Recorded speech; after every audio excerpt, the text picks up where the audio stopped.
Good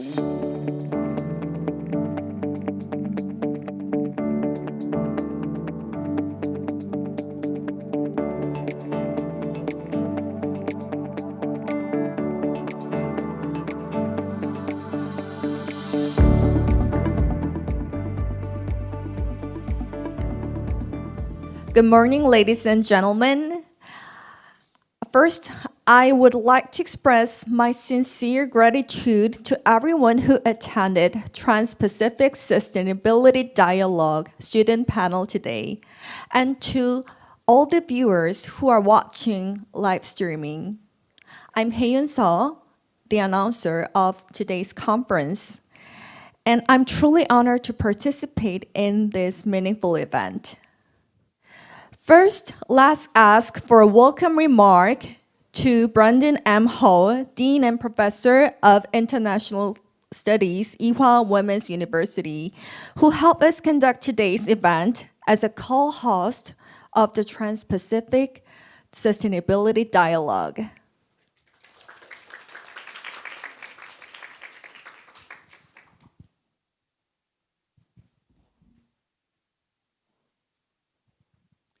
Thank you very much, and welcome everybody, those who are here in person and also those following us online.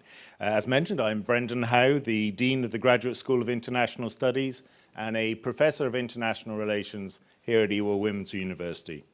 It's my great honor and privilege to welcome you all to Ewha Women's University on behalf of the organizers, hosts, and sponsors. I hope that you've already had a chance to look at our beautiful campus, or that you will do so at some point during the day, or for those following online, you're always welcome to visit. We appreciate visitors. The Trans-Pacific Sustainability Dialogue is a groundbreaking and vitally important contribution to international cooperation, collaboration, and research on the vital issues surrounding climate change, environmental degradation, human security, vulnerability, and sustainable development. The defining characteristics of this dialogue, I think, are, first of all, its international nature. Participants and hosting organizations come not only from the US and South Korea, but also from many other Asian countries, as well as Europe, Australia, and other parts of the Americas. The second characteristic is interdisciplinary. We have presentations from the natural sciences, the social sciences, engineering, the humanities, and from many different disciplines within these spheres of study. The third is cross-fertilizing. We have a great mix of scholars, practitioners, and as we saw yesterday, world leaders. Most importantly, however, I think the characteristic of this forum is it's intergenerational. As Prime Minister Kevin Rudd said yesterday, we need fresh ideas, fresh initiatives, and fresh momentum. This is where all our student panels come in. You are the ones who we're relying upon for providing the freshness. We need new input because, frankly, as President Kim and me and other speakers mentioned yesterday, even before COVID, we're falling short of achieving the Sustainable Development Goals.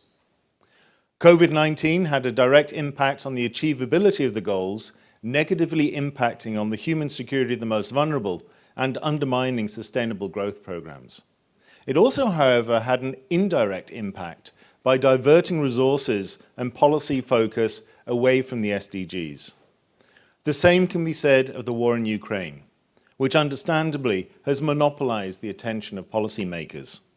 It's vital, therefore, to recognize the interconnectedness of governance challenges, and that's why the approach taken at this dialogue is so important. But it's also vital to include the voices of the next generation, who are the ones likely to be the most affected by these challenges, but also with the greatest capacity to affect change. It may be a cliche, but I firmly believe that contemporary governance challenges pose both threats and opportunities for new actors, new thinking, and new and disruptive innovations.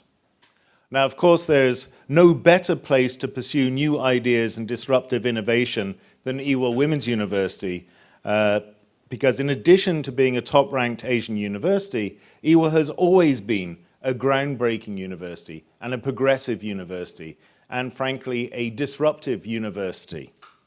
It was founded 136 years ago to provide education and professional training for women at a time when they're denied these career paths by societal norms and national regulations. It's grown into one of the largest and most prestigious providers of women's education in the world. EWA has launched groundbreaking and well-respected colleges of engineering, law, medicine, and of course the Graduate School of International Studies, which has been ranked as the top such school in the Republic of Korea. The award-winning Dominique Perrault-designed EWA Campus Center, where you are right at the moment, also supports sustainable development goals. It's constructed to be particularly energy efficient, while also incorporating green lungs, such as the gardens on the roof, but also our water feature by the elevators. So it's absolutely our pleasure to welcome you here, and we look forward very much to hearing your new ideas and to future collaboration. In addition to the Trans-Pacific Sustainable Development Forum, I hope that you'll also friend the Asian Political and International Studies Association on Facebook or visit the website, because this is another forum within Asia, but also reaching out beyond Asia for collaboration across many disciplines. I also happen to be the president, so I have to plug it. We also, of course, welcome applications to EWA Graduate School of International Studies for any of you who are looking to further your studies. EWA is particularly focused on things green, hence the EWA colored tie, and you'll see lots of green in our promotional material. So I'm delighted now to hand over to Professor Nicole Ardouan, Emmett Faculty Scholar and Associate Professor in the Stanford Doerr School of Sustainability and Director of the Emmett Interdisciplinary Program in Environment and Resources. Thank you.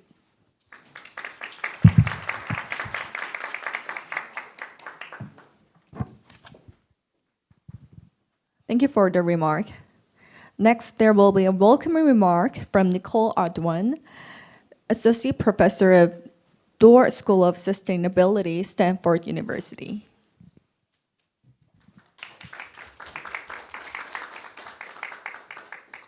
Thank you, Professor Howe. Good morning, everyone. I'm delighted to be here with all of you, and so happy to be here on the second day of the Trans-Pacific Sustainability Dialogue. Thank you also to EWA Women's University for hosting us on this second day. Thanks for your hospitality in hosting these important sessions and these important dialogues. Second, I'd like to thank all of you for being here with us today, those of you who are here in person, as well as those of you who are joining us online.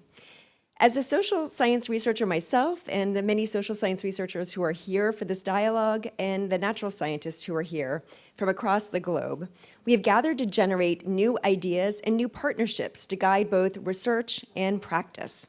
All of this in answer to the call for action that is embedded in the 17 Sustainable Development Goals about which we've been hearing over the last 2 days.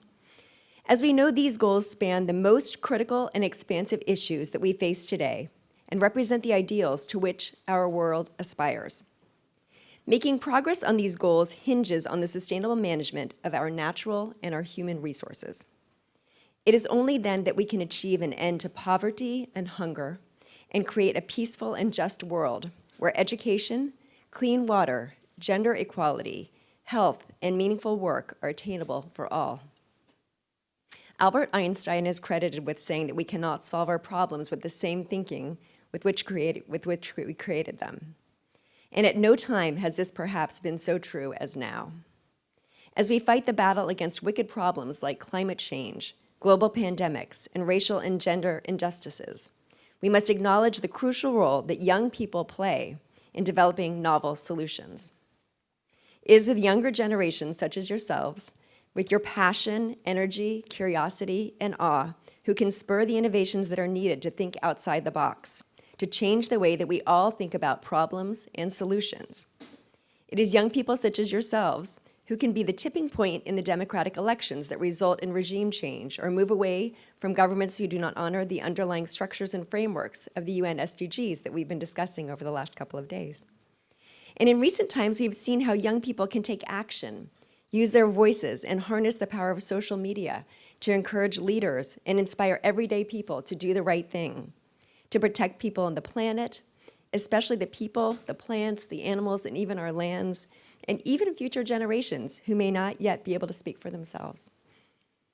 The student panels today represent how young people from across the world can come together from various backgrounds and various disciplines to unite in a single cause, that of supporting sustainable development.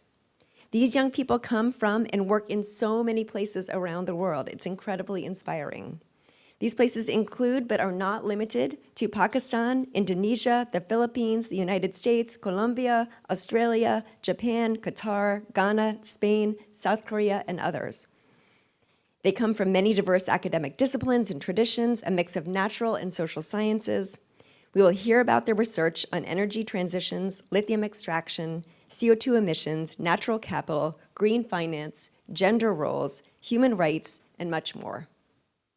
The common factor here today is not only that they all represent perspectives of young scholars, but also about their commitment to creating a more just and sustainable society.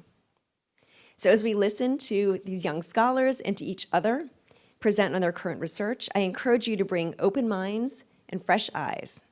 Let the young leaders with us today inspire you and inspire your work. Even when our work may be draining or challenging, as I know it can be, we have the younger generation to re-energize our efforts and help us see things in new ways. Those of us who are young in spirit can offer wisdom, experience, and guidance, but we can also bring open minds and creativity to connect with others. So thank you again for hosting us here, and I invite all of us to enjoy our day together. Thank you. Thank you for your remark. Let's wrap up the opening session and start the first session of the student panel. Let's bring the moderator and the panelists of the session on the stage. The topic of the first session is green financing and sustainable investments. Hannah Jun, Assistant Professor of Graduate School of International Studies, Ewha Women's University, will be the moderator of the session. Then I'll hand over the microphone to the moderator. Okay, good morning. Thank you so much for joining us. I'm Hannah John. I teach international business here at EHWA's Graduate School of International Studies. Thank you so much for the welcoming remarks. I know our student researchers are very excited to be presenting today. And just to make sure that I keep everything on time, I'll do my best to, I'll do my best. So what I would like to do is we have 5 student researchers, and each of them will be presenting on their current research for 10 minutes. And I will be, we will refrain from asking questions or dialogue until the very end so that we have enough time to get through all of the presentations. As you're listening to the presentations, please, if you have any questions in mind, feel free to jot them down. And at the end, as we near the dialogue, we would love to hear from you and any pressing questions you might have. If you're a bit shy if you're a bit shy, I also have some questions prepared, so please don't worry about that, and we'll have a great time today talking about green financing and sustainable investments. So without further ado, I would like to introduce our first speaker. She is Asia Baric. Ms. Baric, if you'd like to go to the podium and prepare. She's a PhD student at the Graduate School of International Studies at Ewha Women's University. She's majoring in international relations, and she's also studying with the prestigious Global Korea Scholarship in South Korea. Her current research interests include human security and governance, with a special focus on non-traditional security challenges. Please welcome Ms. Baric to the podium. I hope you can hear me. Thank you, Professor John. I will start right so that I don't take up time from other presenters. So my research deals with the fishing industry, and today I will talk about environmental regulation within a neoliberal policy context and how this has impacted the most vulnerable in the fishing industry, which is small-scale fisheries. Okay. So fish and fishery products are among the most traded food commodities in the world. The fishing sector is estimated to provide livelihoods for around 820 million people worldwide, many of whom are vulnerable women. In 2020 alone, global fish production reached 179 million tons, directly employing 59 million people. Developing countries are important actors on the export market and contribute with approximately 50% of the total export value. For many of these countries, the export of fisheries has increased so much that it constitutes a larger portion than the combined total of other agricultural products in that country. Fish consumption also accounts for a sixth of the global population's intake of animal proteins. Sadly, however, according to the UN Food and Agriculture Organization, 90% of assessed marine stocks are now fully exploited, overexploited, or depleted. The liberalization of the fisheries market is seen as a key factor contributing to the overexploitation of marine resources and the vulnerability of small-scale fisheries. Since the 1980s, the strong emphasis on private property rights, economic efficiency, government cutbacks, and devolution of responsibilities to the private sector have ended up with the current global trend of too many boats chasing too few fish. Through various policies such as individual transferable quotas, ocean grabbing, energy development, the funding of management agencies, and the like, marine resources have been transformed into tradable commodities like stock, with few or no limits on who can buy and use them. The negative socioeconomic impact of these policies have been most keenly felt at the level of small-scale, self-employed subsistence fishers. Contrary to the neoliberal goal of wealth accumulation, small-scale fisheries exist to provide a livelihood for the community. The quota and monitoring regimes place them at a disadvantage and favor large industry fleets, transferring ownership to outsiders and investors and hardening class divisions within communities. The privatization of fishing rights and commodification of resource access has led to individual beneficiaries becoming more important than collective well-being. These neoliberal practices have not only led to overfishing and marine habitat destruction, but also to deregulation and a large increase in illegal, unreported, and unregulated fishing, particularly by large fleets in high seas. IUU fishing represents 20% of the global fish catch, with conservative estimates evaluating it between $10 and $23.5 billion every year. The overall economic losses from IUU fishing are estimated to be $50 billion per year, making this the third most lucrative natural resource crime after timber and mining. On a country level, this means, for example, that Indonesia loses $4 billion per year to IUU fishing, which is equivalent to the country's annual net rubber export. The most affected regions in the world are West Africa and Southeast Asia. The depletion of regional fishery stocks has huge social consequences, particularly for these areas, made worse by the current global food insecurity prompted by the war in Ukraine and climate change. There are many reasons for overfishing, including countries granting too many fishing licenses and outright mismanagement of fisheries resources. Most vessels suspected or reported to be involved in this have been flagged to Asian countries, followed by Latin America, Africa, and Europe. But sadly, IUU fishing is also often connected to other types of transnational organized crime, including labor and human rights violations, money laundering, drug trafficking, migrant smuggling, and tax fraud. Although IUU fishing is condemned in virtually every nation, many countries are falling short on monitoring and penalizing such fishing and eliminating subsidies to such sector which fuel this practice. However, in a bit of good news, in June this year, after more than 2 decades of negotiations, the World Trade Organization agreed to ban subsidies to fishing vessels and operators found to engage in this activity. The agreement focused on subsidies specifically because they exacerbate problems of overcapacity and overfishing.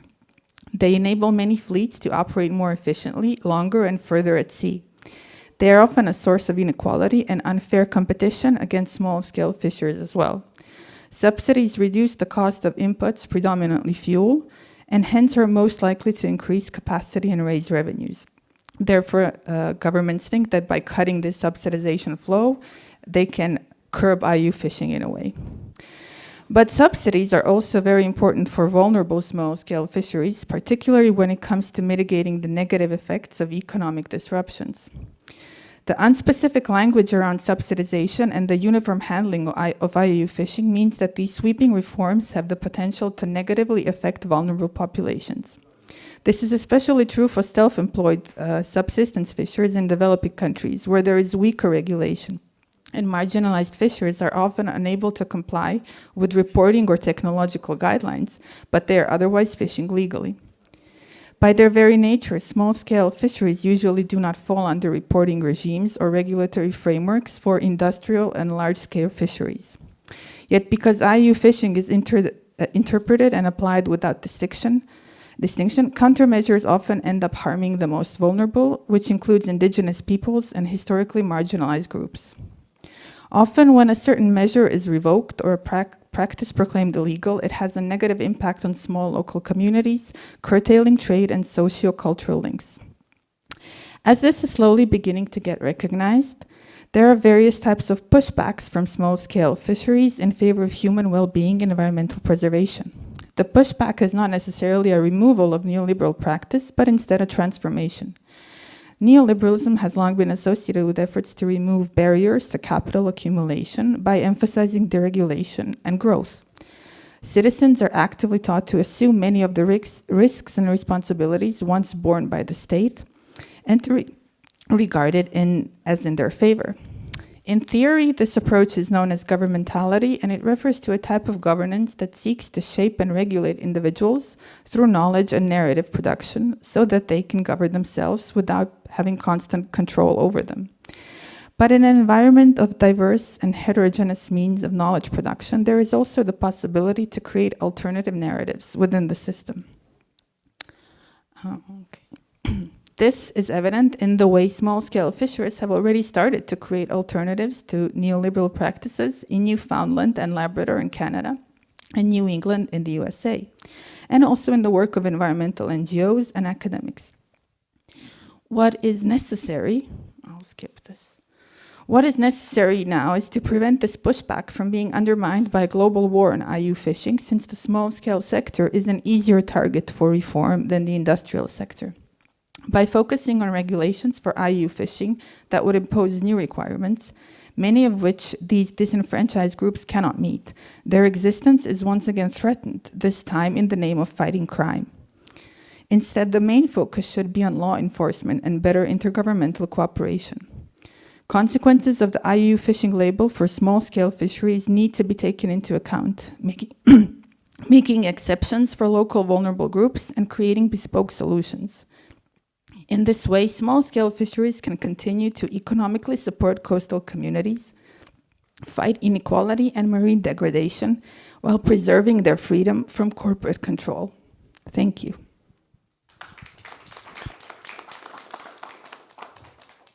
Thank you very much, and even finished a little early. Thank you so much for your comments and your analysis, and I'm sure that we'll have more discussion afterwards with our other speakers. At this time, I would like to introduce our second student researcher.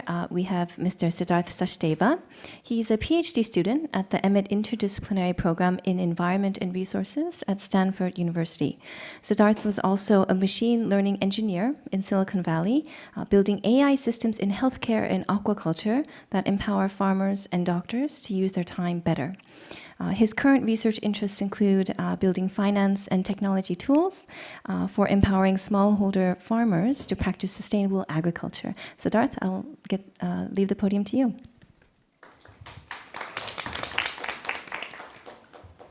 All right, hello everyone. Green finance is a little bit out of my area, so I hope you'll kind of be patient with me, but looking forward to this and learning from all of you. Would you be able to get my slides up?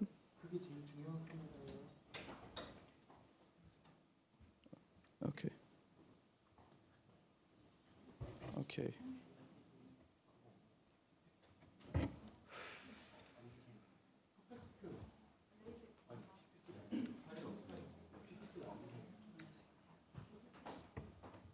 Would you?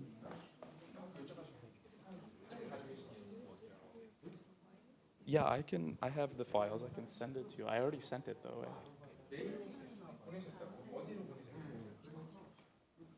Yeah, I sent it to Cheryl, and she said she'd send it, but I can. But she's not here. Maybe I can send it to you now if it helps.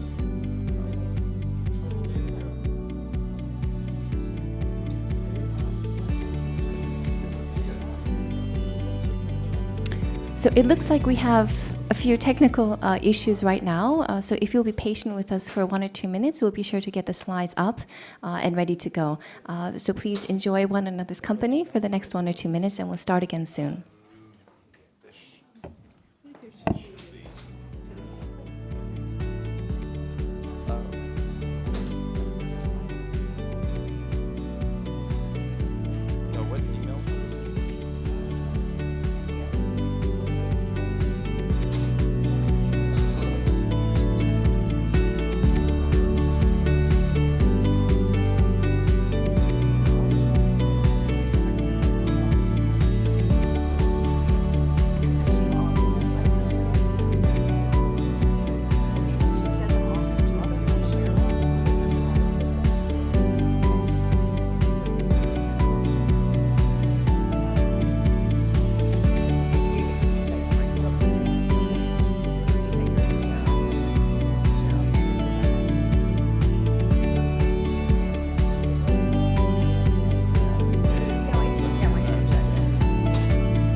Okay, great. Looks like I got the slide. So yeah, today I'll talk a little bit about my work, but generally kind of about green finance, which is, I'm a first-year student, so just starting, figuring out my research. I'll talk a little bit about my background, the state of green finance in the developing world, and opportunities I see, for the future of scaling green finance. So just a little bit about my background. So before coming to Stanford, I worked as a data scientist at a company in the Silicon Valley called Aquabite, and basically we helped fish farmers farm more sustainability using AI. So this is a fish farm in Norway, and basically we sold these cameras that help the fish farmers save feed and manage pests. And so my job at Aquabite basically was to kind of build algorithms that, given images of fish, would detect individual fish, detect this pest called sea lice, which is a really important pest in fish farming, and then give farmers a time series of the pest populations over time. So this way they could plan interventions better. And more importantly, in Norway, actually, fish farmers are required to report pest levels to the government. So this is a very labor-intensive process. They have to go and manually take out the fish. So this system allowed us to automatically do that. And our system was the first and only system to be approved by the government for reporting. So instead of having to manually go and take out the fish and get a few dozen fish, we could get hundreds of fish And this really changed policy in Norway in terms of how kind of governance of pests in fish farming was done. And I learned a lot from this experience because it wasn't really the technology that drove this success. It was actually the partnerships that happened between Aquabite and the Norwegian Food Safety Authority, which is a government institution, academia, the Institute of Marine Research, which is a research institution very trusted by the government, and then these seafood companies where we could collect a lot of data. So it was really this kind of partnership more than the technology that drove this success. So what? What about the rest of the world? Norway is pretty interesting for aquaculture, but if we look at aquaculture, most of aquaculture is from Asia, where my family is from. But a lot of these farmers in Asia, fish farmers, are smallholder farmers. They don't get access to technology. They don't get access to the kind of finance you need for this technology. So how do we, bring this technology that improves sustainability to the smallest farmers? So that's kind of what got me interested in green finance in the developing world. How do we, think about that problem? So, sorry. Yeah, so this is kind of the state of green finance right now. So the green bond market has grown dramatically, but it really is primarily rich countries. So US, UK, Canada, Japan. If we look at green finance in the developing world, the biggest players by far are the development banks, multilateral development banks. We still haven't reached the target that developed countries promised in 2009 of $100 billion of climate finance a year. And frankly, we need to get to way more than that given the impacts of climate change. So, one of the biggest problems with this is even in the small amount of finance we have now, it's non-concessional. Most of it is not grants, most of it's loans. And at a time when interest rates are going up, when many countries are in debt distress, this is really challenging for many countries. So we're really in a global economy in crisis. We need new approaches for scaling green finance in the developing world. And I'm going to talk about, 3 areas that I've looked into that seem interesting to me. So first, let's talk about debt relief. So, climate impacts are most severe for countries who are least responsible. Yesterday we heard a little bit about Pakistan, but by and large, countries that have contributed very little to the problem are experiencing the worst impacts today. And what's really kind of insidious about this is a paper from economists at the IMF that countries that are more vulnerable to climate change actually have higher interest rates and more expensive debt. So the more vulnerable you are, that actually causes you to have less sustainable debt to make more of your revenue have to go to debt services. So many of these countries are in debt distress right now, and it's a really bad situation. So this is a statement, from 20 climate vulnerable nations, pushing for debt restructuring for something called debt for nature swaps, or debt for climate swaps. And this is basically where debt in a debt distressed country is restructured or forgiven in exchange for instead of investment in servicing those debts, investment in climate policy. So that can look like investment in renewables, that can look like investment in sustainable agriculture, but basically the idea is that by forgiving debt, you can create an opportunity for countries to take the money they would have spent on servicing that debt and invest in the green transition. So this is really, I think, what climate justice has to look like. We have to be talking about this debt relief. So second, let's talk about disclosure. So a recent thing that was interesting that happened in the United States and in other places around the world is something called the Task Force for Climate-Related Financial Disclosures. This is where a number of banks, the head of the Bank of England came together and set a set of standards for public companies to report their climate risks and their emissions. Right? So this really came from the private sector, but a big win happened recently because this kind of framework was adopted into law by the Securities and Exchange Commission. So now for the first time, where in the past many companies are greenwashing, now companies actually have to be honest about what are their climate risks, actually have to be honest about their emissions, and these disclosures are creating real incentive for public companies to invest in the green transition. So this is, an interesting opportunity. And a group right now that I think is worth following is something called the Task Force for Nature-Related Financial Disclosures, trying to do the same thing that the TCFD did for climate for nature. So companies that can identify their nature-related risks and opportunities and prepare to respond to them. And on the right is a digital tool that's kind of interesting that's emerged to start doing this. It's called Encore, where any company can put in their sector, the sub-industry, and understand what are their dependencies on different ecosystem services, and what are the natural assets that they depend on, and also what are the impacts they're likely to have. So these digital tools are going to be really key as we start thinking about how companies think about nature-related risk, like climate-related risk. So disclosures offer an opportunity without extra finance to incentivize the private sector to really invest in the green transition. And the third area I'm going to talk about is really kind of what I'm working on in research. So I'm working with ICRAF. So they're part of the CGIAR. If you haven't heard of the CGIAR, they were kind of behind the Green Revolution. They're the largest international agricultural research network. So they have a center focused on agroforestry. And I'm really interested in agroforestry as a solution for climate mitigation and adaptation, and how do we scale agroforestry. So they've got a project trying to scale agroforestry in India. They're working in 8 states. That's me visiting Rajasthan with them this summer. It was really fun, and I'll just show you a little bit of that. So this is the Kedri tree. This is actually native to Rajasthan. It's sacred to the indigenous Bishnoi community in Rajasthan. So this is a very interesting tree. It improves, it provides fodder for cows. It fixes nitrogen, so it reduces the fertilizer needs for farmers. It creates habitat for biodiversity. It's drought resistant, so it actually needs very little water. These are birds' nests on the bottom here. So this is a tree that is already kind of being grown at scale in Rajasthan. This is a kind of indigenous farming that we know works, right? But these kind of farmers don't have access to finance. You can get finance for fertilizer, but you can't get finance for these kinds of trees. So that's what we're looking at. So and what I'm looking at in particular is, can we use remote sensing data and mobile phone data to verify carbon sequestration and pay farmers for the trees, the carbon that their trees are sequestering, so they can get access to carbon finance and kind of a new income stream that rewards them for the benefits that their systems are providing. So how can we, that's I think a big question. There are all of these, all over Asia, you see these indigenous agriculture systems that have many positive sustainability outcomes. How do we include them in the sustainability transition? How do they get to benefit from all this climate finance that has to grow? This is another work from a colleague at Stanford, also the EIPER PhD. He just defended this morning. This is showing the livelihood impacts of rural solar. This is a picture from Rajasthan of a solar groundwater pump. And what they showed is that in areas that had solar electricity access, you saw double the economic growth rates of incomes in those areas. So this was a case where where they were able to use satellite data and causal inference methods to actually show the green transition is an opportunity for development. This is something that can improve farmer incomes. So what's the conclusion? So new to data science tools enable better measurement of sustainable development. And we need to start using these tools to improve sustainable finance in the Global South.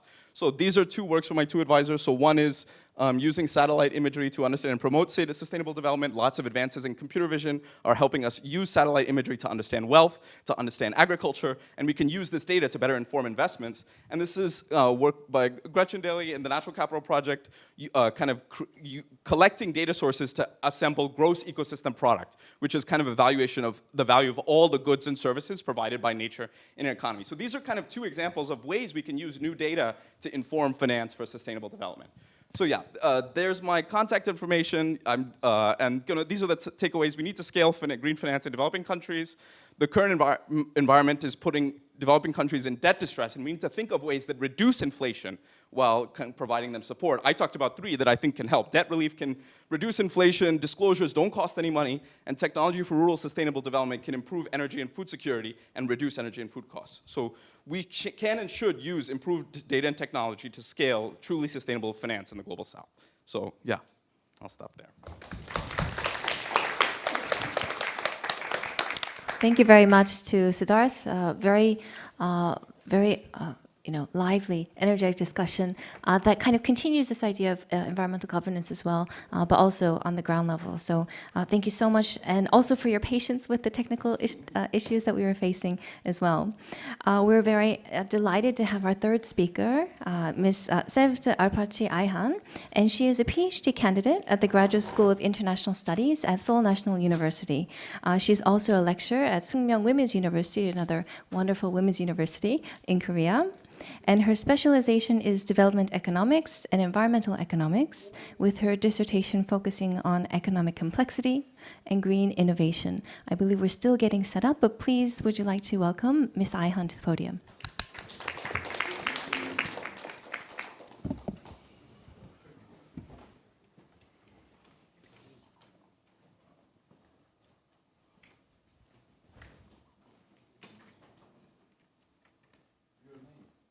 Sevde.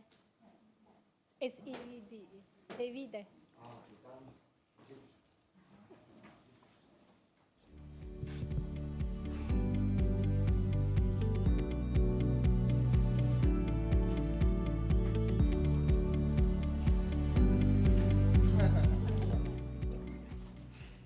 Where is this machine? So can I have? Oh yeah, sorry about that. So hello, thank you for participating today. I'm going to talk about my research on green innovation. This is also part of my dissertation. I empirically investigate the roles of institutions on environmental patents. Okay.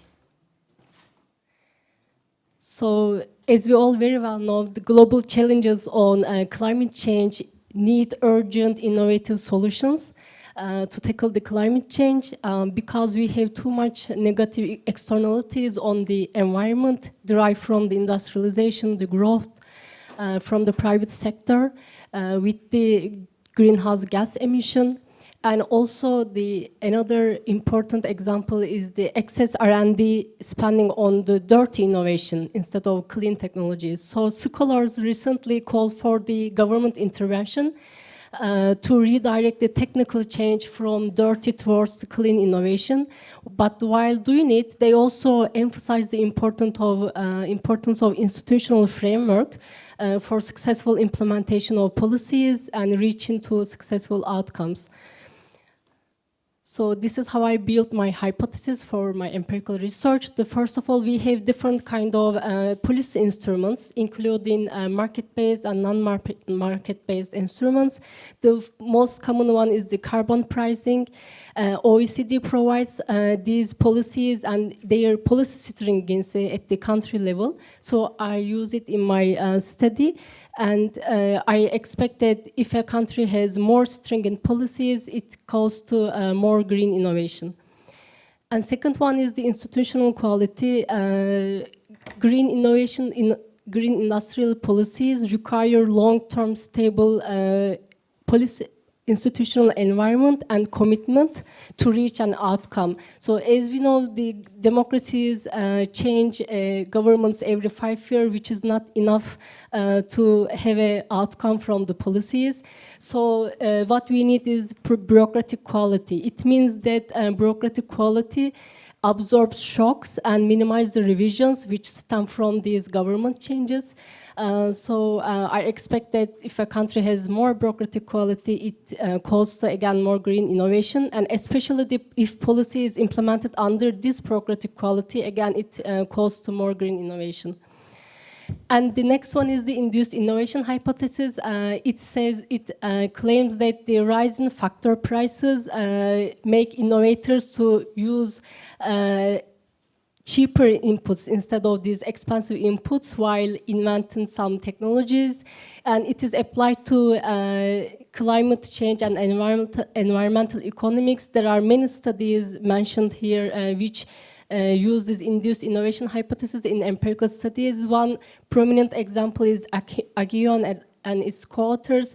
They use the increased fuel prices and their impact on the invention of the electricity cars. And at the country level, there are also studies which use electricity price or crude oil import prices and look at their impact on country level patents. So I expect that increased energy prices, again, cause to green innovation. And this is my methodology. So since due to the count nature of the patent data, I have a Poisson distribution. And I have a panel setting for covering a long period with like around 30 countries.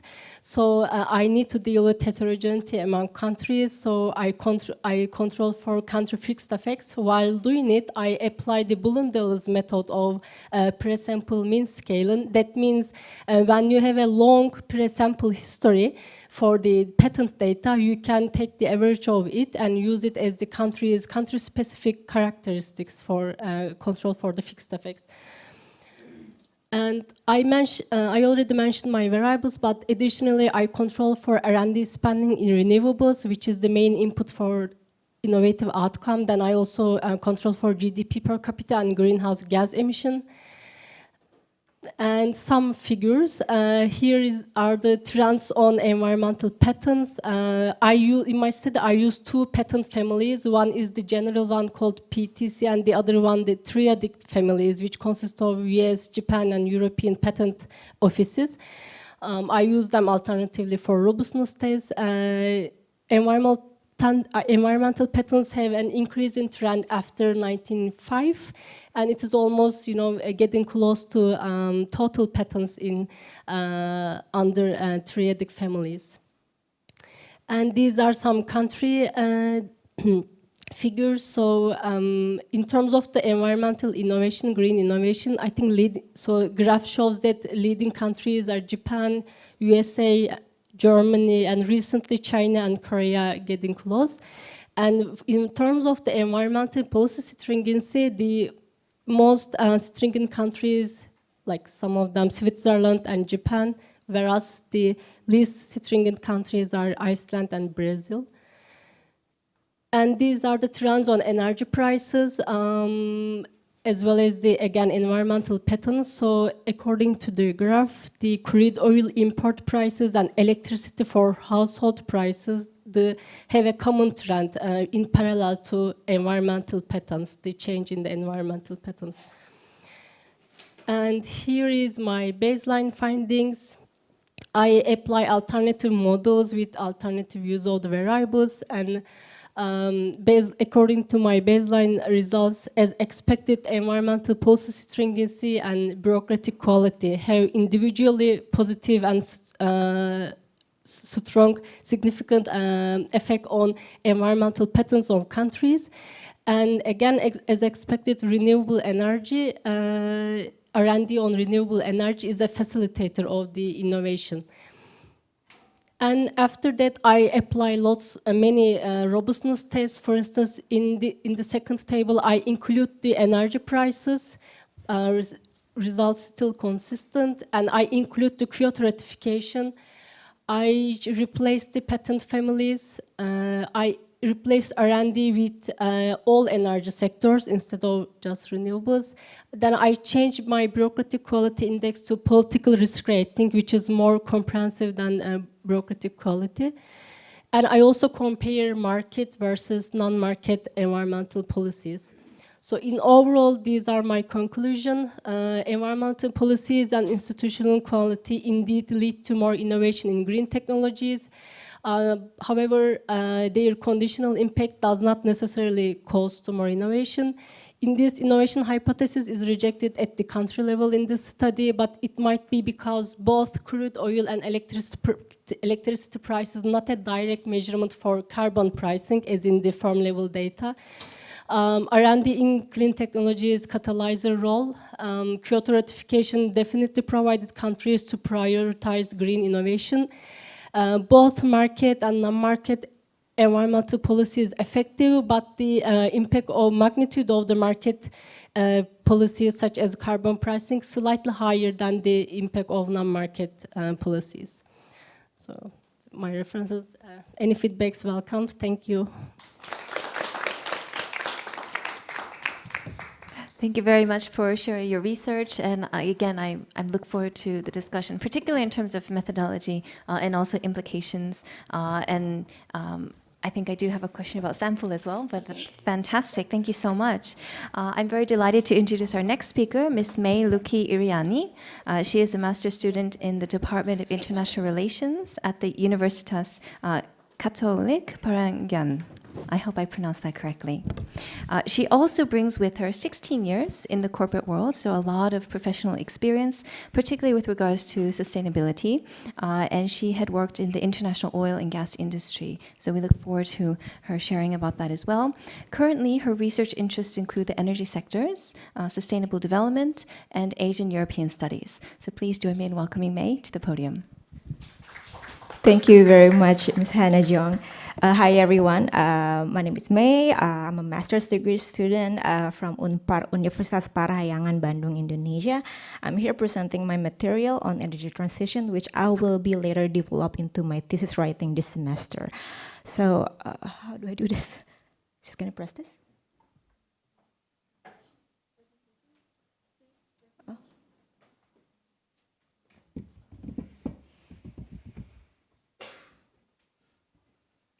Thank you. press this for the next slide? Okay. For a context, the current global landscape has demanded a purposive transition to decarbonize the economy. Indonesia is no exception. Indonesia also participated in the Paris Agreement 2015, and we aim to increase its renewable energy mix by 23% by the year of 2025. But the reality currently, the situation in Indonesia is still quite challenging despite of the potential for renewable energy development in our country. Based on the research from the IRENA, International Renewable Energy Agency, in 2018, Indonesia is supposed to have the potential to have 3.1 gigawatt of solar energy per year. And based on the General National Electricity Plan of Indonesia, Indonesia plans to have 6.5 gigawatt of solar energy in 2025. But in the third quarter of 2021, the increase of the installed solar of photovoltaic is only at 176 megawatt peak. So that's a rather underutilized potential despite of the abundant solar irradiation in Indonesia. Now, there's a commonly used theoretical framework in explaining a transition. It is a multi-level framework. It's coined by Frank Gills in 2002. It sees the transition as driven by the interaction between these three levels, landscape, regime, and niche. When all of these three levels align, it can create a window of opportunity to accelerate the transition.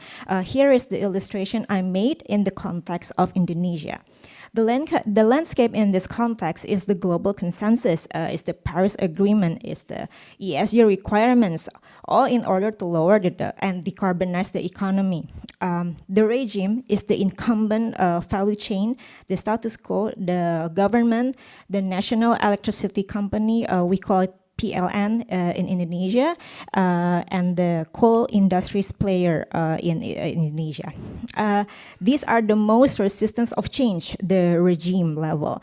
And lastly, the niche is the new technology and innovations, which of course require a large sum of investment. In the case of Indonesia, the transition, arguably slow, may derive from the current regime's misalignment of regulation and the renewable investment trend, uncertainty in the country, which resulting in a higher risk of renewable energy investing in Indonesia. Also, it can create an uneconomical project. So throughout the years, the government or the regime has issued a rather inconsistent sets of regulations. For example, in 2006 and 2015, there were regulations that set the new, there were presidential regulations that are so heavily dominated and favored the coal industry. In 2016, however, there was a regulation that set the new and renewable target for the country's energy planning. But also in the same year, in 2017, there was also a regulation as well that limit the cost of the electricity born from the renewable energy plant to be under the 65% of average cost of the state-owned electricity company, that is the PLN. And in 2021, there was a regulation that permit the solar PV installation to the maximum of 100% capacity. But then this regulation from the presidential regulation also misaligned with the PLN discretion that eventually limit the installation to only allowed at 10 to 15% capacity of solar PV. Lastly, there's also a domestic market obligation price for coal, which all the yearly production of coal in Indonesia, 25% must be absorbed into the country, and the price is below the market. It's at 70 USD per ton that is dominantly purchased by the PLN, the state-owned electricity company. So this may prove how entrenched the coal industry is in higher political level in Indonesia, as coal industry has been, one of the backbones of economy of Indonesia. And Indonesia, based on the report from the IEA in 2021, is the #1 largest coal exporter, especially during this global energy crisis. Of course, the previous regulations creates an oversupply that has been forecasted in 2020 before the pandemic hit. And the pandemic indeed made the oversupply matters even worse as the whole economic activities slowed down in the country. But this challenge that the government is facing is understandably coming from the fact that Indonesia is facing an energy trilemma. That is the need to keep the electricity price affordable, but needs to lower the energy subsidies as well as on track on achieving the renewable energy targets. Indonesia Energy Transition Index only ranked at 71 out of 115 countries. And also, in 2021, Indonesian government only utilized 1.2 billion US dollar investment on renewable energy, whereas it's only approximately 20% of what the country needs each year. So it's very important for Indonesia to attract foreign investment to close this economic gap. But of course, with the inhospitable investment climate shown with the misalignment of regulation won't be attractive to foreign investors. Therefore, there should be an adaptive financing to face the high risk in investing in the country. You may see in these slides that the electricity price in Indonesia compared to some of the Asian countries and European countries is significantly cheaper due to abundant and below the market coal price sold domestically to the PLN.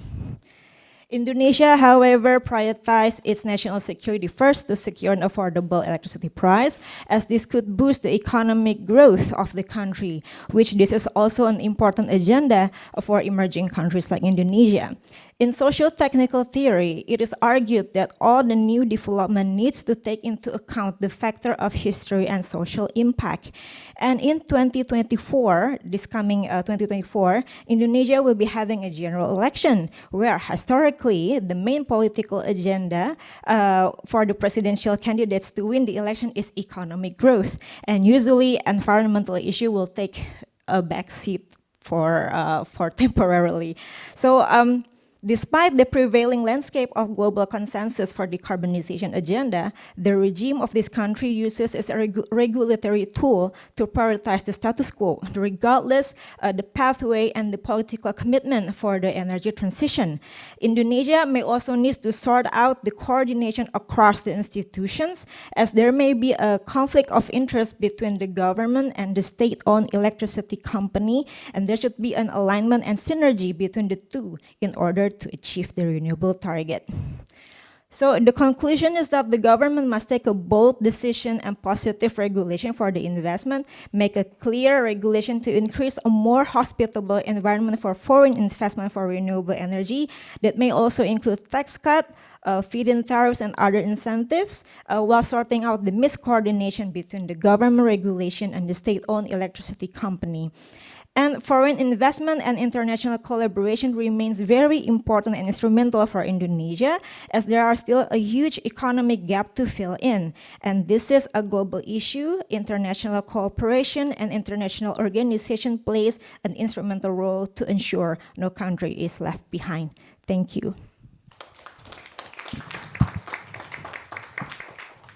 Thank you very much. And we have kind of a continuing trend, even in some of the previous presentations about the role of international cooperations and partnerships, that might be even more important than the technology. So it'd be great to continue that discussion after we finish with our presentations. And thank you, everyone, for being so timely with their presentations. I think I must have scared them. Famously scary. I scare with a smile, and that's... But last but not least, we have with us Woo Shi-chun, or Axley, as we would like to call him. Axley is a PhD candidate at the Asia-Europe Institute at the University of Malaya, and he also joined Macquarie University as a visiting scholar in July of this year. He has received significant recognition for his research achievements, and most recently, his research interests include environmental accounting, sustainable development, corporate governance, green finance, and the energy economy. So please join me in welcoming Axley to the podium. Hello, everyone. Very good morning. Yes. I'm very glad to be here to present for my research. My name is Woo Shi-chun from University of Malaya and Macquarie University. My topic today is the dual carbon policy and target, the government and enterprises.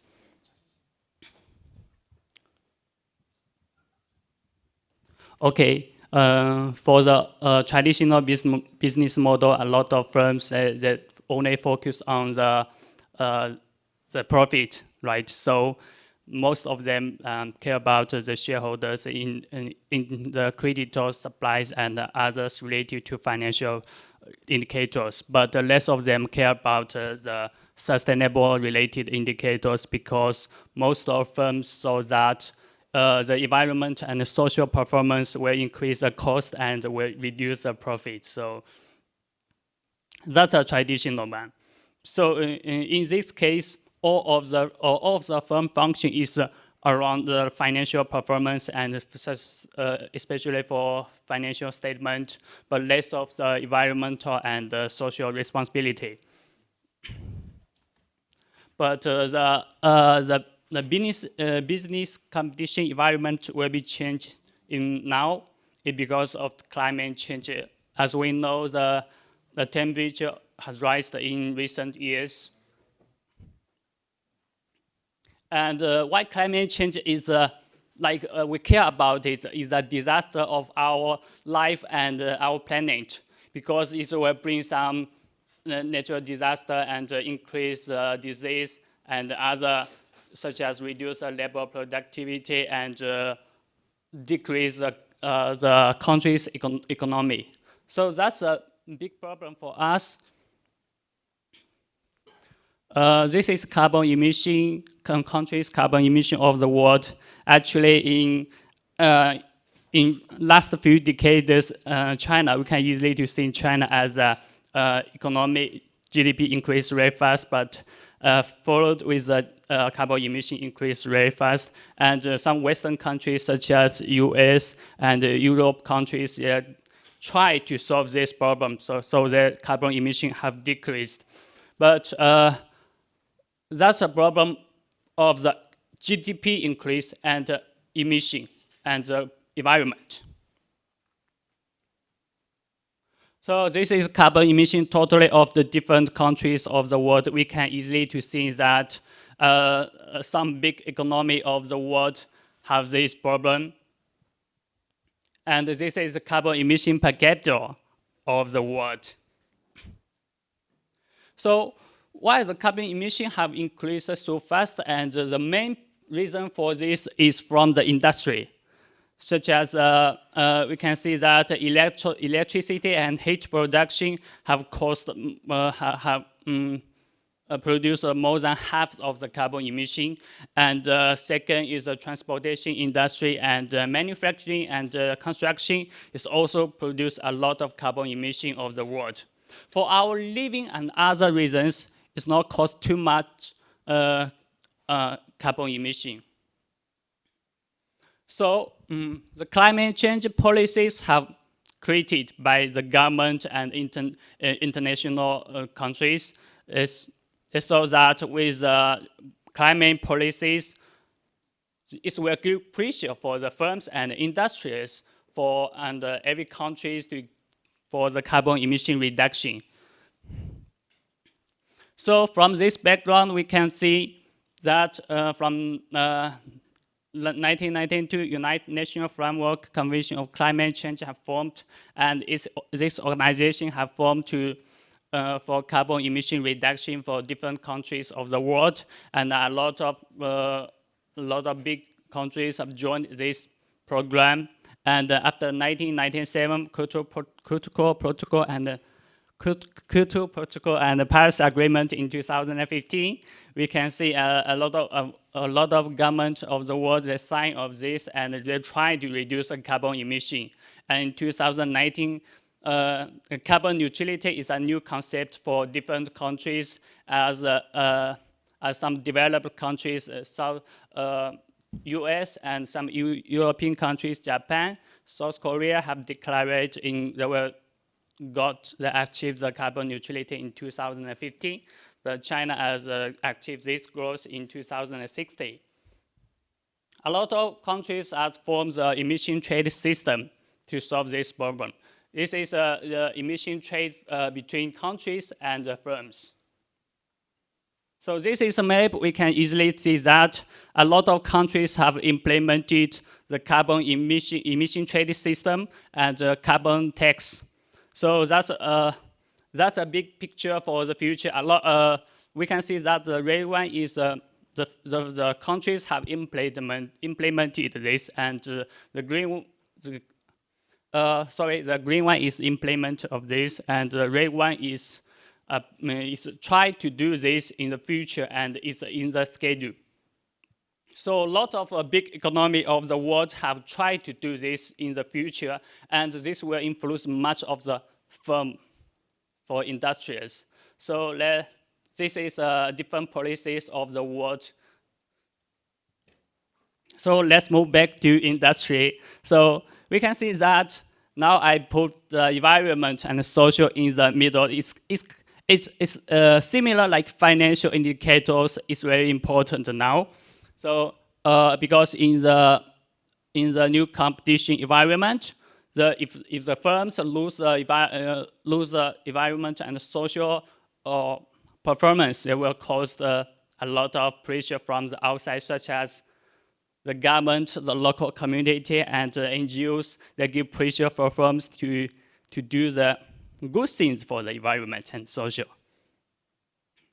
So let's move to the firms' corporate carbon emission reduction framework. We can see that from the environment regulations of the government, the firms should increase green innovation, try to reduce the carbon emission and other environment pollution. So this is a corporate carbon reduction roadmap with ETS. A lot of firms, they can exchange or they can sell or buy the carbon emission right from other countries, from other firms. That will give pressure for firms have green innovation and increase the carbon performance in the future. So it is related our financial performance and firm performance. So corporate governance, such as top managers, are the critical role in this function, and the environment performance have some similar trait with the financial performance, have same future. This is one of my research in one of my previous research in China. After 2015, a Paris Agreement China was signed. After that, the China's corporate ESG disclosure and CSR performance have increased very fast. And this is the average firm level carbon emission increased very fast these years. But after ETS have launched in 2017, the situation has changed in China. Even though the carbon emission increased fast, but carbon emission reduction percentage will decrease after that. It means that firms will care about this. So China has launched the carbon emission, and it started from last year from electricity industry. We can see different industries have different sensitive of carbon emission industry. So this is one of my previous research. The very interesting result is that in short term, it's opposite of environment and such as carbon emission and financial. But in long run, the carbon emission is well beneficial for the corporate financial performance. That's a big target because the business want to see that, okay, it's paid for my profit. So overview my presentation, I want to say 3 points of my study. One is from the country level. They have a lot of policies that have give pressure for industries for carbon emission reduction and environment protection. And the second is the firms level. With new competition, the firms should prepare for carbon emission and environment protection to bring the more benefits in the future. And the carbon accounting is a new concept, even though now it's not in our financial statement, but I think in the future it's very important for the firms. So thank you so much, and that's all. Thank you very much to Axley as well as to all of our panelists today for sharing about your research. At this time, this is the second most fun part of the dialogue, is to have an actual dialogue. And I'm sure that some of our participants here might have some questions or comments for our speakers. So please don't be shy. If you have a question for any one of our speakers, or perhaps all of our speakers, I would like to invite you to raise your hand, and we would love to hear from you. Over here, the gentleman in the front, and followed by, yes.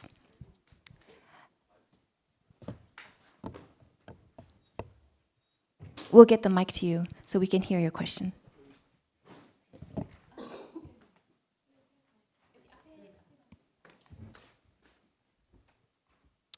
Hi, should I stand up? I'm Emmanuel, PhD, Stanford. And I had a question for the last speaker, actually. I was curious about the table you showed about the profits short-term versus long-term. Yes. So I was wondering, what is the difference between the long-term and the short-term, like how many years? Yes, actually, in my research is 1 year. It's in coming 1 year, the result. Yes. No. For the short term is that year. The long term is the coming year. Oh. Yes. That's interesting. Yeah. Thank you.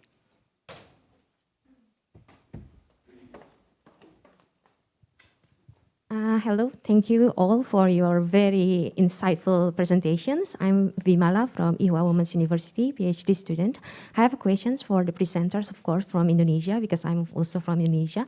I'm just wondering, in your analysis, because you said that you're going to build it as your master thesis, are you going to analyze how the role of the global climate financing, I mean, in the coal, how is it like, in fact, affected the government regulations and also policy or institutional framework in Indonesia? Because you show in the all coal frameworks, institutional policy, because I realized that they only have presidential regulations, which is quite weak for like implementing like really big coal phase out.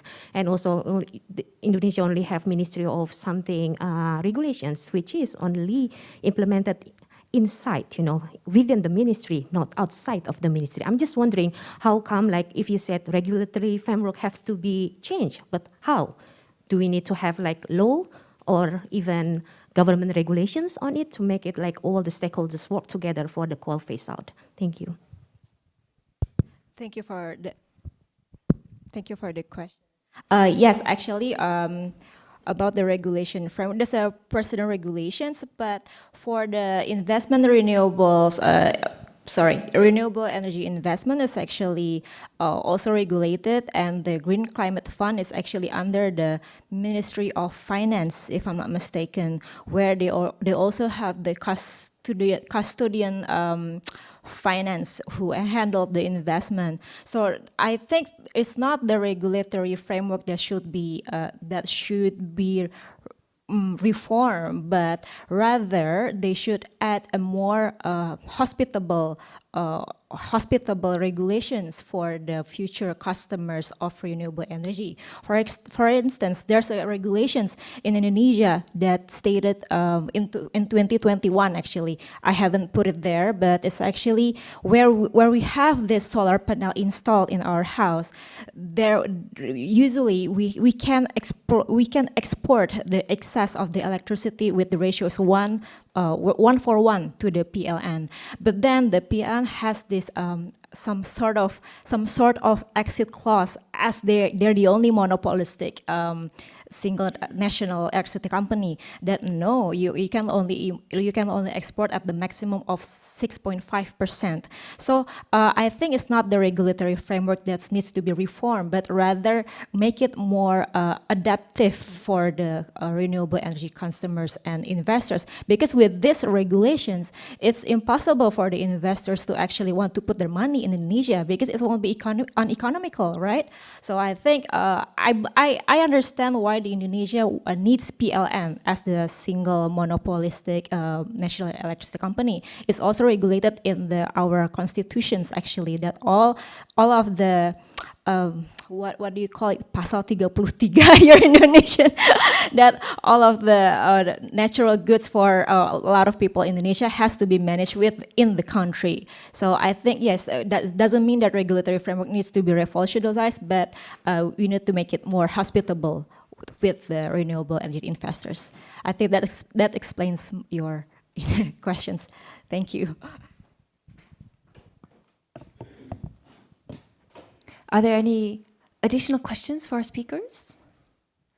No? Well, perhaps as we wrap up today's session, I'll just have a very last kind of discussion question so that we can hear from all of you and to kind of sum up all of the research that you've done. And I've made it kind of not, tricky on purpose, but I would love to hear just from, based on the research and the approach that you're coming from, if you could fill in this sentence.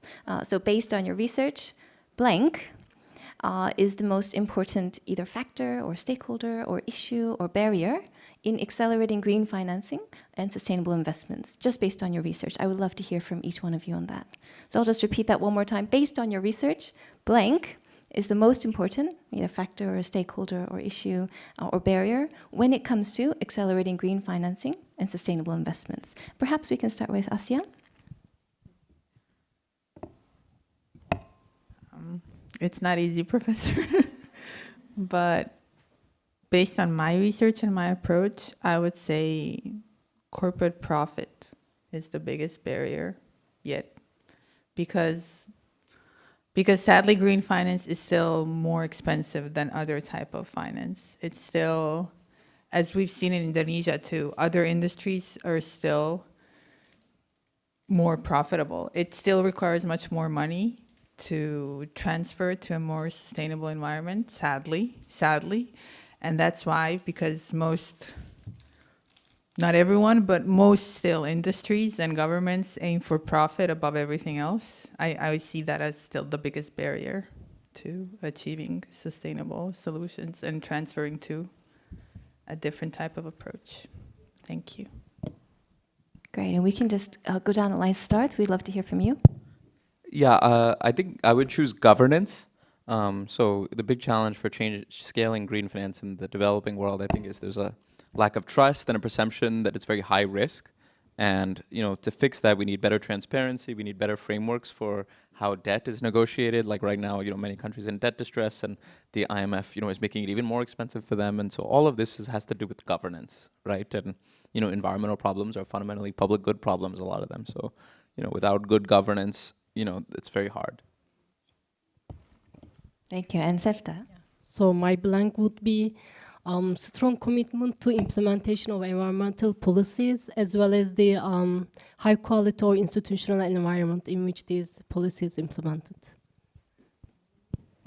Which makes sense given your research on the policy aspect. Fantastic. And May? Thank you. Based on my research and also my professional experience in oil and gas, probably I agree with Ms. Asia Barik. It's the company profit actually the main barrier, as well as the alignment of regulations and also good governance as well. And based on my experience in the company, in the corporate, where we has to file an SDG report annually, the sustainability report annually. Well, I may be able to say that it is more like a tick in the box rather than you have to really absorb what's in it. So I think that's mainly the cause of the barrier in the transition in Indonesia. Thank you. Great. And last but not least, Axley? Yeah, very thank you. And actually, my group members, they profit, the governance, and the policies, and all of them are keywords in my presentation and very important, actually. But in my opinion, I think we can add one more, is a standard, such as I saw a lot of researches in this area about the firms with a different standards, such as GRI, ESG, and CSR, a lot of different index in our research. So it's like all of the different countries have the different standard, and it's not like financial. We know that for financial, for me, accounting, for financial standard, is most of the words are similar and not same but similar, and we are easy to do this for statistic, but for environment, it's not easy to go that, and it's not in our financial report, even though it's in our annual reports for audit. So I think in the future, we can do some more research on this. If this include in our financial performance, such as a carbon tax or carbon emission right, that will be beneficial, a big step for us to connect sustainable and financial. Yes, thank you so much. Thank you very much to all of our speakers today and for giving us more to think about. And we have a very exciting second panel that awaits you afterwards, but we'd like to give you a break before then. So thank you again to our panelists. On behalf of the organizers, thank you to everyone who joined us today, and we look forward to continuing the dialogue throughout the day. Thank you. Okay. Let's wrap up the first session of the student panel of Trans-Pacific Sustainability Dialogue. And after 20 minutes of break, next session will begin at 11. Thank you.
Can I have your attention, please? The second session of the student panel will shortly begin at 11. Please take your seats for the event to proceed smoothly, and during the event, please turn off your phone or change it to vibration mode.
Okay, let's start the second session of student panel of the Trans-Pacific Sustainability Dialogue.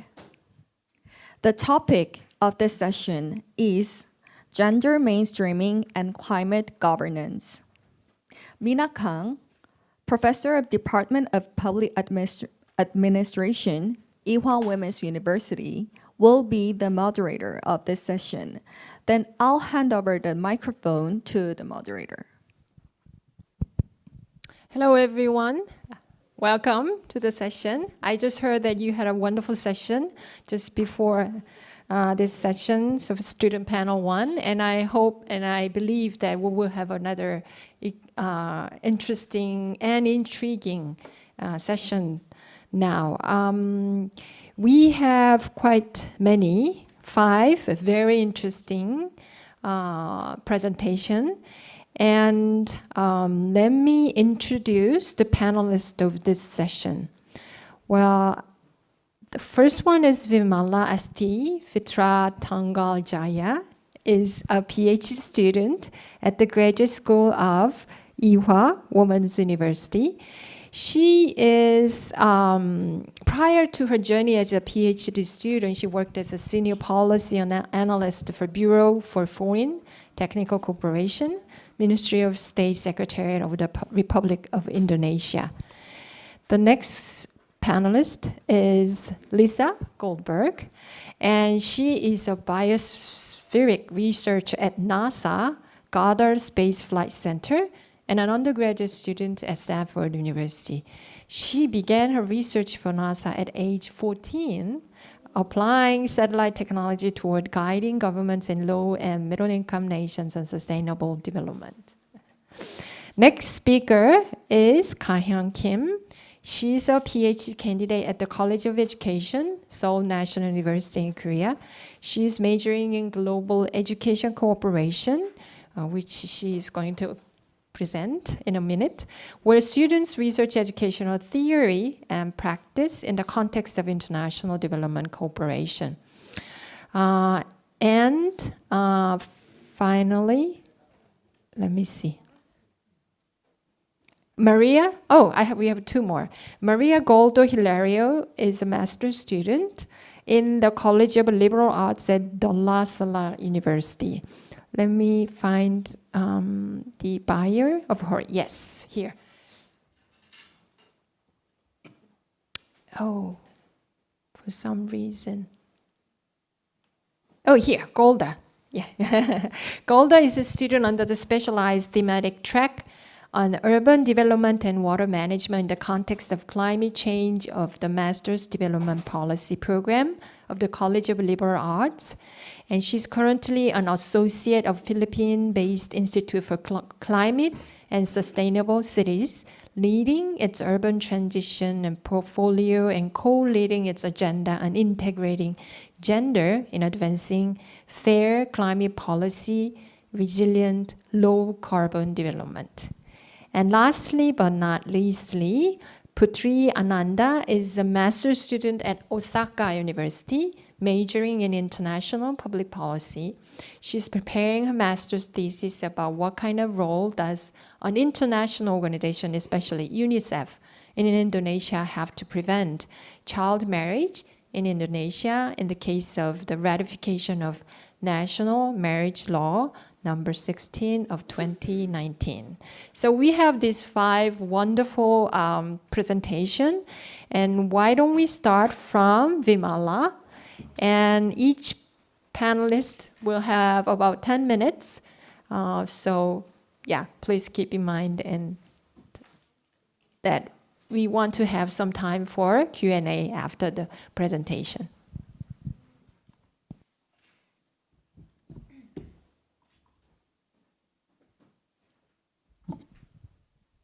That's okay.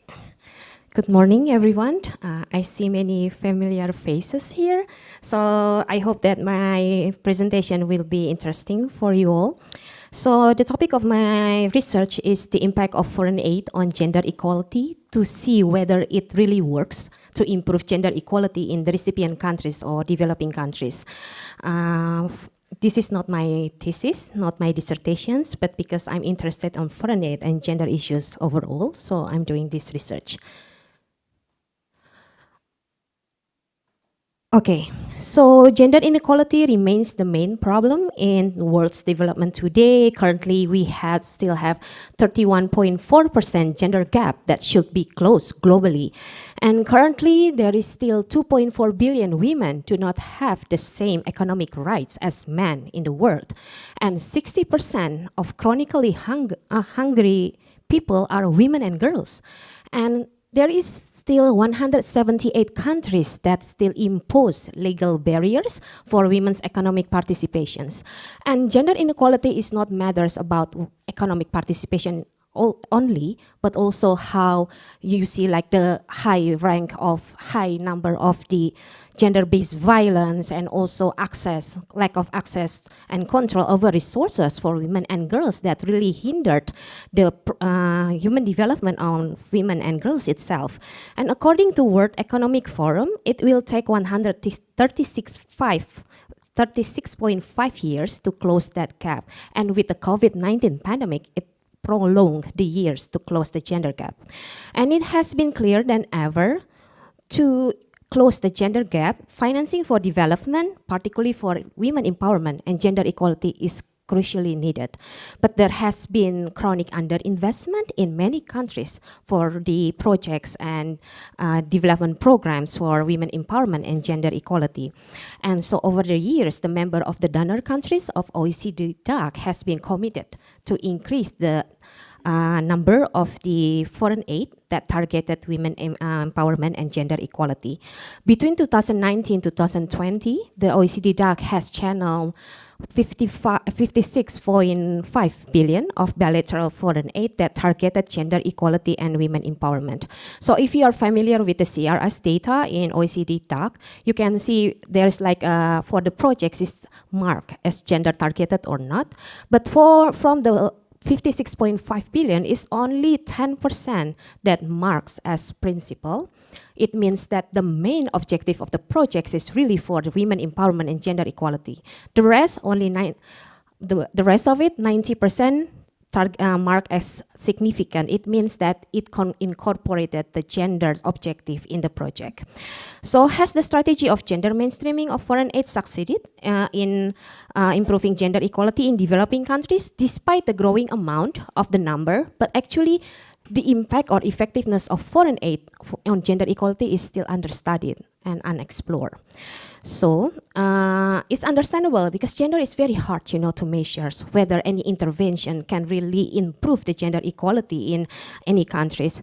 So the purpose of the research to examine the impact of foreign aid, particularly gender-targeted aid, on overall gender equality in the developing countries. And why is it significant? Because it fills the gap, because there's very understudied, and also to provide robust evaluation of the overall effectiveness of the foreign aid on gender equality. Why? Because to ask the donor countries to provide more gender-targeted aid, we should have robust evaluation whether it works or not, and if it doesn't work, in which part that we should improve.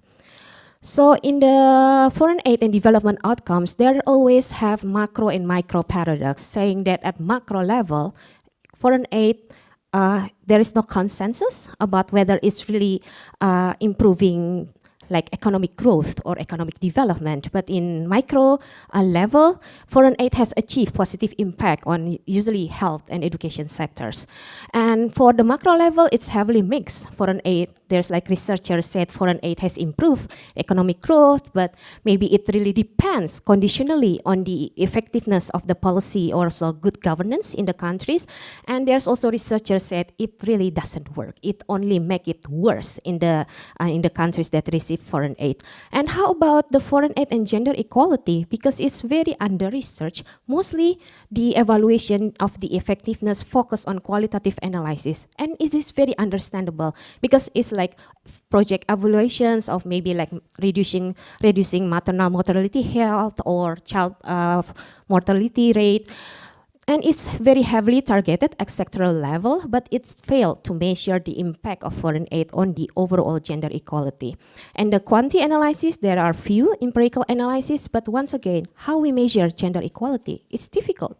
Which index that we should use? So most of the research use GII, Gender Inequality Index, which I use as well, but I know it's very, how to say it, it's very problematic index because it's only cover the human development aspect of women and girls. And so for my research, there are many other factors that impacted gender equality, not only foreign aid. So I'm just have some variables, other variables as my control variables. There are macroeconomic outcomes like GDP per capita, government expenditure on health and education. Also investment on women is very important. Access to water, access to sanitation, because based on the previous study, if women has better access to water and sanitation, it really improves their life and maybe reduce the unpaid work, double work or triple work. And also it's very important to incorporate rule of law and also good governance and also policy aspect and gender policies. This is what I really want to look how the gender policies in the countries really improve gender equality and how women's agency, like agency that really coordinate, also implement gender equality and women empowerment contribute to the gender equality. And at macro level, I'm using the gender inequality index and also check it at micro level to see whether there is macro and micro paradox. And for the research framework, so I have the main dependent variables GII, main independent variables gender targeted aid, and also gender policy dummy. It is 0 if they don't have gender policies and 1 if they have gender policies.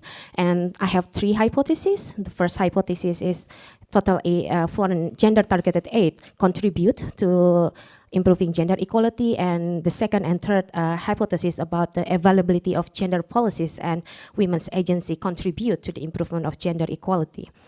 And the data, I'm using data of 115 developing countries from year 2010 to 2019, that panel data regressions. And all the variables marked with log to make it equal, and also I also lag it 1 year to avoid endogeneity and causal effect of each variables. And how about the finding? I will just, because I don't have much time, I will just focus on the main finding that gender targeted aid reduce gender inequality in the recipient countries in every specific model and also every econometric specifications. So it refutes the previous finding that's saying that foreign aid didn't contribute to gender equality, or it really depends on the on the initial conditions of the country. And for the other control variables, GDP per capita, government expenditure, it has significant impact for the gender equality. But as you can see, the gender policy and women's agency, actually, it's not significant. They are not significant in contributing to the gender equality. But it is understandable, because by having gender policies in your country doesn't mean that you really implement it. Doesn't mean that you really put gender responsive planning and budgeting in your institutional framework, or even have this gender budgeting in the institutions. And also by having women's agency, it doesn't mean, because women's agency usually in many developing countries very small. They don't have many budgets. They don't have many projects to be implemented because they don't have budgets. So how about and also there's interesting findings, because it said that in the country that have higher GDP, actually government expenditure on health is more likely to be more efficient and effective in reducing gender inequality. And on the impact of foreign aid on micro level, gender aid has significant positive impact on female secondary education and share of women in parliament, but not on maternal mortality rate. It's kind of contradicting with previous research. I'm still working on it, whether I still have lack of data on others, because it should have positive impact for maternal mortality rate, but I'm still working on it. And for the conclusion, I concluded that gender-targeted foreign aid has significantly contribution to the improvement of gender equality at macro level. At micro level, it's only for female secondary educations and share of women in parliament. But my research limitation, again, is about the index that I use, GII. So in the future, I want to compare it with CG or maybe GGGI to have the more comprehensive analysis. And also, I think it's quite interesting to also involve the climate financing on gender equality, because they have also climate financing targeted for women empowerment. And also, I think because we see how it's really improving the gender equality, the donor countries shall still continue to increase their number of the foreign aid, but also we still have to work on the implementation of gender policies and also the effectiveness of women's agency in developing countries. Thank you. Thank you, Vimala. Thank you so much for your best effort to keep the timing. And as you all know, our title of the session is Gender Mainstreaming and Climate Governance. And she touches upon the first part, gender mainstreaming. And she tried to show whether there is a real impact of foreign aid on gender equality by utilizing some of the sophisticated quantitative analysis. Thank you. And we would like to hear from Lisa.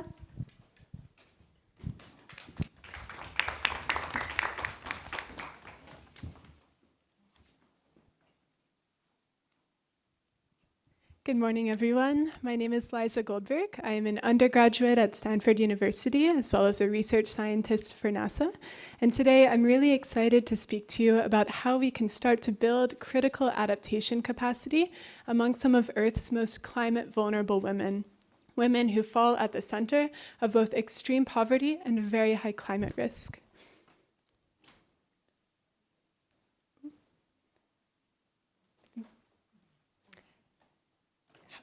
I need to go. Can we go back? Slide.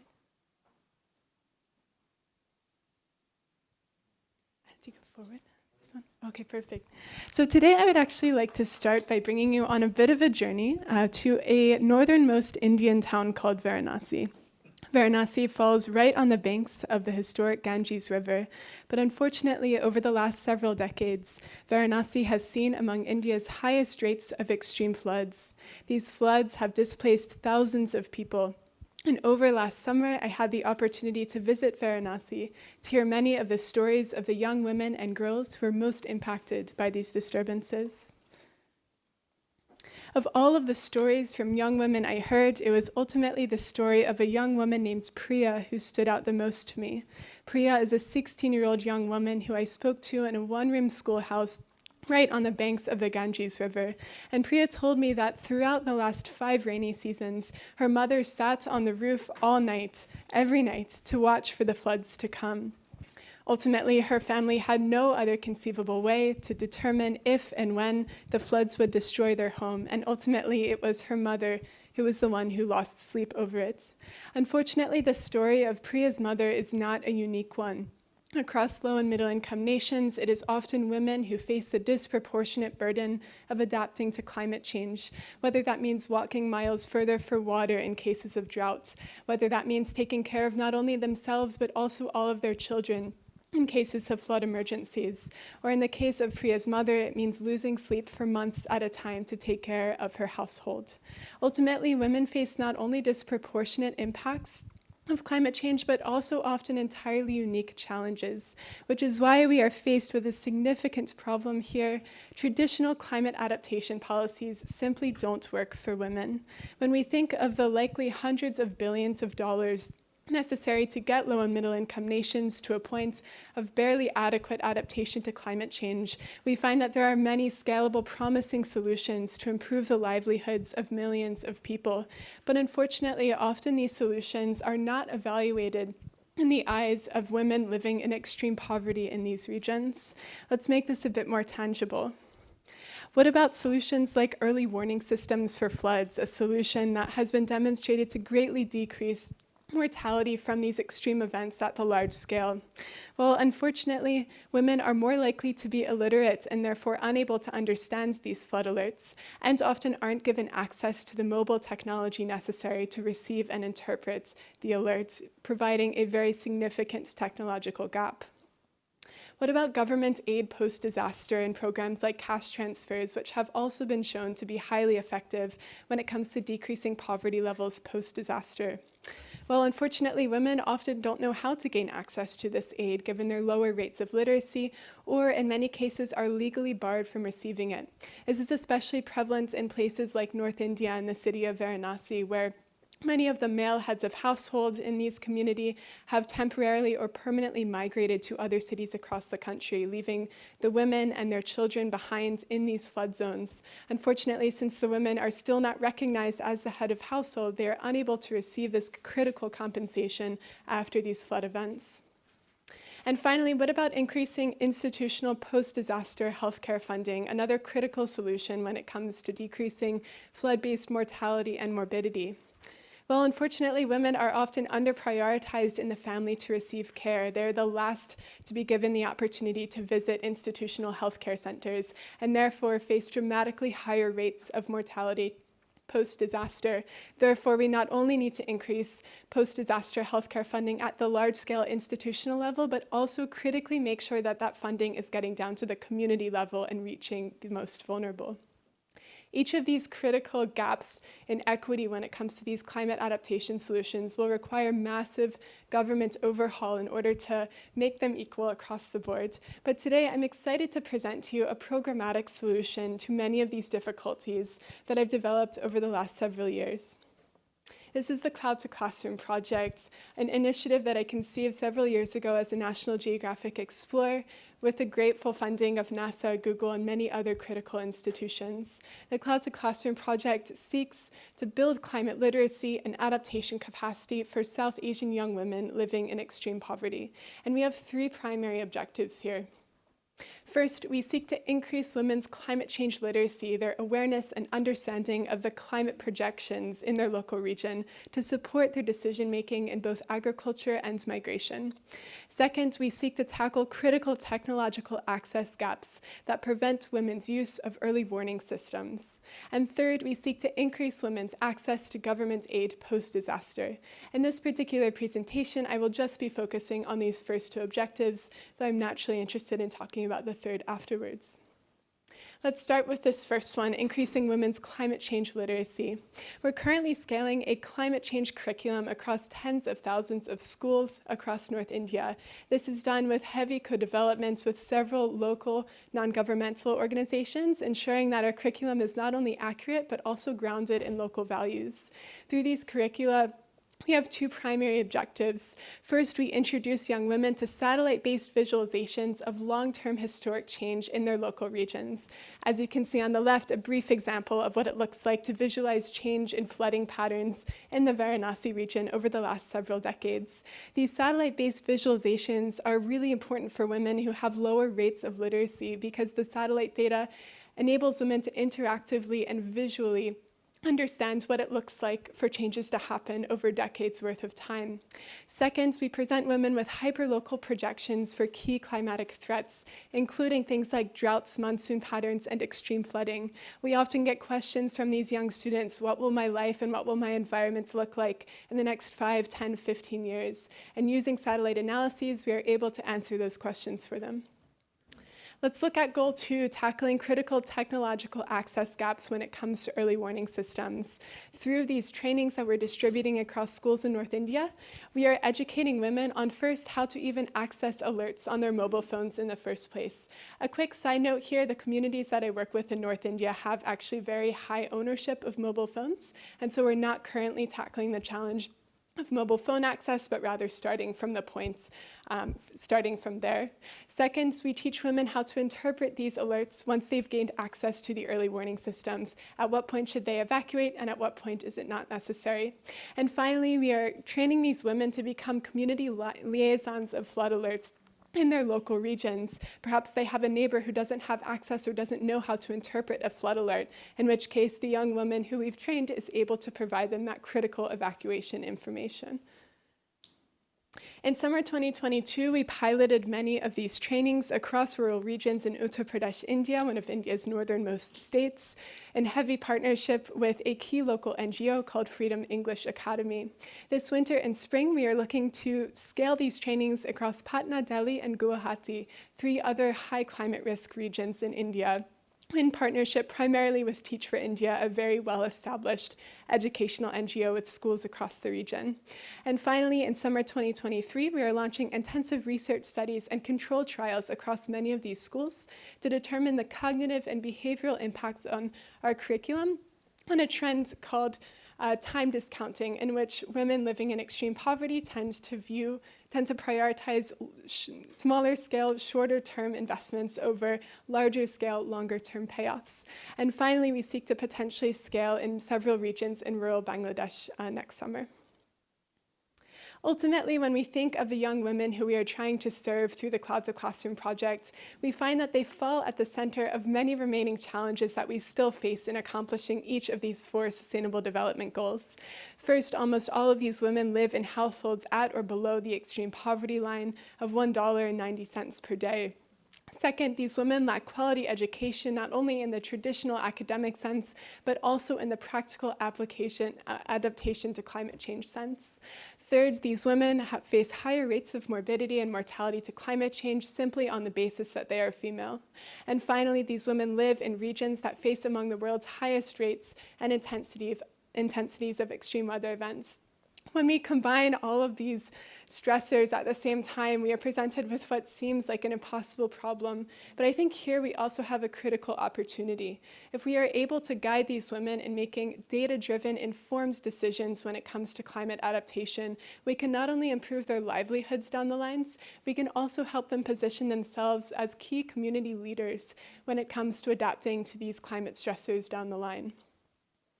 Ultimately, we know that a community is only as strong as its most vulnerable members. And I urge you to recognize that it is only when our climate adaptation policies are effective for everyone, not just the select few, that is when we will have truly succeeded. Thank you so much.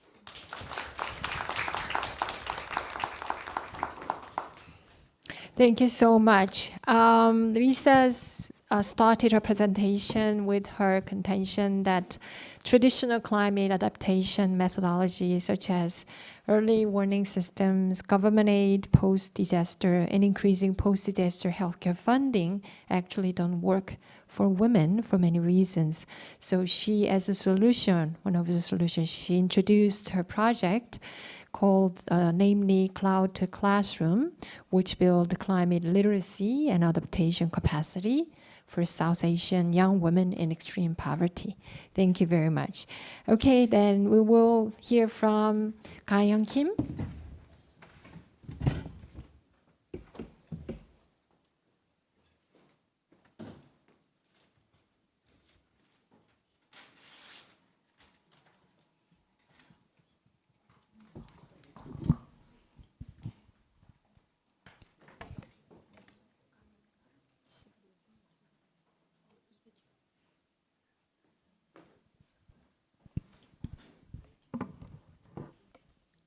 Good morning, everyone. I'm Ga-young Kim from Seoul National University, and currently I'm majoring in Global Education Cooperation. So today I'm not going to introduce my academic research, but I think I invited here to add a little bit of like perspective from education part. So it's going to be pretty unfamiliar maybe for you, but I expect that you know about this, so I hope that you can enjoy this. So the topic is Gender in Education in International Education Development Cooperation, and then subtitled as Theory and Practice.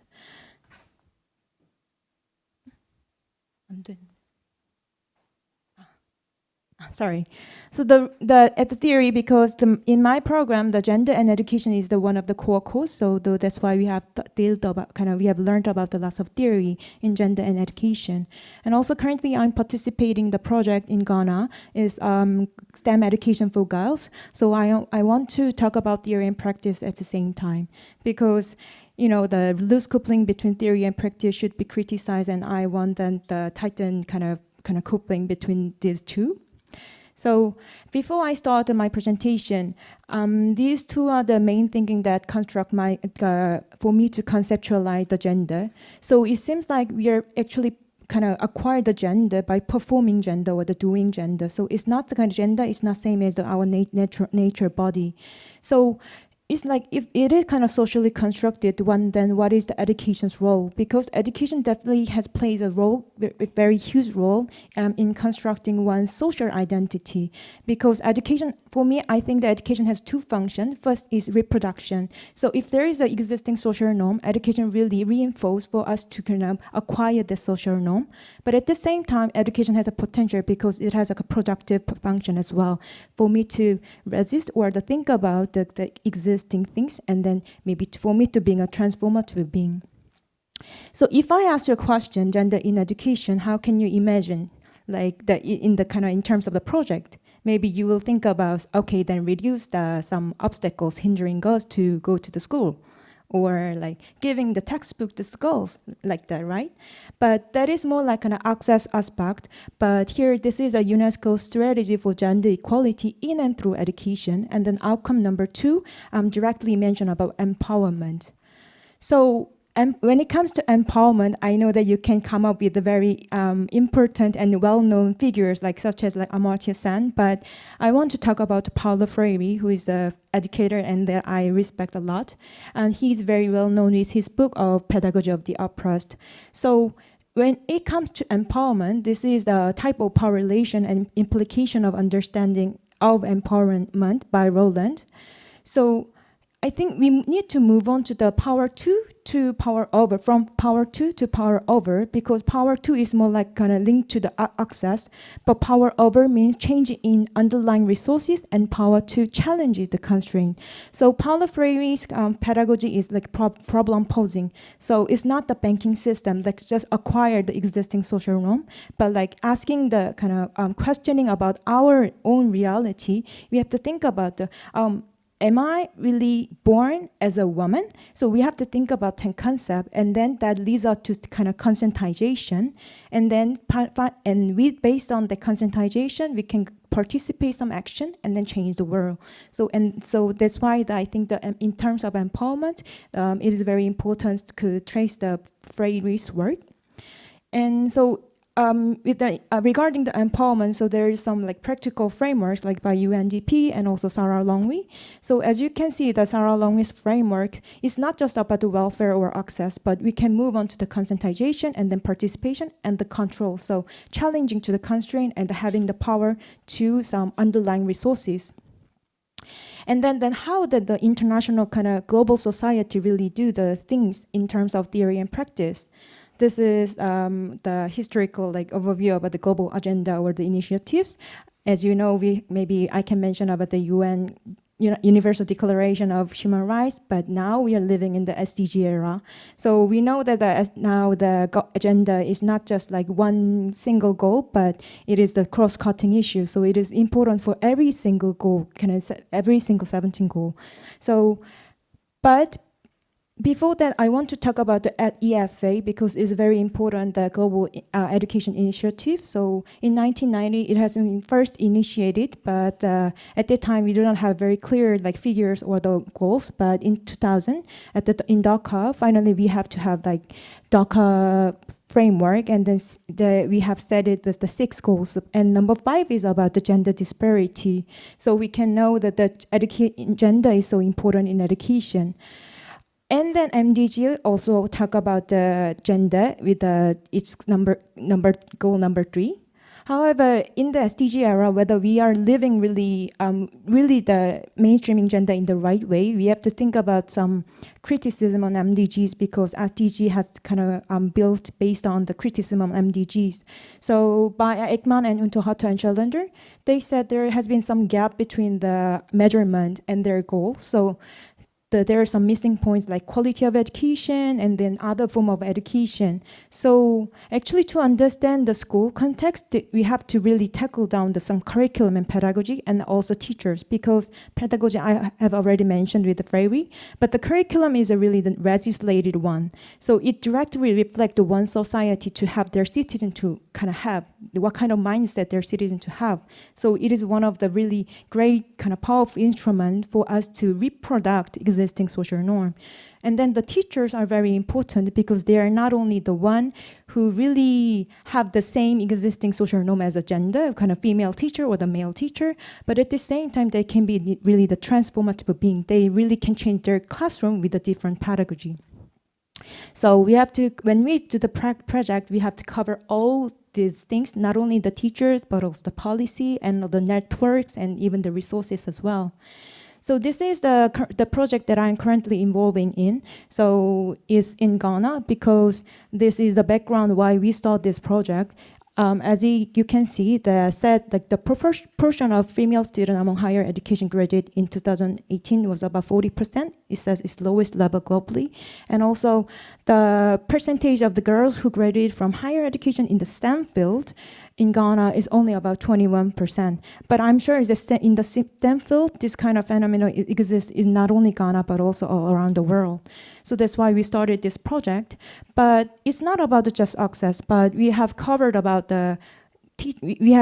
lots of different aspects. Like, for example, especially teachers are so important. So we really want to encourage teachers to have their own learning kind of community with the TLC.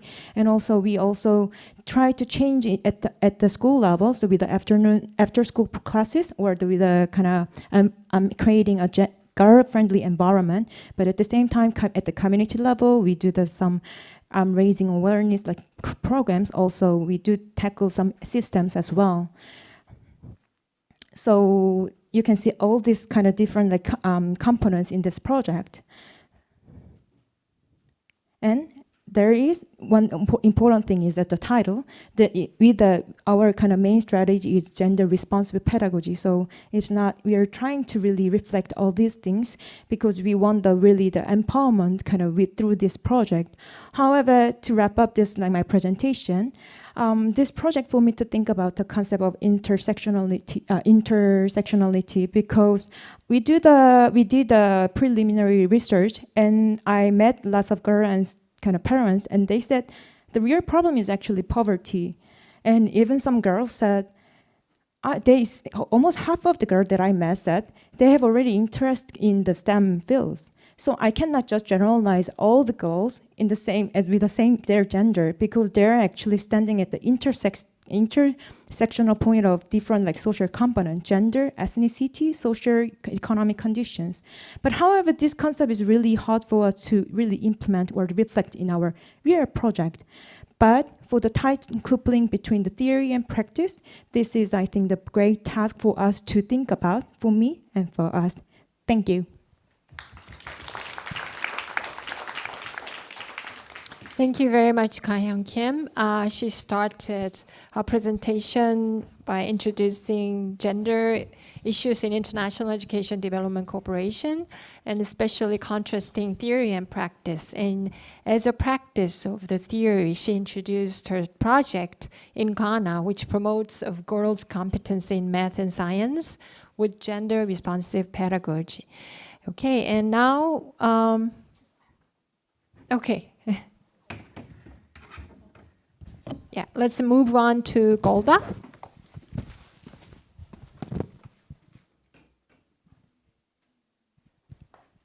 Good afternoon, good noon, everyone. I'll try to be as short as possible to give time to the last speaker. But on the broader topic, we all know that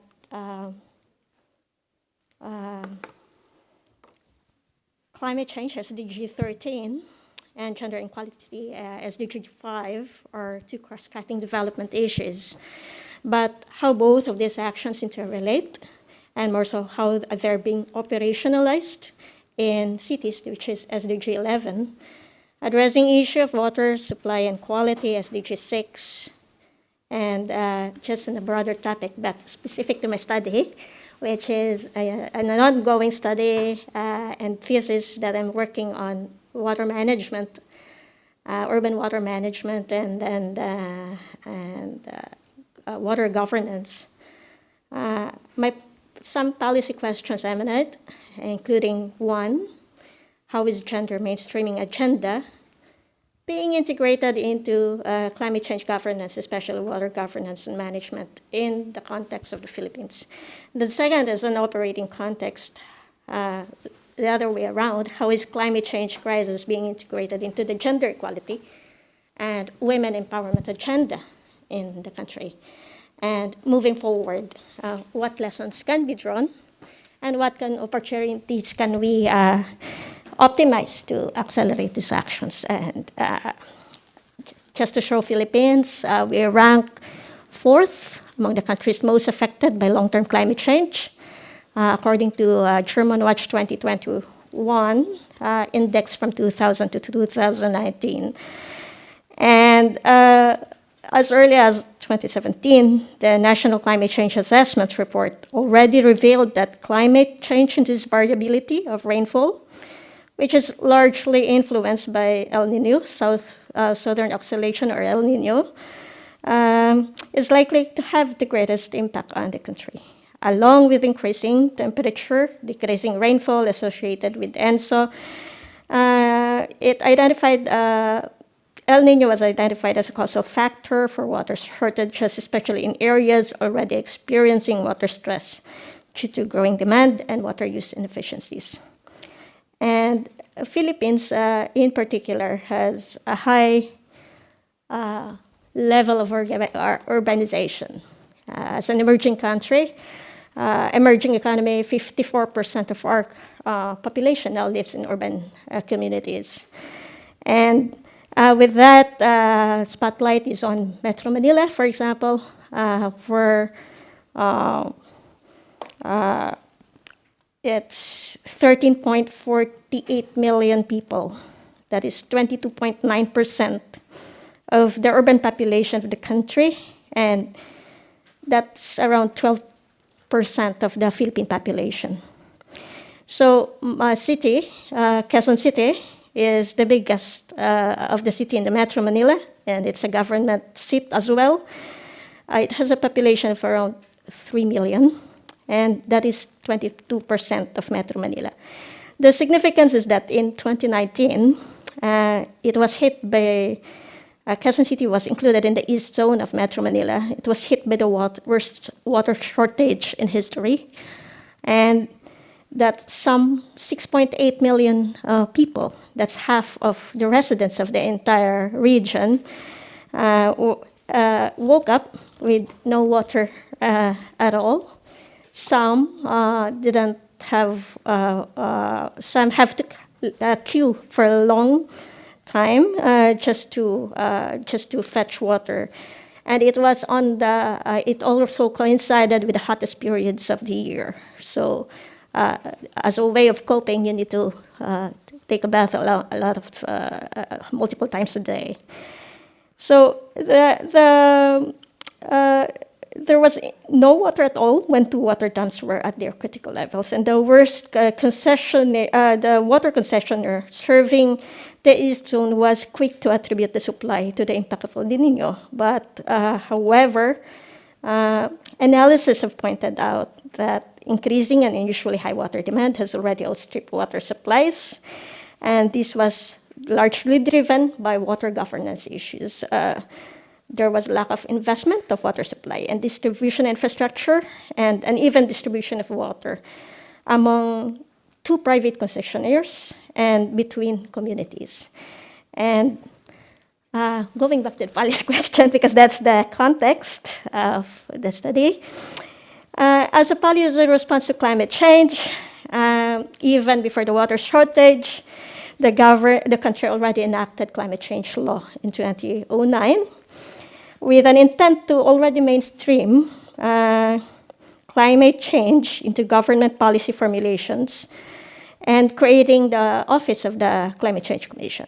It's an independent and autonomous body that is the sole policymaking body of the government. And the mandate was to develop a national framework strategy and program on climate change, which will serve as basis for climate change planning, research and development, extension, monitoring of activities to protect vulnerable communities from the adverse effects of climate change. And the law further mandates that the component of the strategy is gender mainstreaming.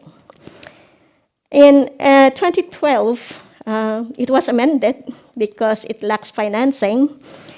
There was a creation of People's Survival Fund. It's a special fit-for-purpose adaptation funding window that aims to address domestic finance flows for the vulnerable local government units and communities through direct access modality. PSF, or People's Survival Fund, further took gender mainstreaming further by ensuring that the one seat of the board administering the fund is from the Philippine Commission on Women, to ensure that proposals submitted are responsive to the gender needs of the most vulnerable, including women and girls. In 2010, the national framework strategy in climate change was further developed, if you can see on the left side. No? One of its guiding principles is that the country, given its vulnerability to climate change, will prioritize adaptation mitigation with emphasis on adaptation, and will pursue mitigation as just a co-benefit of adaptation. And the framework further envisioned the climate risk Philippines with a healthy, safe, prosperous, and self-reliant communities, productive system. Similarly, gender mainstreaming was identified as a cross-cutting strategy, along with other cross-cutting approaches, capacity development, knowledge management, information, education, communication, advocacy, research, and development, tech transfer as among this. But unfortunately, operational priorities were not identified, and these were further translated in the national climate change adaptation programs of the government. Because of this, the details for priority actions for gender mainstreaming were not specified, and hence at the local level, it goes to vertical translation, further missing on optimizing gender mainstreaming on this policy. So in parallel, there was another law, National Disaster Risk Reduction Management Act in 2010, that was aimed for multiple agencies and local governments to develop their disaster risk reduction and management plan, allocating automatic 5% of their budgets for calamity fund, and mandating that 70% of which should be allocated for disaster reduction. The law further ensures that disaster risk reduction and climate change measures are gender responsive, respectful of indigenous peoples, and respectful of human rights.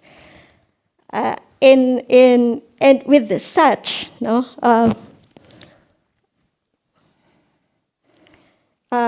the next year, 2010, the National Climate Change Adaptation Plan was formulated as a translation of the national framework. And it has established 7 areas of priority areas.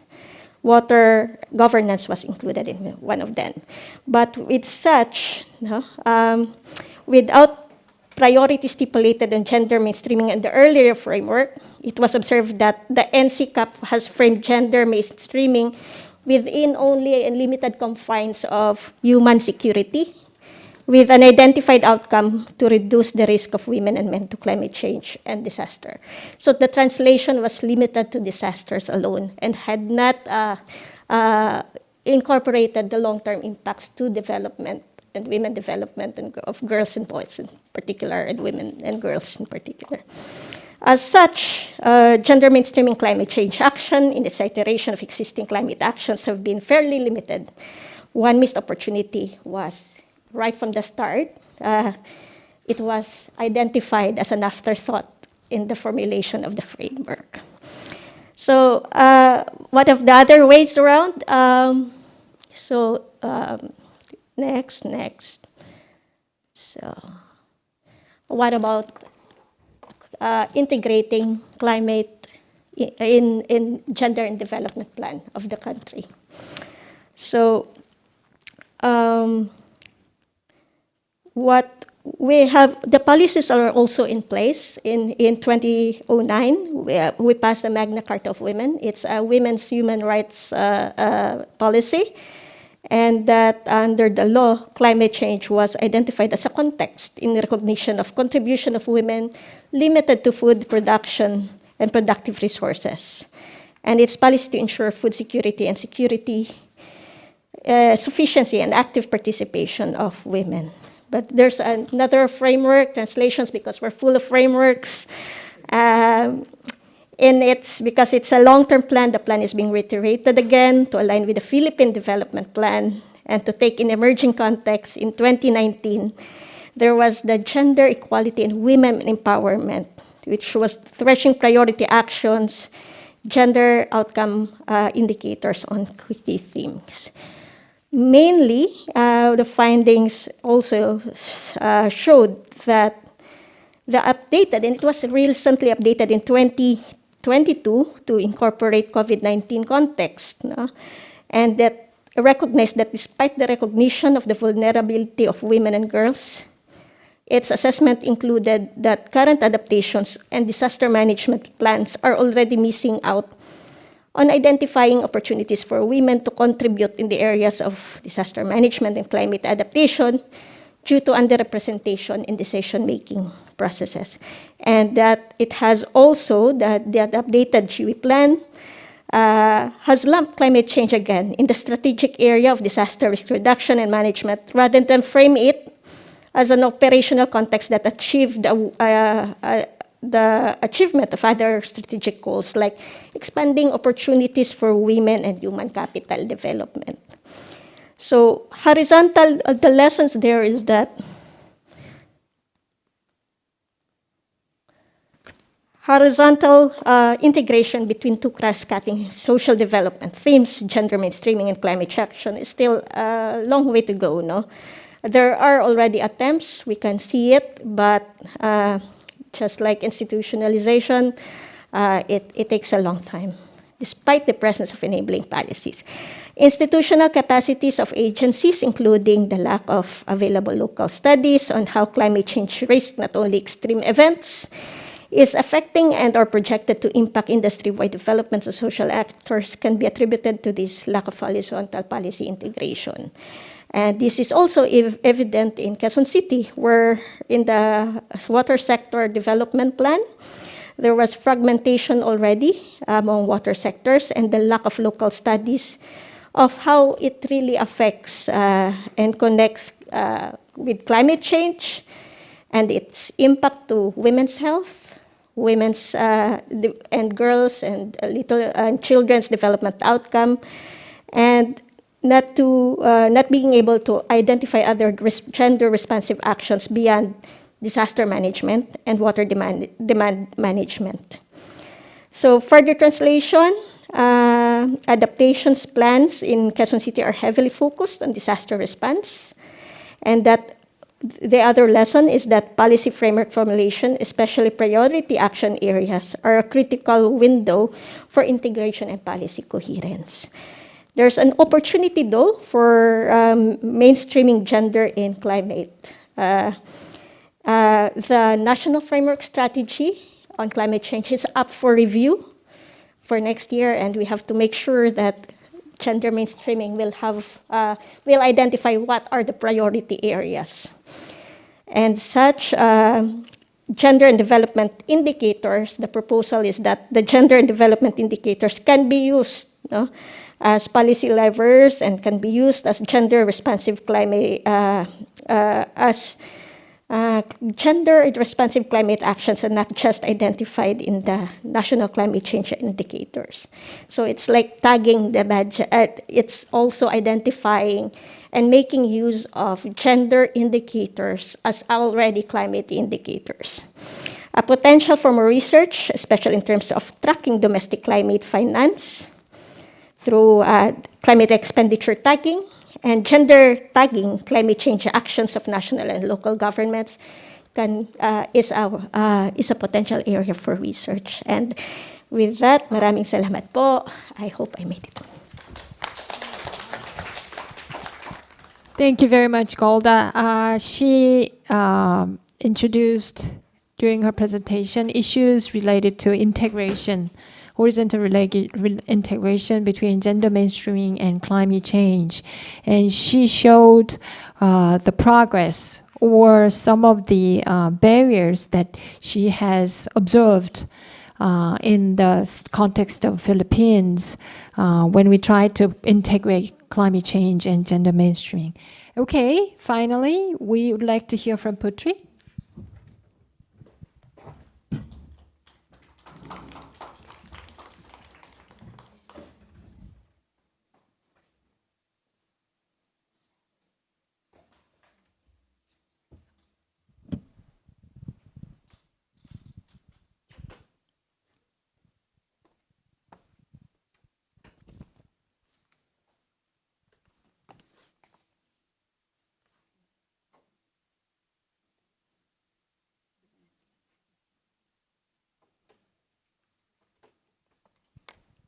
So good afternoon, everyone. I'm a little bit nervous, but I am so excited. Thank you for coming. So before that, let me begin with a short story of mine. So a sad-looking girl came to see me at my desk. The girl I met was a sex worker who had been forced to marry by her parents at 13 years old. But the first, a year after her marriage. In my country, which is Indonesia, the stigma towards sex workers who have undergone child marriage is a very strong one. The prevalence of child marriage in Indonesia is reportedly declining due to government policy and work by SDGs, but there are so many undiagnosed or unreported cases. If this vicious cycle of stigmatizations persists, will it ever be possible to eradicate child marriage?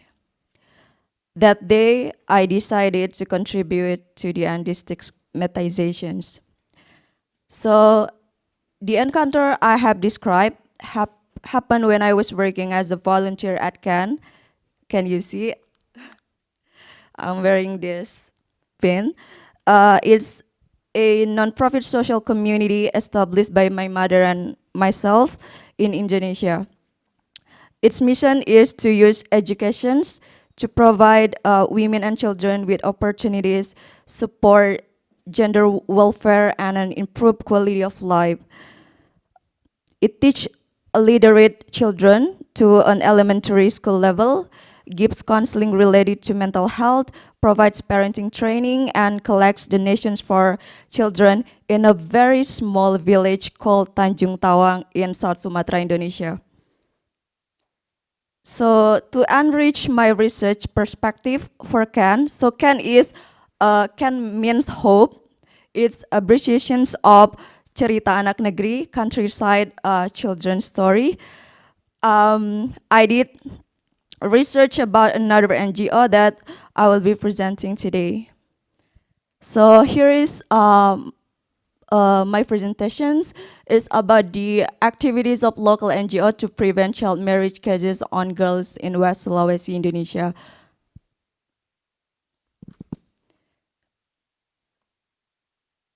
So did you know, maybe you don't know, that West Sulawesi in Indonesia has the highest incidence of child marriage under the age of 18 at 19.43%.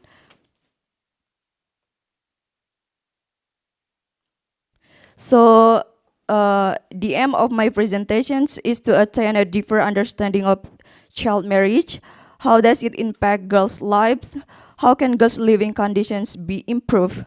We shall look at the case of West Sulawesi province, Indonesia, which has an extremely high rate of child marriage.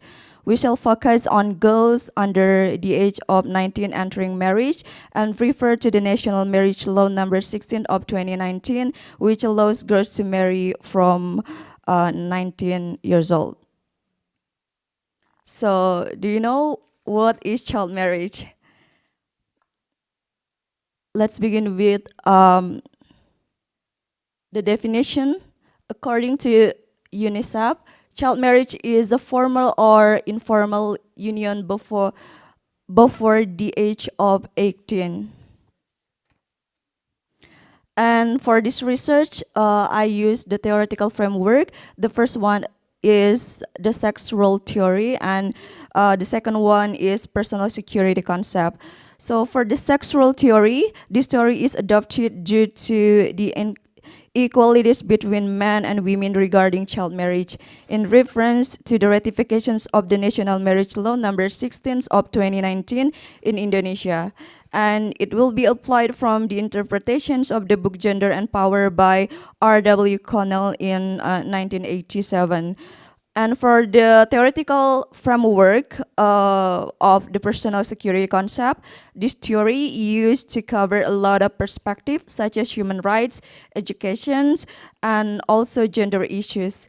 It's in line with the visions and missions of the Karampong Foundations. Furthermore, personal security, as Roosevelt proclaimed in 1941, can trace its origins to human rights, which are related to four types of freedoms inherent to every person's: freedom of speech and expressions, freedom to worship God in one's own way, freedom from want, and freedom from fear. And this is the name of the NGO. It's Karampuang Foundations in West Sulawesi in Indonesia. So Karampuang Foundations is a non-governmental organization in West Sulawesi. The vision is the realization of a prosperous and empowered society by promoting gender equality and vulnerable groups through the approach of local independence. And its missions is increasing efforts that provide opportunities, support, and freedom for gender welfare and quality of life for women and child protection mechanism. And here's according to the UNICEF Indonesia, there are three factors of child marriage in general.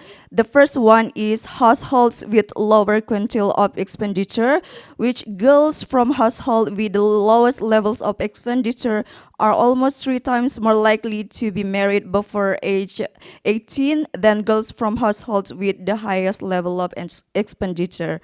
And the second factor is rural areas, which girls in rural areas are 2 times more likely to marry before age 18 compared to girls in urban areas. And the last one is low household educations. Women aged 20 to 24 years old who marry before age 18 are 4 times less likely to have finished senior high school compared to those who marry after age 18. And here is the factors of child marriage in West Sulawesi. So I combine the factors from the UNICEF Indonesia and from the Karampuang Foundation in West Sulawesi in Indonesia. And they found out 3 factors as well. The first one is religious understanding in order to avoid committing the sin of courtship. The second one is local traditional culture. So there is a phenomenon called uang panai in West Sulawesi, Indonesia. It's a man has to give money when marrying a woman. The higher the woman's education, the more money the man has to give. And this phenomenon of uang panai in weddings becomes common when men prefer to marry women with low levels of education due to financial problem. And the last factor is influence from parents. This is very hard thing. Women are still considered a vulnerable group, so marriage is considered protection for their daughters. And this is the impact of child marriage on girls in West Sulawesi. The first one, the impact of law. Child marriage is a violation of marriage law number 16 of 2019.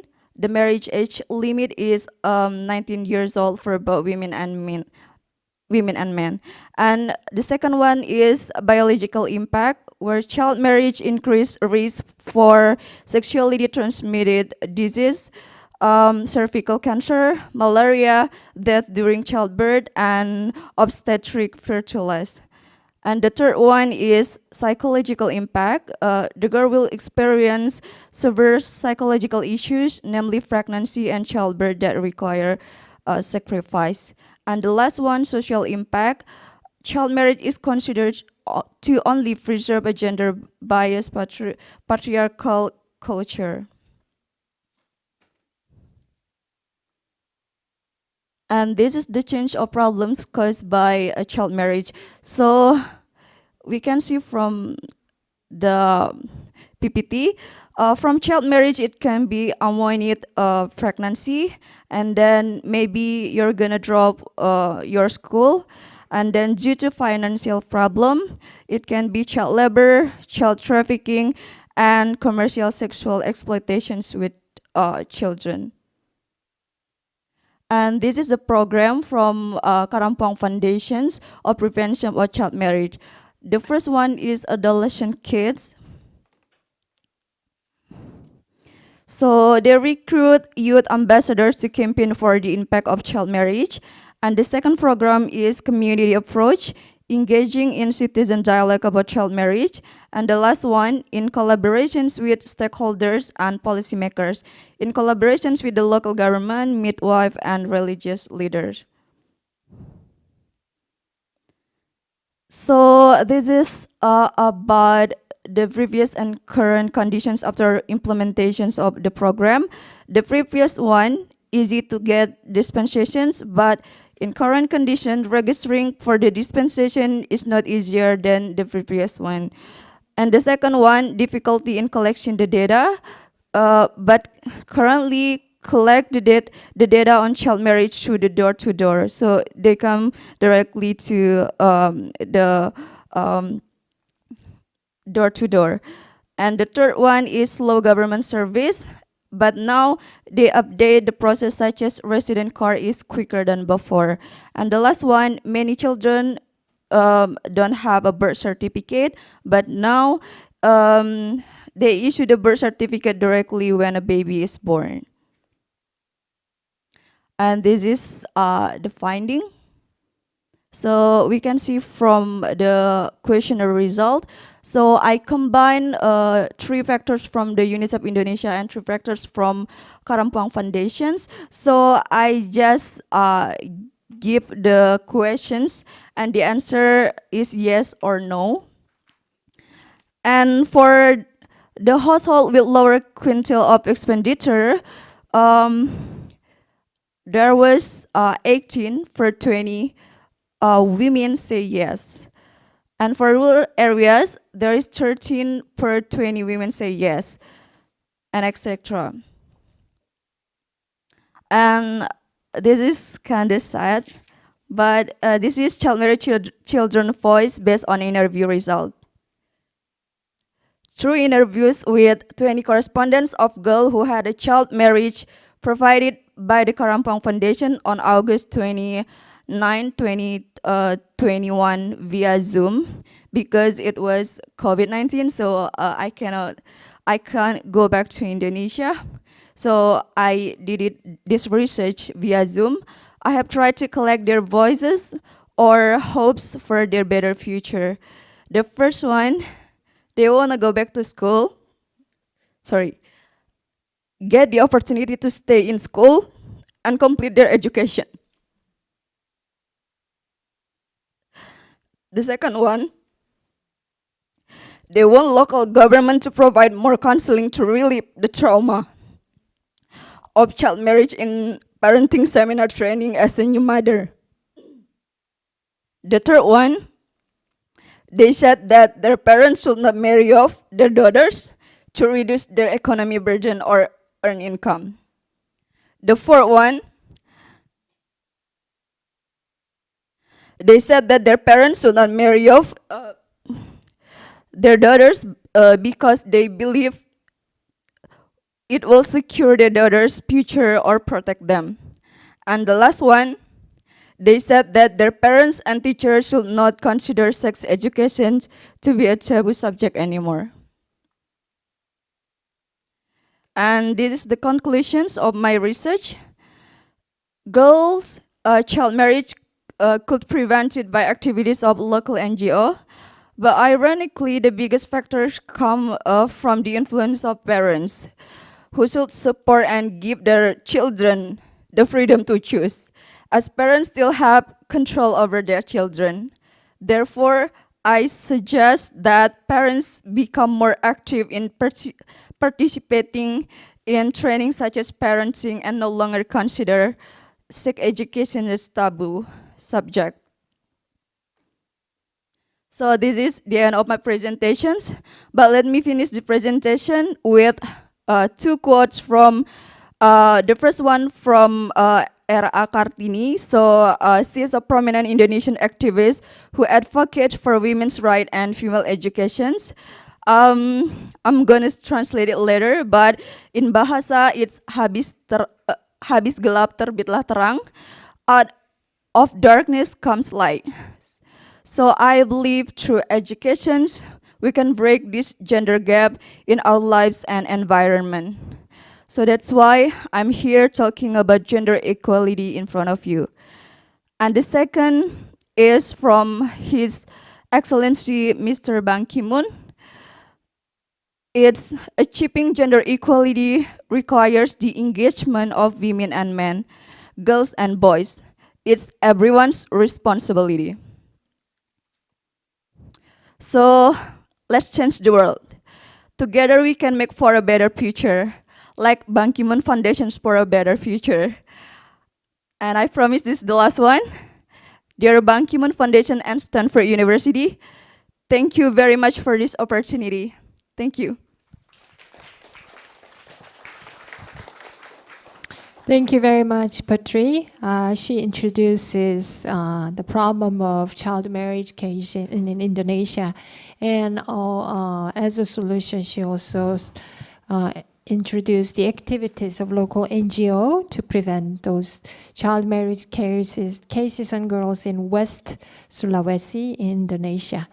Well, thank you very much for all the panelists. We have wonderful 5 presentations. Unfortunately, we have about 3 minutes left, but maybe we can extend about 2 minutes. So we will get some questions from the floor.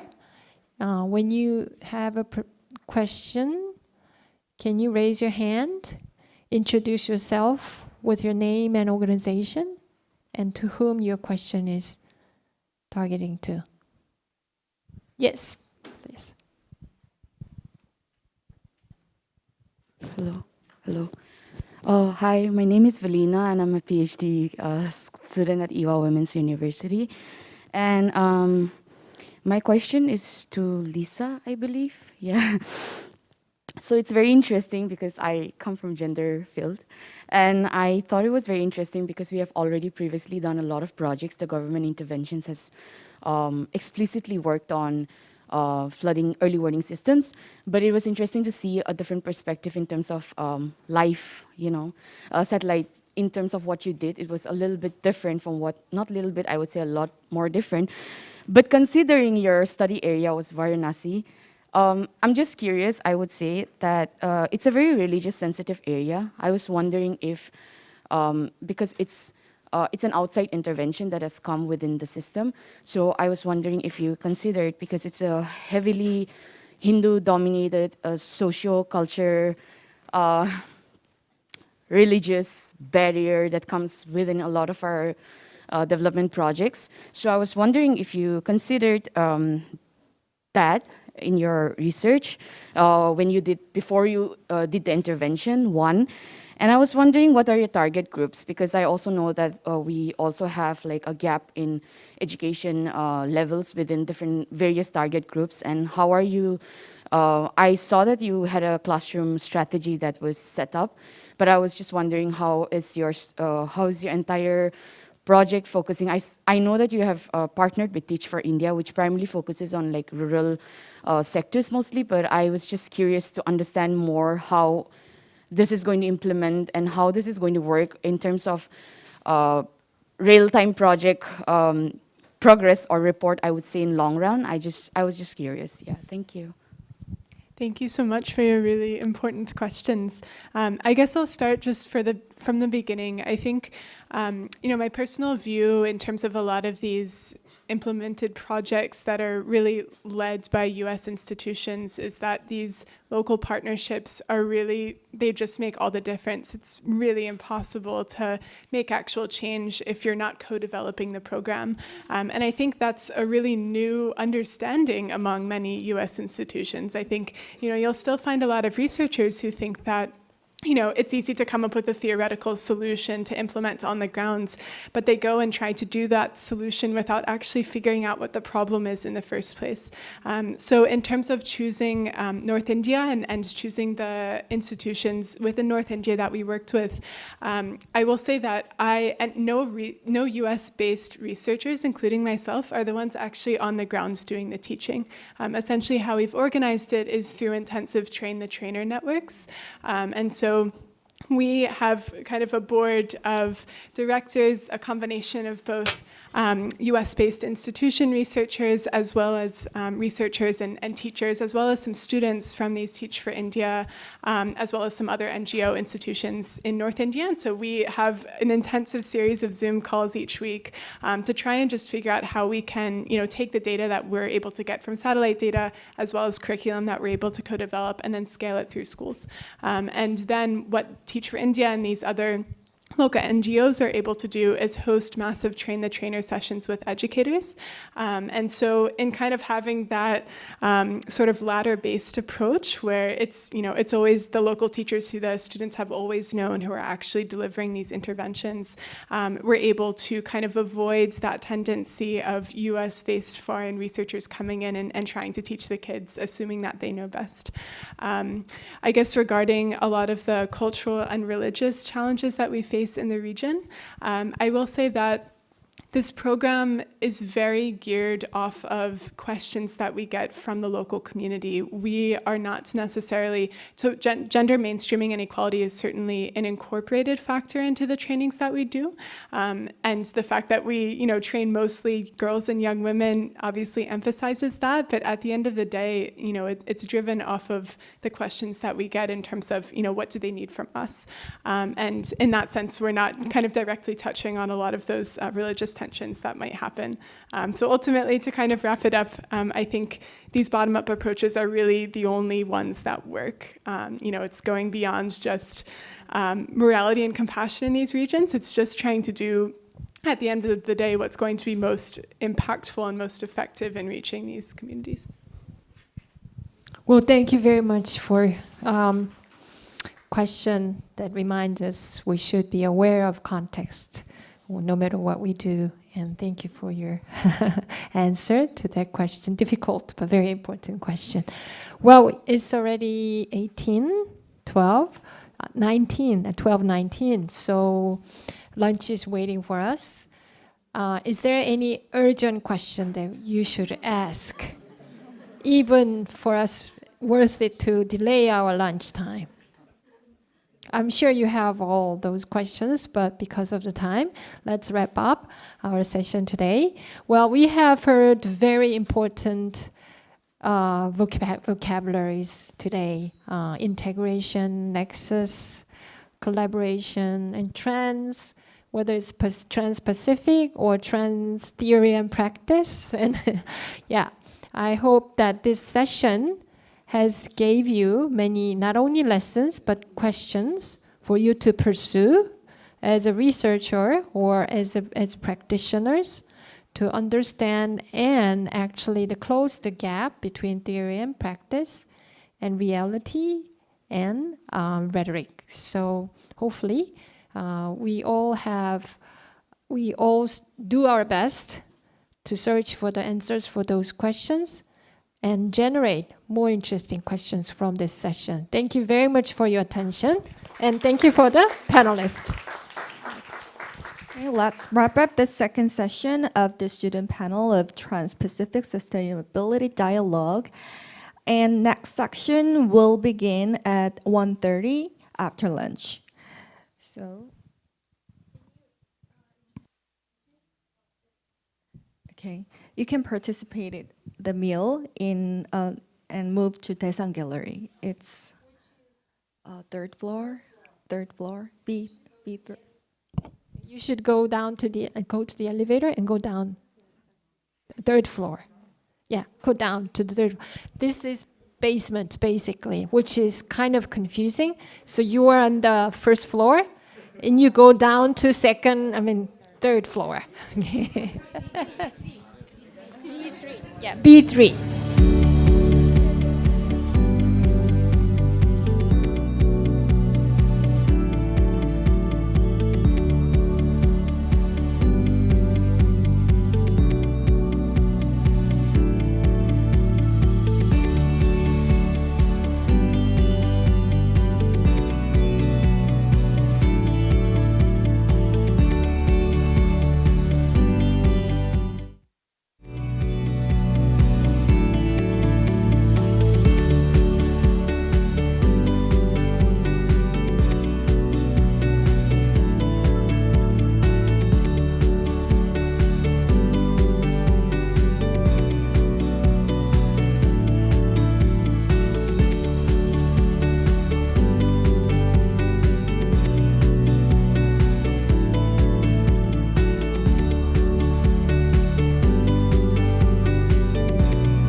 let's start the third session of student panel of Trans-Pacific Sustainability Dialogue.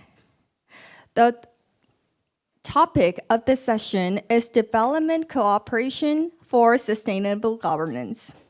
Jinhwan Oh, Professor of Graduate School of Ewha Women's University, will be the moderator of this session. Then I'll hand over the microphone to the moderator. Everyone, thanks for coming this panel. My name is Jinhwan Oh, as she mentioned. I'm a professor in the Graduate School of International Studies at Ewha, and I'm the moderator. Let me briefly introduce the speakers. We have in total 5 people. 3 of them are here. 2 of them, I think, are on the way. First, Elham Bukhari is our own PhD student here at the Ewha GSIS. And secondly, Sujan is just coming, and is a PhD candidate in the Department of Biology at Stanford University. And third presenter is Soyeon Park, is a PhD student in Seoul National University's Global Education Cooperation, the program. And some of us are stuck at lunch. Okay, so Darren is a PhD student at Osaka University, School of International Public Policy, and originally from the Philippines. And we have one more presenter, hopefully it's coming soon. Okay, so we have about 75 minutes, less than that, so each presenter is 10 minutes, yeah, the maximum. So please go ahead, Darren.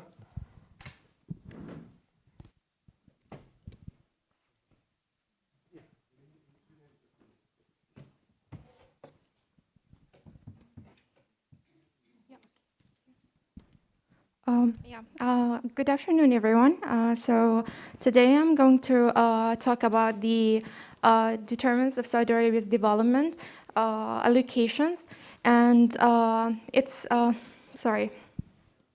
So it looks at if the kingdom look at donors' interest or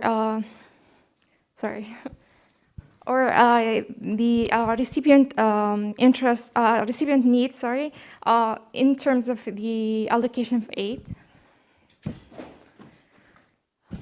So during the 1970s, due to the stagnation of the economy, so many of the traditional donor countries have fallen short in providing foreign aid. And during that time, also because of the adjustment in oil price, a lot of exporting oil countries have substantial revenue, and the Gulf countries emerged as a major donors.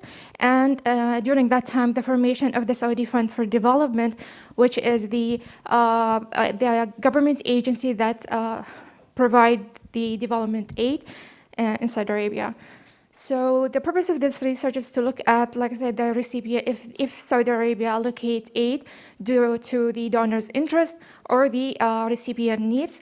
So, and because the research on Saudi Arabia is very limited, in comparison to the empirical literature that is existed for the OECD DAC countries, the traditional donors. So, why looking at Saudi Arabia? Because Saudi Arabia is focused on the South-South aid development, and also because Saudi Arabia doesn't interfere in recipients' countries' state sovereignty, so they do not focus on good governance or democratization when providing for foreign aid. And lastly, it's focused on development needs, so they focus on like infrastructure and the development of health system and hospitals. So a quick background is, foreign aid contribution to by Saudi Arabia goes back to the 60s, and during the 70s and the 80s, Arab countries were the main recipients of foreign aid. Saudi Arabia preferred the bilateral aid because of it kind of strengthening the ties between the donor and the recipient country. And this is, it shows that the structure and of the recipient countries, Saudi Arabia gives to first Arab countries, Muslim countries, then countries with a strategic partnership. So the structure of Saudi foreign aid is very complex due to many actors included in the decision-making and the implementing of institutions. So from the royal family to the Ministry of Finance and from the Saudi Fund for Development to the other royal foundations that exist in Saudi Arabia.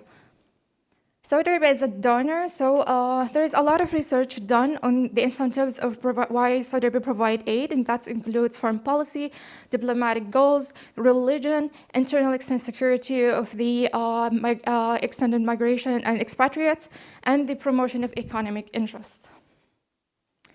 So the methodology used in this research paper is the panel data with 111 aid recipient countries from 2015 to 2020. And this is the data used because it's the only data I found available. The method used is the ordinarily square regression analysis because it's most commonly used when it comes to aid allocation research, and then the random effect Tobin model. Yes, sorry. So looking at the parts that included in this research to check if it's recipient needs or a national interest and in terms of allocation of aid. So I looked at the GDP per capita, population, GNI, and the export and import. Also, I used the dummy variables, which that include Israel, African, Arab, as a component to look at a certain topic and category. So this is the key findings. So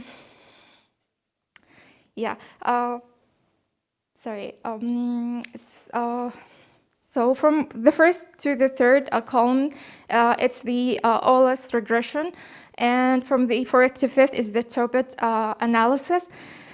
So from in the first mode, which is the basic mode, which it looks at the GDP population expert, we can say that the coefficient for the GDP and it in the population is minus and significant, and that can say that Saudi Arabia give to consider recipient needs, and it gives to a smaller, relatively poor countries. And while the export and import is positive with significant coefficient, so that's we can say that there's also commercial ties. So Saudi Arabia doesn't have like a strategic plan yet in determinant of they are focusing more on the interest needs or the recipient needs.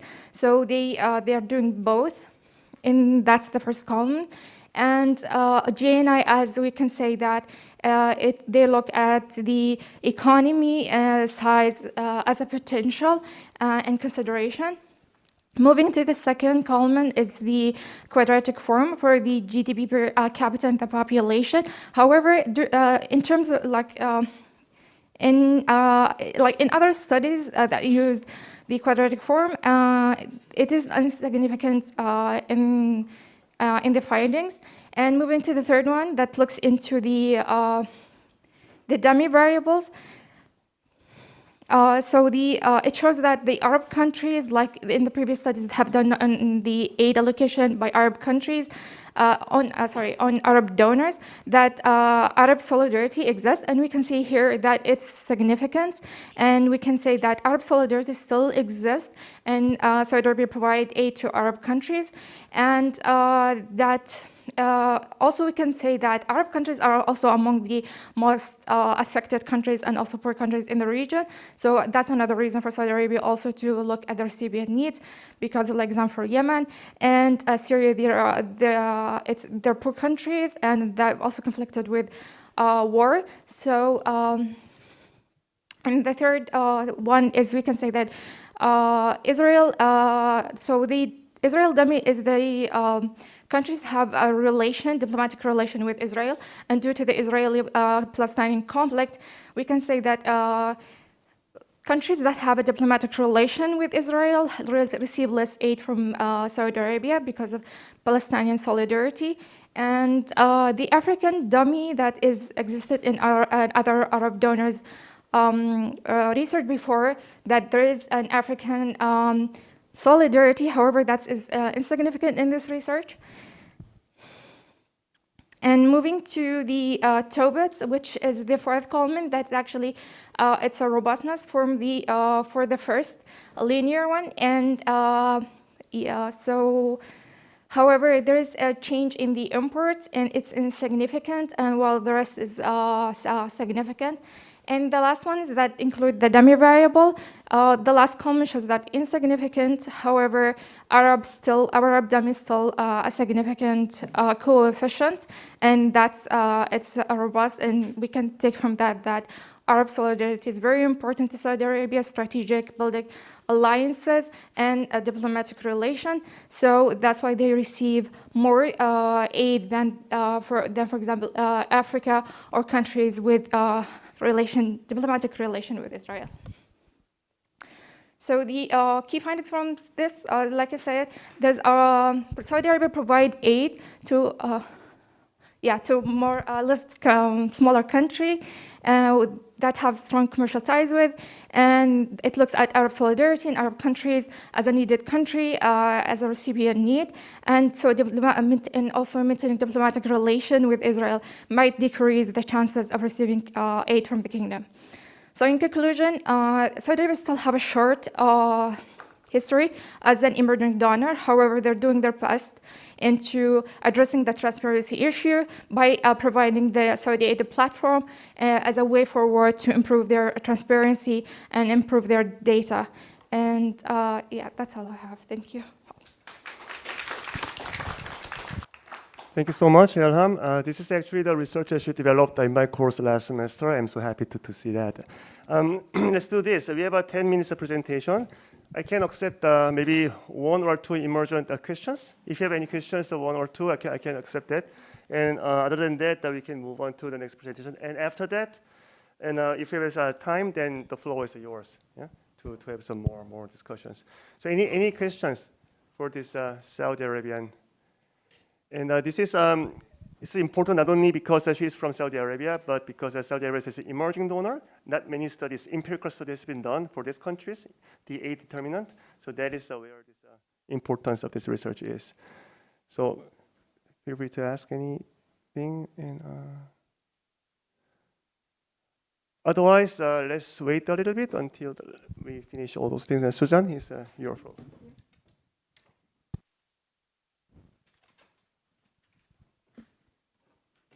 Hello, let me test this. Excellent.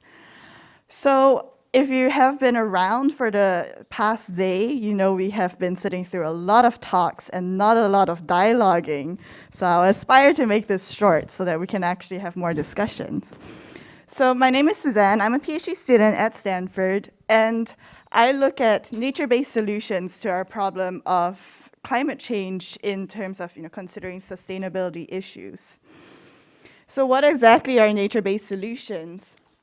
So if we think of the world and we think of nature as a source of capital, so natural capital refers to the world's stock of environmental resources like air, water, soil. We can visualize these natural capital as providing ecosystem services, right, which are nature's benefits to people. Services such as food, providing us with clean water, and so this image kind of got compressed, but if you think of a forest as a natural capital resource, one of the ecosystem services it can provide is carbon sequestration, right? When plants take carbon out of the air and store in the soil. And so these two concepts allow us to create nature-based solutions, which are management actions that use these natural capital to create sustainable solutions. And so an example of a nature-based solutions would be restoring forests, protecting it so that it can continue to sequester carbon to solve our problem of increasing carbon emissions. And since we're in Ban Ki-moon's house, basically, all of this is related to various SDGs, from ensuring we have sustainable agriculture to urban cities. If we're at the expert panel this morning, they talked about integrating nature into livable cities, as well as addressing climate change and protecting life on land in terms of biodiversity. And so I'm from Singapore, and my research focuses on Southeast Asia. which we have quite a few participants from here today. And I want to emphasize that Southeast Asia is incredibly unique because it is inherently incredibly biodiverse. We have some of the most plants, animals, and a lot of these species are endemic, which means they can be found nowhere else in the world. But as you may already know, Southeast Asia also has some of the fastest growing populations in the world, especially in the Philippines and in Indonesia. I think we've heard stories from both places today. And this growing population leads to growing urban areas, and this expansion of urban areas cuts into our natural habitat. And on the left here, you can't see the figures, but we know that as urban areas grow, forest areas are also lost, and a large majority of this is lost in conversion to agriculture to feed our growing populations. And as Southeast Asia becomes more connected in the world, a lot of these also get exported. But, you know, I think there's huge potential for nature-based solutions in Southeast Asia. And these two figures might be a little bit small, but what they imply is that on the right here, we can see that a lot of ecosystem services actually overlap. And so the pink areas refer to where different benefits from freshwater, pollination services, which increases our food supply, key biodiversity areas of the number of organisms you can protect. A lot of these areas overlap. And on the left figure, you can see that they can actually be incredibly profitable if they're accurately reflected in the economy. And a lot of these areas overlap with more rural communities instead of being away from large urban areas. And so what are some challenges to implementing nature-based solutions, and how can we address them, right?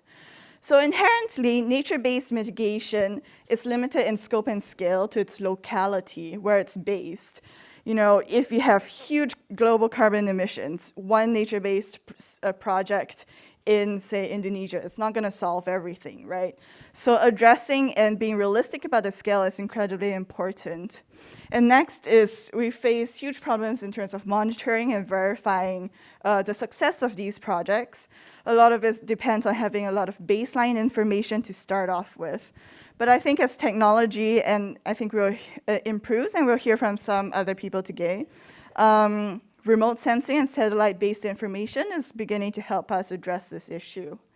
Financial constraints to implementing the project is also a huge limiting factor. If you heard a lot from yesterday, we talked about the need for private funding as well as public funding. And I think these multilateral institutions, especially development banks, have been coming in to fill this area. And finally, governance. I think a lot of us that come from Southeast Asian countries know that our political will is sometimes incredibly lacking sometimes, and different government authorities may overlap, or sometimes these nature-based solutions fall in the gaps of different governing authorities. And so really strong policy structures are required to make sure that this is successful. So one solution to addressing all of this is the notion of payment for ecosystem services, right? Which is exactly as it sounds. If we accept that nature has benefits to people and the economy, it should be accurately reflected in our economic systems, and that's by generating payments. And so this, we're looking at a specific case study from Lam Dong, where the Vietnamese government created this it's called Decision 380, where they valued ecosystem services of a patch of forest in Lam Dong. And so there's this governance structure where the people who benefited from the services, which were in this case 2 hydropower plants downstream from a forest, as well as a tourist company, made payments towards the service providers, which were the communities that lived near these forests, such that the service providers will continue to protect and improve the quality of ecosystem services that are provided. And so what actually this story actually tells us is that we can have protections of the forest while increasing livelihoods of the households who live there. And a large majority of these households were also ethnic minorities. And so we can benefit both people and the environment together. but it requires, this economic reflection of nature's benefits. And so I am trained as a biologist, right? My advisor, Gretchen Daly, likes to tell me that science can know the answers. We know what natural capital is there, we know how to measure it, we know how to model and do predictions. But oftentimes that's not enough, right? I think the whole purpose of this dialogue is to have conversations, especially, Yuhua has such a great international studies department. I, as a scientist, often get stuck on this question, right? We know the science, how do we actually get countries to cooperate and implement it? And so rather than give you the solutions, this is my question to you guys, and I hope we can have a conversation about it. Thank you. Thank you so much, Susan. Many of us from IHWA, including myself, are more toward the social science, so we do not know much about these biology things. So in that sense, this is what this dialogue is meant to be. So thank you so much. She finished relatively early, so I think we can accept some questions.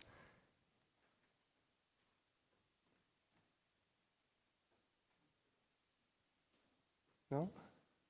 If you don't have questions for me, you can help me answer that question, right? Where are you from, and how can you see your country implementing nature-based solutions too? So.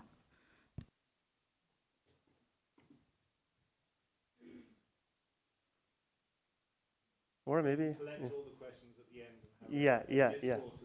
Yeah. Okay. Let's do that. Okay. Sure. Then maybe we can move on to the third presentation. It's another different field, so education.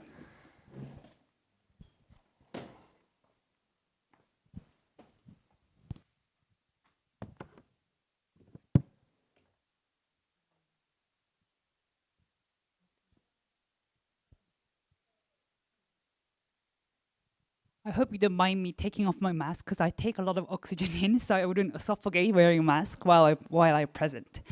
Okay, good afternoon, everyone. My name is Soyeon Park. I'm a PhD student at Seoul National University for the interdisciplinary program of the Global Education Cooperation. We talk about the global cooperation and development, but more specialized in education sector. Today, I would like to present under the topic, under the title of the Novel Partnership for STEM Education in Tanzania, under the theme of the Development Cooperation for Sustainable Governance. So before I move on to my presentation, I first would like to introduce what STEM education is. For some of you, you might be familiar with it. For some of you, might be new. So STEM education is science, technology, and engineering and mathematics. But in education aspect, there are two different meanings. First one is wider meaning. And I think this is overall of the STEM education. So it's referring science education, mathematics, engineering, and technology as a discrete subjects. And also it's also referring modernization of the contents of teaching methods of school STEM education. And this also wider meaning embraces the embrace of the inclusion of the ICT into school education. The other part of the STEM education is the narrow meaning of the STEM. And this is what I'm going to more specifically talk about in today's presentation. And this is meaning the specific educational method, approach, integrative, and interdisciplinary teaching methods. STEM has been getting a lot of attention in developing countries and especially in low-income countries as a potential key to unleash their potential to bring their economic development. And also it is seen as a facilitator to achieve United Nations Sustainable Development Goals, with a heavy emphasis of the link between the society and science. And it is also seen as empowering the labor force, serving as a feasible solution for economic growth, as I mentioned earlier, and also as well as human development. Today I would like to focus on the Tanzania. And before we talk about how the Tanzanian STEM education has dealt with through this novel partnership, I think we first need to know how Tanzanian government has progressed for STEM education. In this context, we can see two different pillars. First pillar is about ICT education. So the Ministry of Education, Science and Technology since 2016 have been implementing strategic integration of ICT in basic education. And the ultimate goal, educational goal, as outlined by the National Strategic Development Plan, was to build a highly skilled and educated workforce with aptitude and skills in application of ICT in their everyday life. So they want to cultivate a society with well-educated and knowledgeable citizens. And the other pillar is about the science and mathematics education. And since mid-1980s, there has been a shift, an initiative to move away from the examination from mere memorization to practical learning. So they have introduced the concept of alternative to examination. And they also have been implementing to provide in-service and pre-service teacher training with continuous revision. And this has been jointly done by the funds from the International Development Corporation. Financially funded by the African Development Bank in 2002, there has been an attempt to teach through the integrative teaching method by training teachers as well. And also the secondary education development program was funded by the World Bank in 2005 to provide inquiry-based and student-centered learning to students. As you can see from the science and mathematics education, they are heavily focused on the teacher training. And I would have to emphasize that in education part, it is very easily conceived that if you provide a teacher training, that would bring immediately to the classroom changes through the teachers, changes in their instructional practice. However, this does not necessarily happen especially in low-income countries, where teachers are heavily burdened with a lot of work when they have a high ratio of the teacher to pupil ratio. I would like to also introduce diverse forms of the cooperation for STEM education in Tanzania. The first one is multilateral, one of the typical ones in International Development Corporation. UNESCO has distributed microscience kits to schools through the partnership with the Ministry of Education and Vocation Training of Tanzania. And this one was heavily focused on the chemistry education. They provide little kits so they could conduct the experiments in schools. And they also offer the workshop for teachers so they know they're confident enough to use those kits during their class. There was a triangular cooperation that was conducted towards Tanzanian STEM education. This was done by the Dutch government, University of Netherlands, and Tanzania over around 7 years. And they have tried to develop capacity among teachers. So by connecting those teachers to nearby universities, so the teachers know how to use the micro-scale chemistry experiments. So they provide exemplary curriculum materials to them. I have found through the research that Sokoine University of Agriculture has been implementing STEM education to nearby primary schools, emphasizing there needs to be a link between what they learn from school to their daily lives. But today I would like to move away from the very typical bilateral and or multilateral international development cooperation, and to introduce this novel partnership formed between E3 Empower and Compassion. So let me first introduce the E3 Empower. This is a social enterprise trying to empower developing communities through three E's: energy, education, and entrepreneurship. What they did is they installed computer labs, and they also provide hands-on STEM experience to students, especially for compassion centers who are sponsored through the Compassion International. And with the full funds from the Compassion International, they provide a 5-day full-day boot camp to students, about 30 to 40 of them. And Compassion International, as we all know, it's an international NGO, and it's also a faith-based organization. And they had that financial resources to fully fund the STEM boot camp, also as well as funding for ICT labs. I have emphasized that they have each compassion centers purchased 10 smartphones as a utilization of the STEM bootcamp, but they want to provide continuous opportunities for students in their compassion centers to keep coming in and out for utilizing those skills and knowledge that they have learned through the STEM camp, even after the end of the project.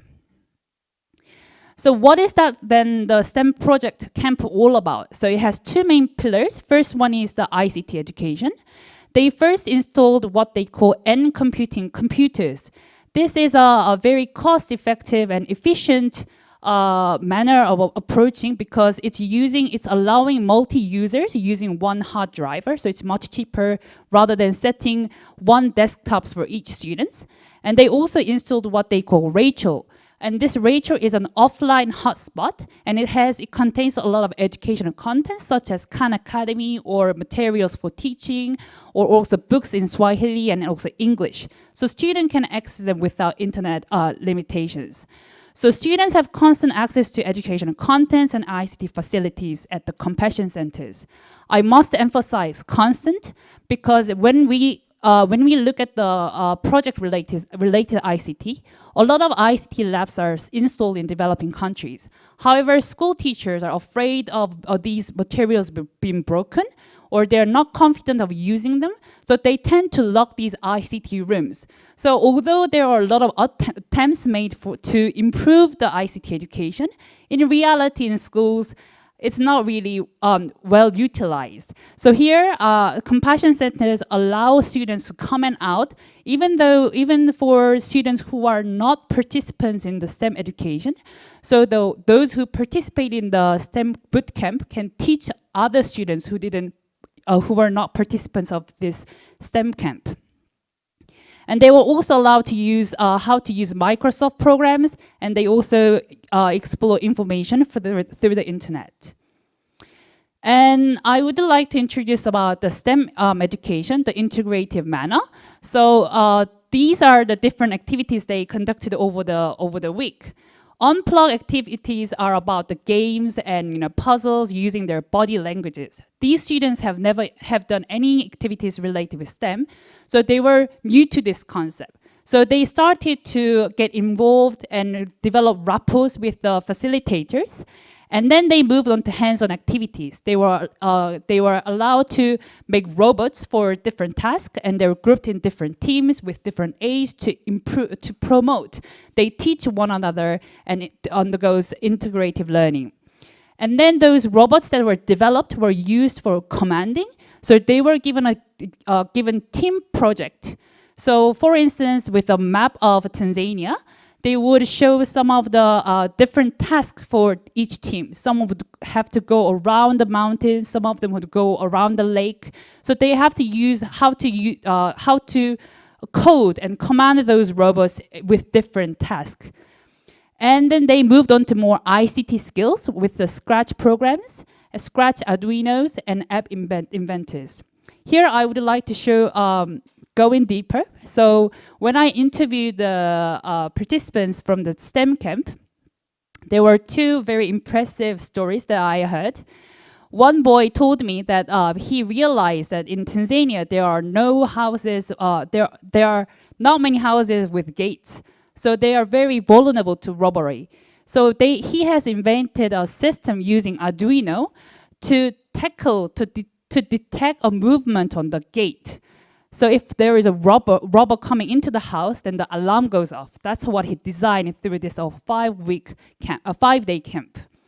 For the app inventor, because the Compassion is a faith-organized NGO, churches are always nearby the Compassion Center. And a girl aged about 15 years old realized that the church communities had struggling to share their prayer requests or prayer responses.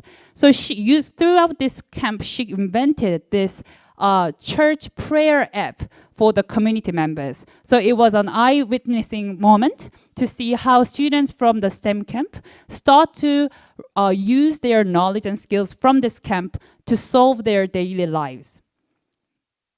So to wrap up, I would like to emphasize how this NGO and social enterprise have formed a novel partnership, which is not, which is a atypical form of the international development cooperation for tackling a problem. NGOs have flexibility to measure their own resources. They are not bound to very constructed or concrete way of dealing problems. They can find a new solutions to constantly emerging issues, and they perceive as a prominent actors. And I think this project was possible and feasible to bring pragmatic interventions to students, because the needs were aligned together, and they tackled this in a very innovative way. Thank you. Thank you so much, Soyeon. Tanzania is very active in many different kinds of development cooperation, and education is one of the major fields. So in that sense, I think it's very important, the lessons told to us. If you have any some urgent question, I can accept one or two. Yeah. You can identify yourself. Just I wonder that do you have any specific reason to choose Tanzania? But I mean do you have any specific reason to choose Tanzania? Yes, I understand in many ways, but my question is about the specific reason, like the family profiles or the economic and social structure, or maybe historical backgrounds. So is your question about why I have chosen Tanzania? In terms of social life and social ways. In terms of social ways, I must admit that because this was possible that E3 Empower was implementing their project in Tanzania, so we had easier access for STEM education, because STEM education itself is very seen as very expensive. So it's very difficult for other agencies or NGOs to tackle STEM education. It's very difficult. But but in this case, E3 Empower has been working as a grassroots from the bottom up in Tanzania. So that was a reason why I chose Tanzania. But as Tanzania, and I think as a kicking off as Tanzania, that we have looked Tanzania, but as my colleague said in previous research, KOICA is doing STEM education, has just started to kick off their STEM education in Ghana. So Korea has been moving on their, extending their countries of their partner countries for STEM education has been now just start to expand. So I'm not so sure whether I have answered your question enough. We can have a more discussion after all presentations. So maybe move on to the fourth one. Emmanuel, maybe you can go back to the science part. He's a PhD candidate in the Department of Mechanical Engineering in Stanford.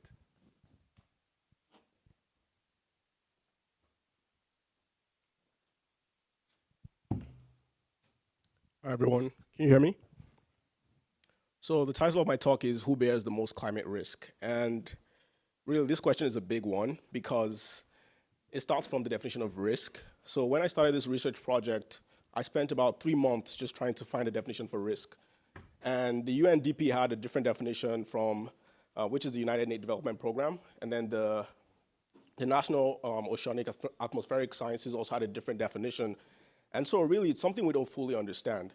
And in my work, I finally had a way to redefine risk. And I think of risk as a mixture of threat and vulnerability. And so threat is something that we're protecting ourselves against, and vulnerability is the properties that make us susceptible to a threat. And so here, I will just talk about my work and how it relates to climate risk. So here is a picture, a little bit dramatic, but this happened early this year in March. And both the North and South Pole hit temperatures that we had never seen before, almost at the same time. And the guy here who has the Twitter feed is Stefano Di Battista. He's a climate journalist, and he said the climatology has been rewritten. The second one was a weekend I was spending in Georgia for my cousin's graduation, and in just a couple of 2 days, there were multiple news outlets talking about extreme heat, extreme weather. just showing that this is no longer an idea that scientists have put in our minds, but we're living the reality today. And while making this talk, I found another news article that just happened a couple months ago showing a flooding that happened in Seoul. And we see words like record, groundbreaking, never happened before, more common today. And this shows that the climate issue is really pertinent. And the question is, how do we even understand who is mostly impacted by these issues? So I thought about this question: when will the next heat wave be? I have no idea. But can we learn from the past, and can we simulate events and measure risks? And I'll go into the work I did. And so on the left, you have ground truth for temperatures in a region in California. And on the right, you have a generated example of temperatures in California. And so my work uses machine learning to ingest real data and try to recreate those distributions. And so the idea is that if we can do this much quicker than the current climate models, then perhaps we can actually simulate multiple scenarios and try to understand the risk of climate in different parts of the world. And I did the same thing for the winter as well, and you'll see that it's pretty similar. And then I did the exact same thing for a different region in California, in the west coast of the United States as well. And we can see that these methods are actually working pretty well, and this creates a new paradigm for us to do data-driven modeling of atmospheric variables. And so we can shift from the physics-based models, which are much more intensive computationally, and we can go into a data-driven world where we can actually learn something from the data. So essentially what I do is I take pieces of the world, like a time series, I pass it into my generative model using machine learning, and then I'm able to generate high resolution temperature distributions for different months. But why do we care about this? So here is a picture showing the different satellites that orbit our Earth. And essentially what these satellites do is that they measure different things. So they can measure from CO2, they can also measure temperatures. Some of them also look at the landscape, topology, they look at how much vegetation you have in a particular region. And really, there's something about these methods that make them a bit challenging. One, only the richest nations can actually afford to send these satellites up to space. So it's really expensive. Second thing is the data is actually collection is infrequent, so which means that we don't have a consistent way to collect the data at every point in time. But also, one more important reason, I think the final one I want to say is we can't put sensors everywhere, so which means that we cannot really have a true map of our world. And so really, that's why I'm doing this work. And so essentially, my whole PhD work is developing methods for uncovering risk. And so I look at the nexus between climate and weather. So in this context, climate and weather is actually our threat. It's the thing that's going to potentially harm us if we don't do anything. And now climate and weather directly affects our energy systems. So we can think about our energy systems like the distribution, transformers, you can think of it as solar, you can think of it as wind energy resources and things like that. And the final and most important piece is people. How do people interact with energy? And how does the climate actually affect people? And really, if we're able to develop temperature maps that are fine-grained, we can actually map out the risks to people to understand the distribution of the effects of climate change. And so I'll just talk about a few applications. Food risk. Why is this important? So here shows a chart which shows essentially the yield of a particular crop, and looking at the x-axis, you have the years.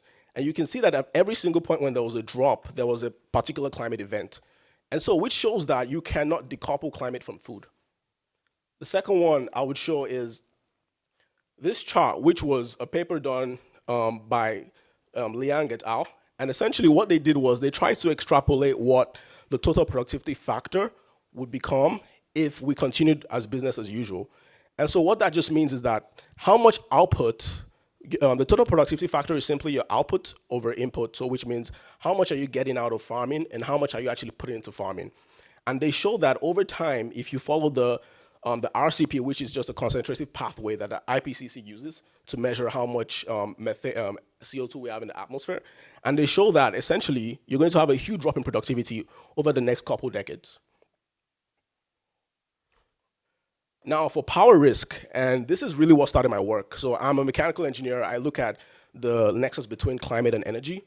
And so in this paper, they actually used the RCP as well scenario, and they tried to figure out how much energy can our transmission system carry in the future. And what an ampacity just means is a line has a limited amount of current it can carry, and if the ambient temperatures, which means the temperatures of our environment, continues to increase, which means that we're going to have reduced capacities in the future. And so if you think of that in context of vulnerability, you can think of that as people who are living in regions that are hotter or are getting much hotter would probably potentially see more extreme reduction in their ampacity of their lines, which means that on a hot day, the amount of energy that they can actually have to cool their homes is even much less. Now, for health risk, this is just a few examples, especially the one that happened in Oregon, and I believe it was in 2021, where people actually had to buy air conditioners for the first time, and people died during this heat wave in the summer. And now this other example is just showing from the World Health Organization, showing how direct impacts of heat could actually impact people. And so one is heat illness, and that essentially just means that people have dehydration and heat cramps from extreme temperatures. The next one is that they found a correlation between people that have heart defects and heat waves. So which means that the rate of fatalities for people that already have pre-existing heart conditions is much higher if you're in a hot region. And so what next? So for my work, essentially I'm leveraging machine learning and generative models so that I can develop and quantify grounded risk measures to promote environmental justice. And what this means is that for different countries or different regions that you're in, you're going to have a macro scale effect of climate change, but there are also going to be much more fine-grained micro climate effects that will get lost if we look at it as an average. And so how do we actually deploy policy that is regionally representative and fair? And then the second thing I want to do is I want to be able to extrapolate future temperature distributions. And so what that just means is, given our current climate today, can we look a couple years in the future to see what could potentially happen? And that could help us for things like regional planning and et cetera. And then the final thing for me is policy. And so all this technical work is not just to stand and say it's cool that we can do this, but it's essentially to really impact people and to develop policy that's scientifically driven and also equitable and fair. Thank you.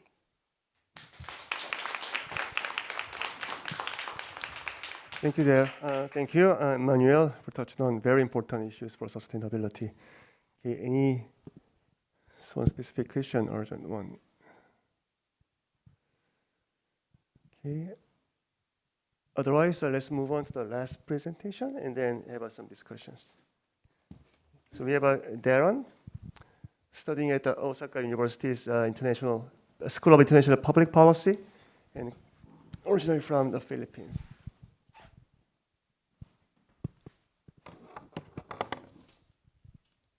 Hello. I think the microphone is nervous, it's shaking. But thank you very much for joining us this afternoon. Also, it's an honor for me to present in an interdisciplinary panel moderated by Professor Jean-Wan Oh. So Southeast Asia is not a stranger to South-South cooperation, defined as a broad framework of collaboration among countries in the developing world. The concept traces its origin in Bandung, Indonesia, where decolonized countries from Asia and Africa gathered to express their solidarity and articulate their demands of cutting off vestiges of colonialism and racial discrimination in all its forms in 1955. Later on, the Third World Movement adopted South-South cooperation as means to attain collective self-reliance, with Malaysia's former Prime Minister Mahathir Mohamad as one of the active proponents. It laid dormant with the end of the Cold War and the neoliberal optimism of the 1990s. However, the phrase re-entered political lexicon and gained a new lease of policy significance when emerging economies, particularly BRICS, started giving significant development aid to fellow developing countries. In 2011, OECD in Busan High-Level Forum on Aid Effectiveness acknowledged South-South cooperation as part of the global governance. Okay. Sorry, how to operate this? Okay. For my agenda for today is to look at Southeast Asian South-South cooperation at regional sub-regional levels as a possible framework for Southeast Asian cooperation to achieve sustainable development goals. It is safe to note that SDG implementation remains a local national endeavor in Southeast Asia. ASEAN, for example, only published its baseline SDG indicators in 2020. The main takeaways of my presentation: first, Southeast Asia is not just a passive recipient of financial support, but also an active and significant economic player with its own demands. And second, it has existing internal frameworks or platforms for development cooperation that can help improve its SDG performance. Acknowledging these opens up more opportunities and spaces for cooperation. Southeast Asian countries have registered noteworthy performance in achieving SDGs. However, practical obstacles, notwithstanding the pandemic and natural disasters, hinder them from improving their SDG implementation. The Asian Development Bank estimates that the region needs at least $210 billion annual infrastructure investment until 2030 to maintain economic growth and tackle poverty and climate change. This infrastructure need compels the region to seek strategies that will attract investment. Popular discussion suggests Southeast Asia to focus its attention to powerful external partners such as China, Japan, and the US for economic assistance. It is rare to hear about how Southeast Asia should improve and strengthen its existing internal frameworks for cooperation. Analysts often and easily dismiss Southeast Asian regional interactions as insignificant, as implied by weak regional institutions and trading trends. This routine criticism seems to hold true. For example, Southeast Asians continue to trade more with the rest of the world than with their fellow Southeast Asians. However, ASEAN and Southeast Asian interactions should not be cursorily dismissed. ASEAN has just recently celebrated its 55th year anniversary last August, by itself a testament to the resilience of Southeast Asian project. Besides, recent trends depict an economically vibrant and interconnected Southeast Asia, with ASEAN facilitating forms of regional governance and even seeking active role in regional affairs, as usually expressed in discussions on ASEAN centrality. ASEAN data on foreign direct investment reveal an interesting case to reconsider Southeast Asian internal dynamics. Intra-ASEAN investment from 2000 to 2019, approximately $268 billion, was almost triple than China's investment in the region, and was also higher than Japanese and US FDI in the region, which were approximately $219.83 billion and $183.31 billion respectively. Also, Southeast Asia has been expanding its economic reach with its outward FDI that peaked in 2014 at $89 billion.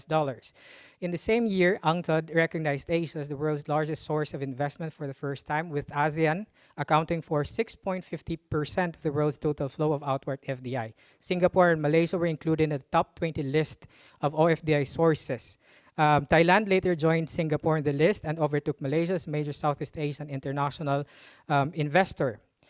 The Philippines, Indonesia, the Philippines, and Vietnam have also been noted to catch up as sources of OFDI in the region. ASEAN recognizes large Southeast Asian businesses and conglomerates as major sources of FDI. And by the way, Southeast Asian multinational corporations are currently understudied. These trends demonstrate an economically vibrant Southeast Asia that is capable of somehow financing its own needs. Harnessing that capacity requires a familiar framework for which Southeast Asia can be more effective. Familiarity is important in international relations. Yesterday's forum identified trust deficit as a major obstacle to multilateral cooperation. Evolving forms of regional governance facilitated by ASEAN have also been observed in the region. Southeast Asian countries adopted ASEAN Charter in 2007, and other important instruments such as ASEAN Comprehensive Investment Agreement. These efforts have transformed ASEAN into a more coherent and predictable regional market with, one way or the other, a legal backbone. The performance of older ASEAN members in South-South cooperation has been found wanting and lacking, but undeniably all of them are familiar with and committed to South-South cooperation.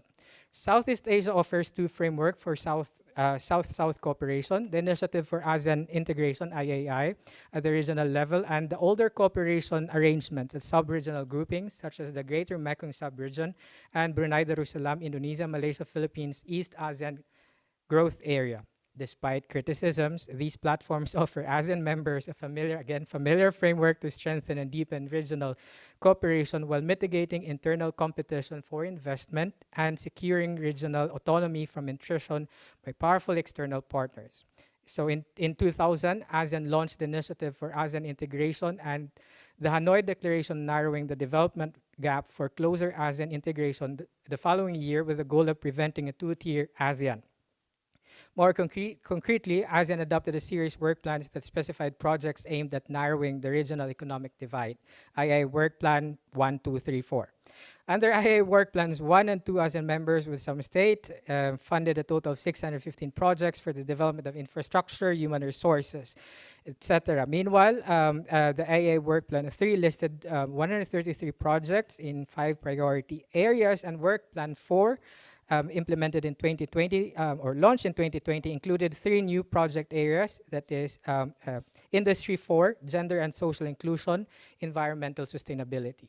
The other development cooperation platform for Southeast Asians refer to the older sub-regional groupings of zones, provinces, and contiguous territories. The Greater Mekong Sub-Region, established in 1992, boasts of 639 billion annual trade from 1992 to 2020, and the construction and upgrade of an improvement of 12,000 kilometers of roads and of approximately 2,600 power transmission distribution lines. It lists at least 200 pipeline projects worth $21 billion since 1992. Meanwhile, BIMPIAGA, established in 1994, offers a model for intergovernmental economic cooperation with the private sector as the focus of development.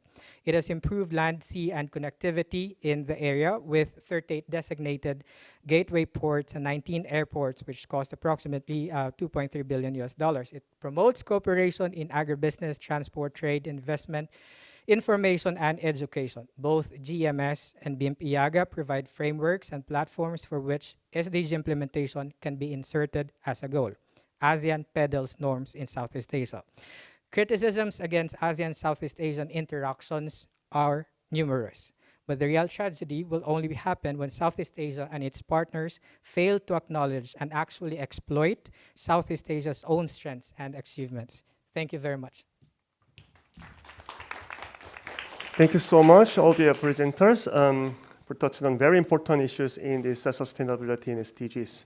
We had very important issues all the way from the South-South cooperation, determinants about ODA of Saudi Arabia as an emerging donor, the education cooperation in Tanzania, and sustainable ecosystem, nature-based one, and all the way to this climate change.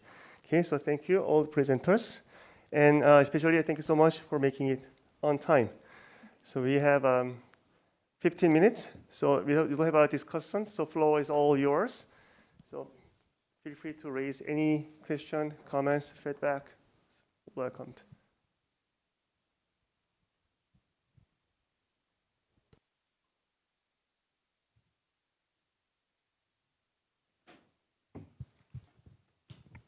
Thank you all the panelists for your kind of great presentation. It gave me a lot of kind of impression actually.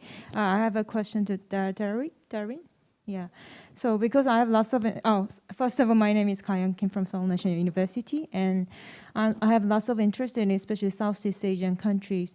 But it seems like in terms of South-South cooperation, usually the funds flow one way. So from the so-called Malaysia, Singapore, and the countries to the CLMV countries. So I have more interest in actually CLMV countries.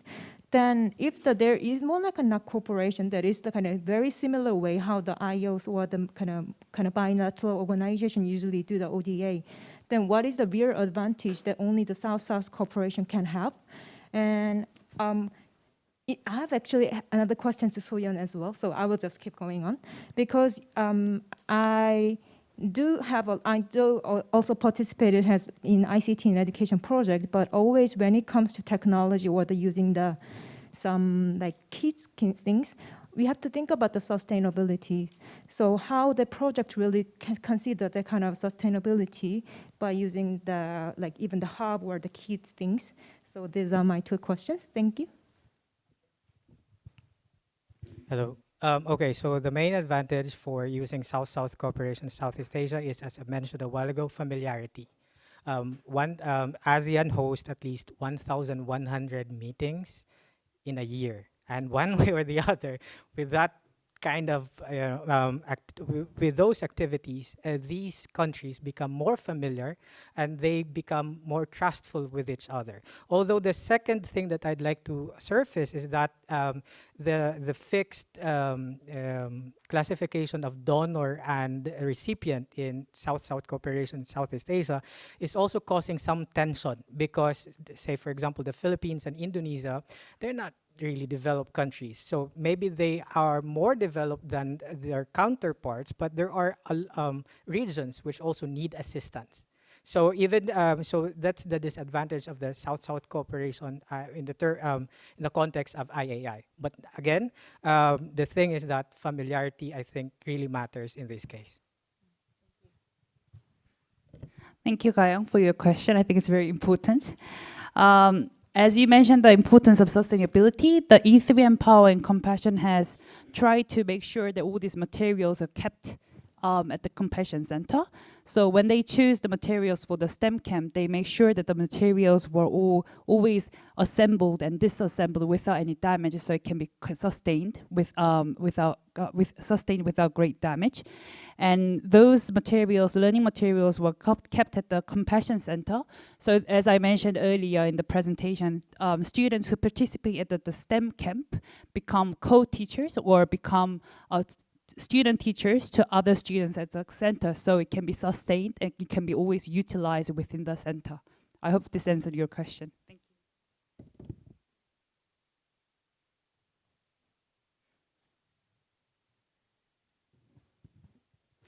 Sorry, it's me again. My name is Velina, and I'm a PhD student at Ewha Women's University.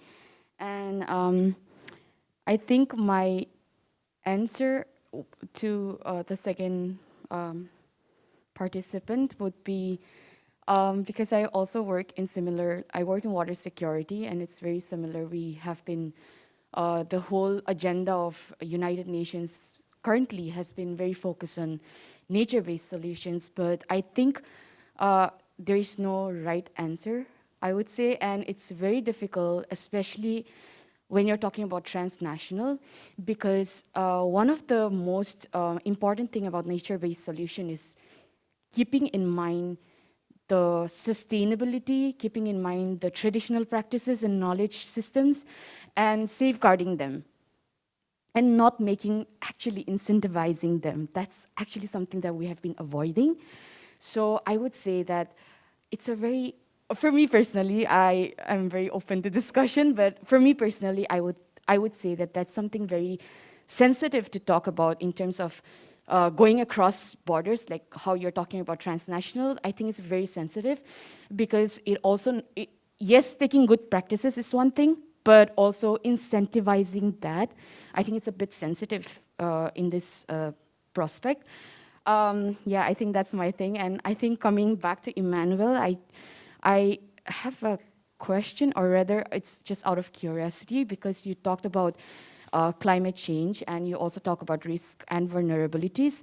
And I know that you're, since you're an engineer, I know that you're very, your entire project, which by the way, it's very, very interesting. And I know that your project is very focused on technology, but you also mentioned that you were talking about policy interventions.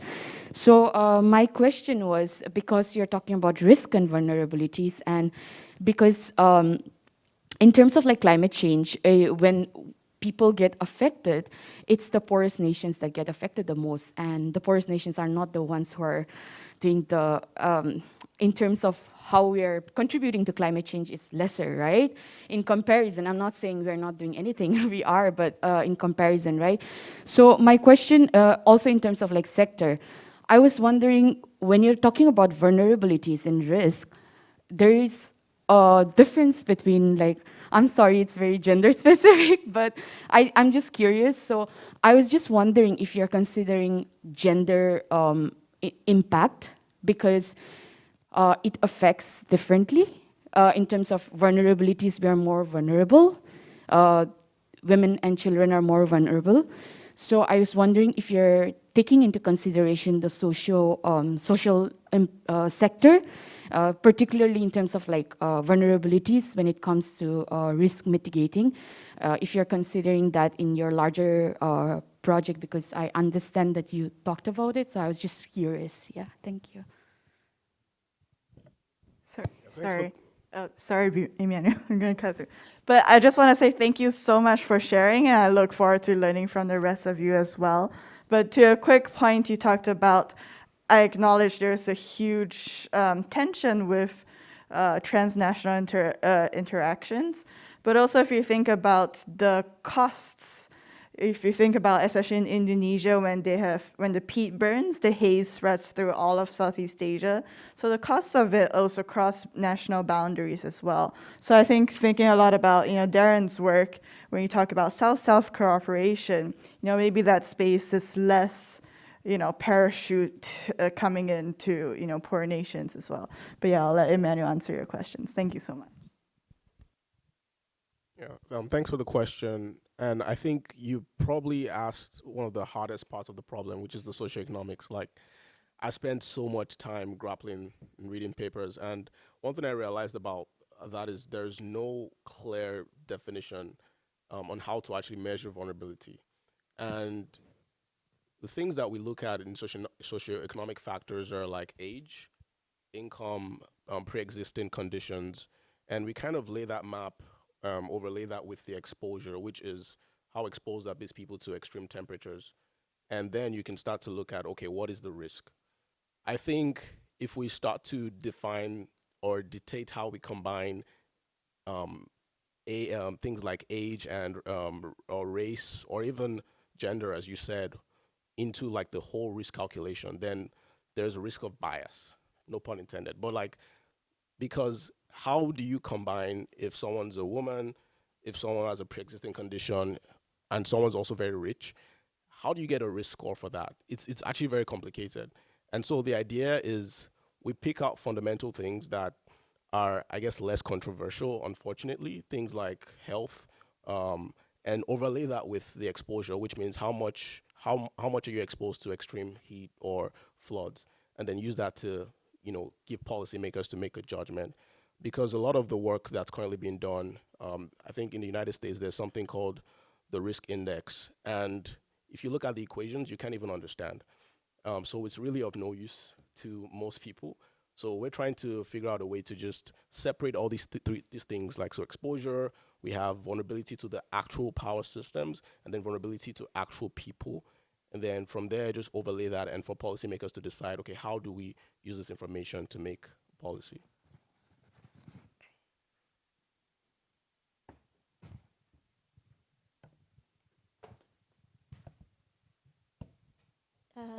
Just to follow up on the second speaker, but not a question, but the answer that Darren also suggested, because there's existing model on cooperation for transboundary. If you're familiar with the Coral Triangle project that ASEAN implemented, that's one of the big case now that they're building. ASEAN is building on actually pushing for blue economy. And I think the potentials are there. They're already computing on what our valuing would be a very critical component for such. But I think the initiative worked because of cooperation.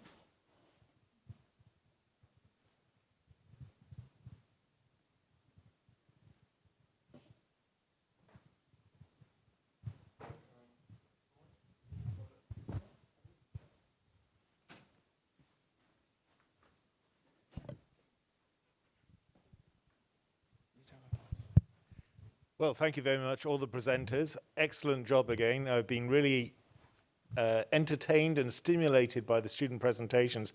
I do have just another follow-up for Darren, and also for the initial question you had. When I was living in Malaysia, there was a lot of talk about Bimpiaga, but also about Sejuri. Is that still ongoing? Secondly, in terms of real South-South cooperation in the region, there's also the Indonesia, Malaysia, Thailand growth triangle. They're more of a similar level, maybe, of development. And the third element is, I don't remember what the name of the Thailand-led cooperation towards the CLMV countries is, but there's one that Thailand are pushing forward with. So maybe you could speak to those three. Okay, so these growth triangles are common actually in Southeast Asia. So I've just chosen two, GMS and Bimpiaga. If I am not mistaken, Sejuri, I think it changed its name already.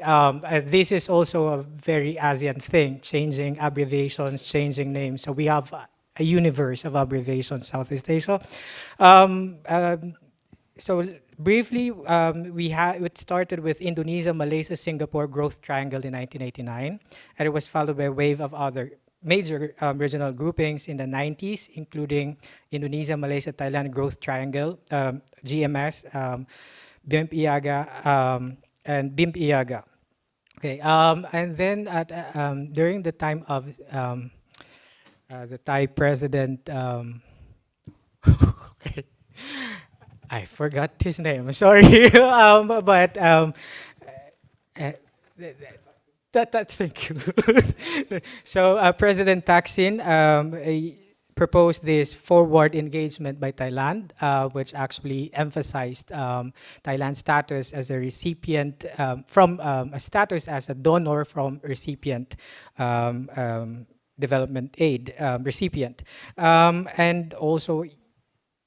Yes, I think that initiatives still exist until today.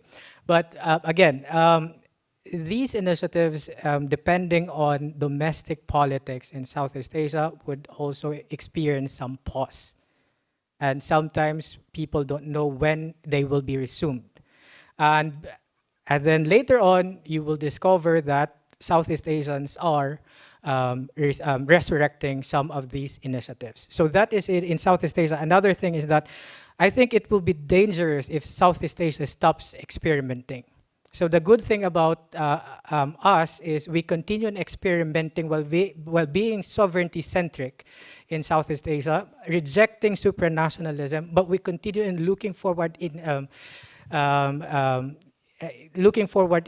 a community that would be beneficial for all. I hope I was able to address your question. Okay, thank you. You can wrap up the session. So we have a whole different fields of studies, right? So starting from international studies, the biology and education, even mechanical engineering. But somehow it's all kind of linked together. For example, Sujan's question can be answered through other presentations, like a South-South cooperation or triangular cooperation. That also affects the education cooperation, also this Saudi Arabia's aid determinant, and things like that. And that is, I think, is the beauty of this interdisciplinary approach and dialogue, and that's what we need.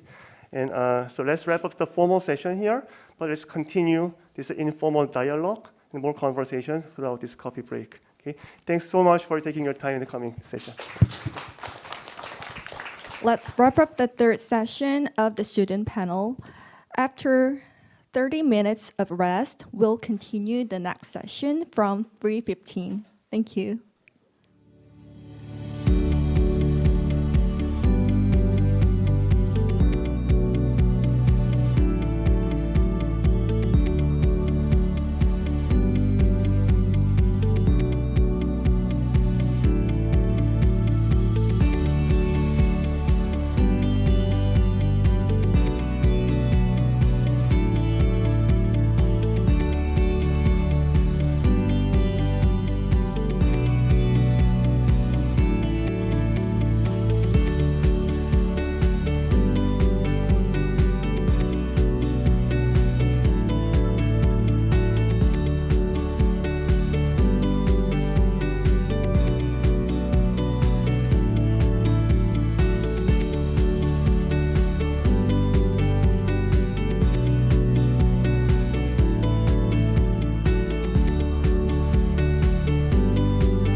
Good afternoon, ladies and gentlemen.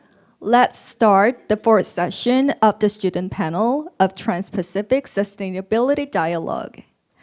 The topic of this session is bringing environmental solutions to scale through a business and social justice lens. Cheryl Alipio, Associate Director for Program and Policy of the Walter H. Shorenstein Asian Pacific Research Center, Stanford University, will be the moderator of this session.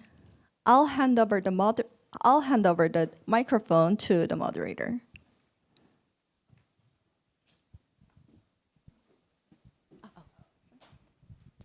Hello. Okay.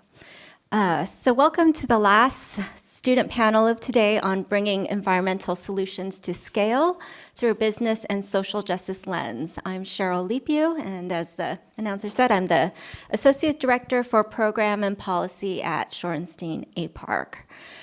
So before I start, I would like to thank your wonderful president here, President Kim, Professor Brendan Howe, Dean of the Graduate School of International Studies, and the wonderful team here at Ewha Women's University who helped to organize the Trans-Pacific Sustainability Dialogue, and who has hosted a very engaging second day of the event. I would also like to thank our student panelists who have come from near and far to inspire us by their work in sustainable development and climate change, from green financing and investments to gender mainstreaming and governance and development cooperation.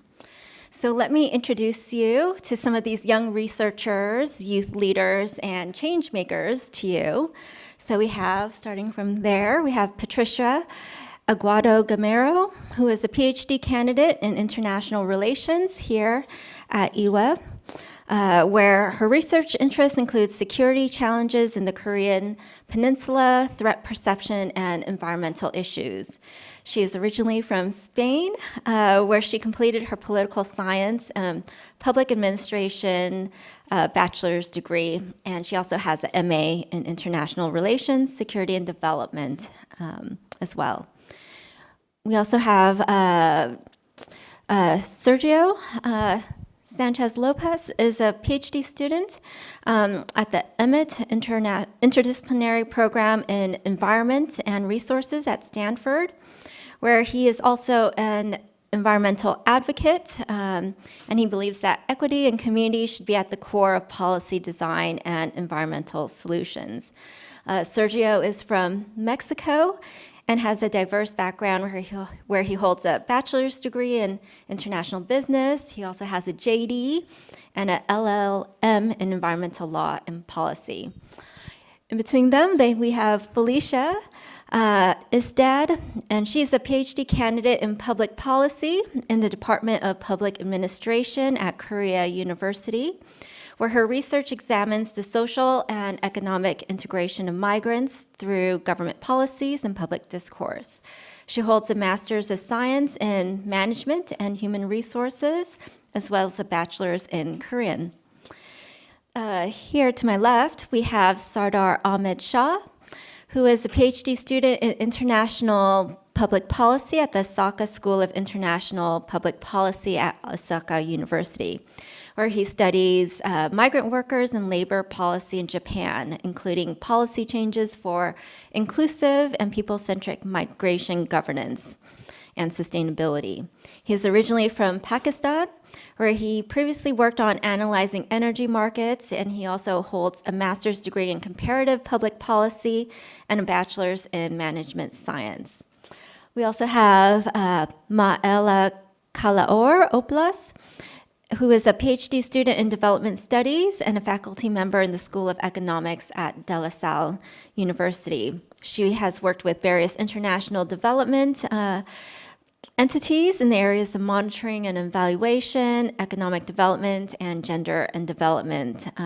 She also writes for national newspapers in the Philippines as a resident political economist, and she has a degree in applied economics.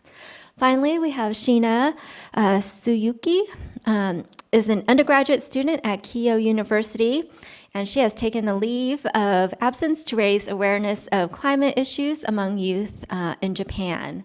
Prior to that, she graduated from the Green School, Bali, in Indonesia, which is one of the most eco-conscious schools that focuses on sustainability through community-integrated entrepreneurial learning.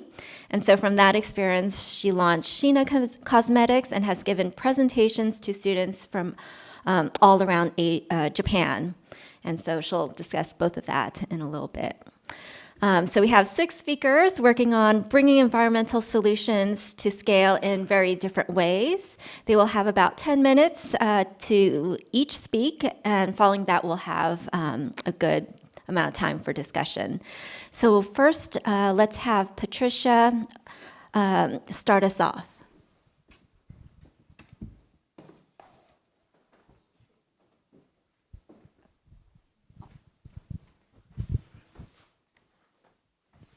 Oh, thank you very much. It's an honor to open this panel for me. And today I'm going to be talking about my research on environmental cost curve revisited with reference to Middle East and North Africa, which is a research that I had the honor also to publish already with Professor Oh Jin Wan, who was the moderator for the previous panel. Okay. So for you who are not very familiar, the environmental Keynes curves is based on the hypothesis that an inverting U relationship exists between environmental degradation and economic growth. So this theory sustains that while economic growth in early stages exacerbates the environmental degradation, this effect eventually fades and turns negative once an economy exceeds its tipping point. That's why the inverted U relationship. And this hypothesis posits that economic growth and energy consumption may generate considerable pressure on the environment until this turning point is reached. So here we can see in this graph that countries who are trying to increase their GDP per capita tend to be towards export-led growth. And then after reaching that certain tipping point, they shift towards more service industries. So one of the many policy implications, and one of the most important one that the environmental cost curve research on developing countries has, is the prioritization of economic prosperity as a potential solution on environmental concerns, which also has been widely criticized by academia because we have seen that this is not always right. So in our research, we employ a panel data set covering 88 lower middle and upper middle income countries, which is based on the World Bank 2011 gross national income per capita criteria, which goes from $1,026 to $2,475.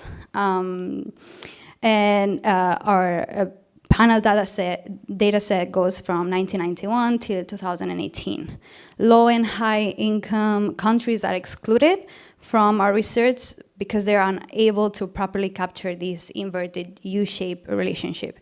Later on in our research, we did like a focused region-specific analysis, and then we broke the data set in 6 regions, which were Europe and Central Asia, Sub-Saharan Africa, Latin America and the Caribbean, the Middle East and North Africa, East Asia, and the Pacific and South Asia.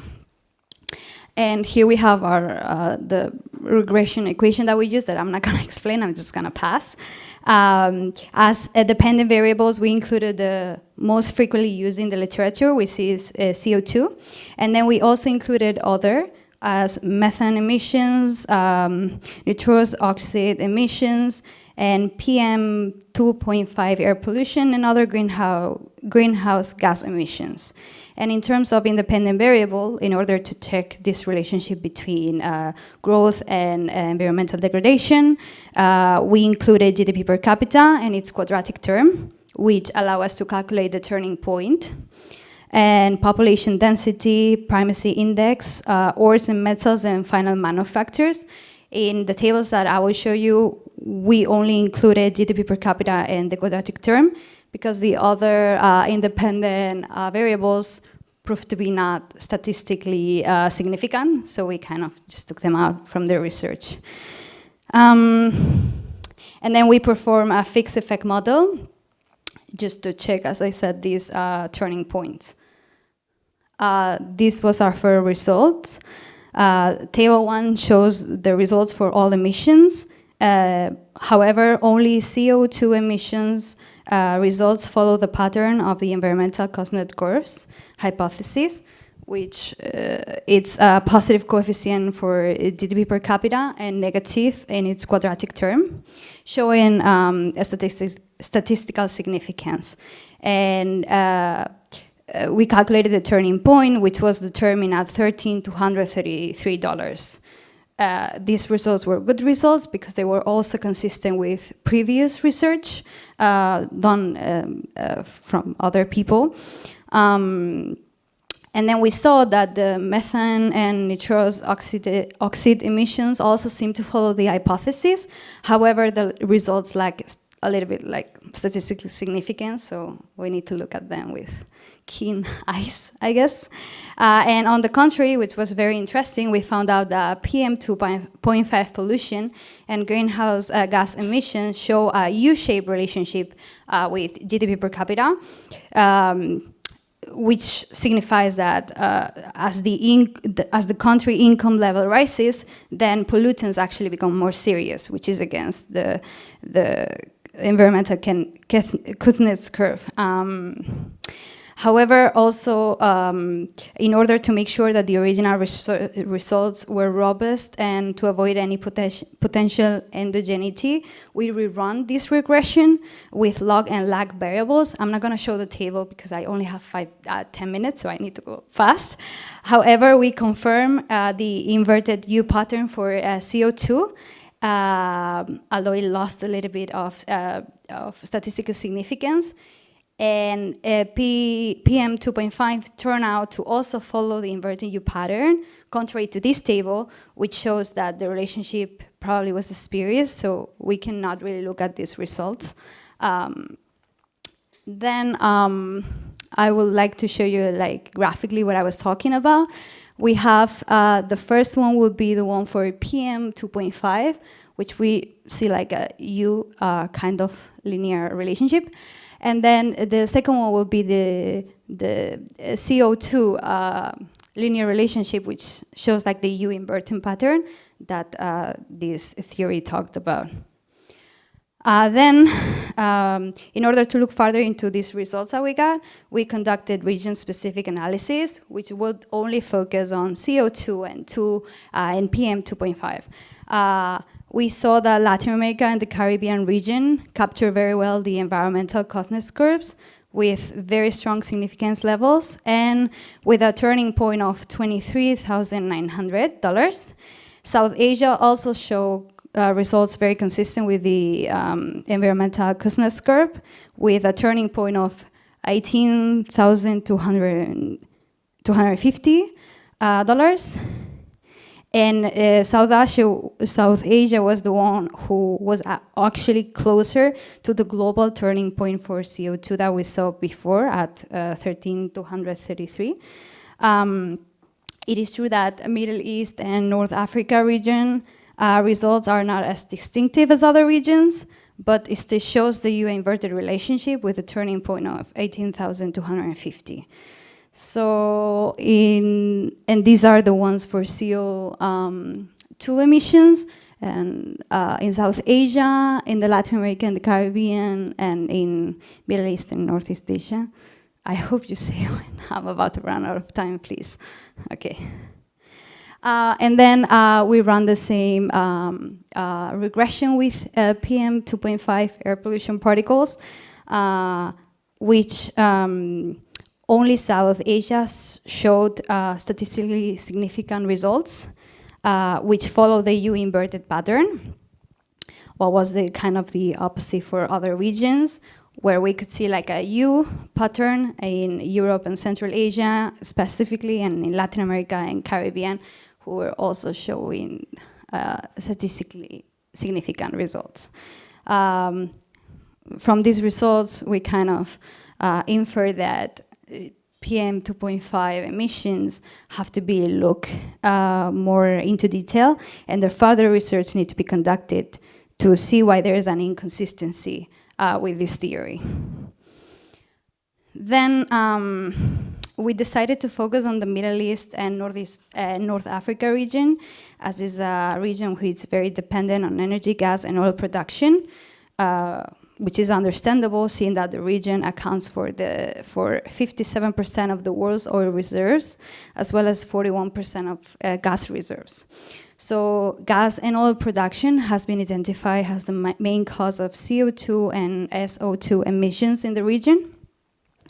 Oil and gas production, which includes the extraction and refining of these natural resources, which are, as probably all of you know, very highly contaminating activities, are responsible for both the region's economic growth and for a big share of the emissions. And just to give you some data, in 2017, the region provided 37% of the world's oil production and 22% of the world's gas production.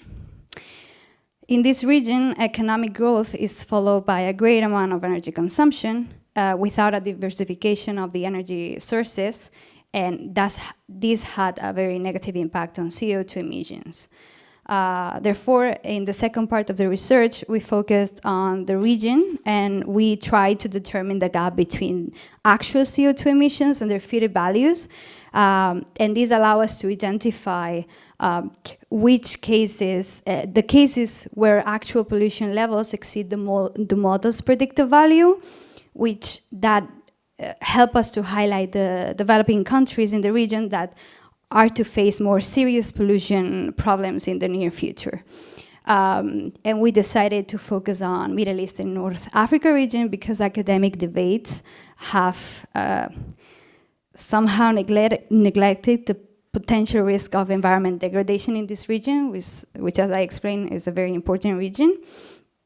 So we also ran this test, and we saw that Algeria, Iran, Iraq, Jordan, Lebanon, and Libya are the countries who are in most danger, most serious danger.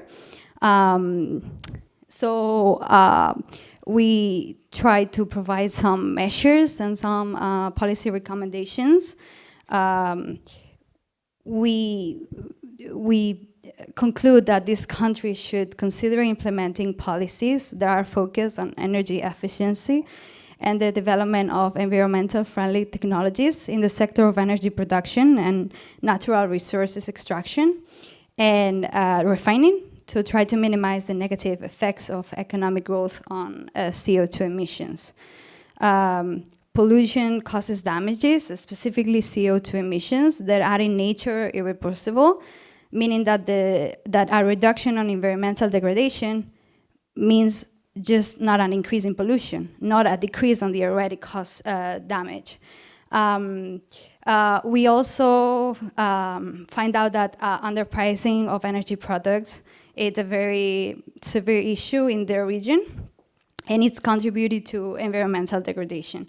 So governments could or should implement policies that increases the prices of hydrocarbon products and oil, which should be followed by an increase of government support to greener technology-related research and development as a plan of action to boost research in the field, with the idea that these new revenues of these increased prices could be redirected to prevent environmental degradation. I think me and professor, we found out that this region is a little bit in danger, a little bit a lot, and its main challenge is how to develop and increase their GDP per capita, while at the same time minimizing their environmental impact, which is a very important challenge for all countries that are highly dependent on natural resources as a way to increase their, to grow their economies. And I hope I'm not out of time, but I'm gonna finish here. It's okay? Okay, so thank you very much.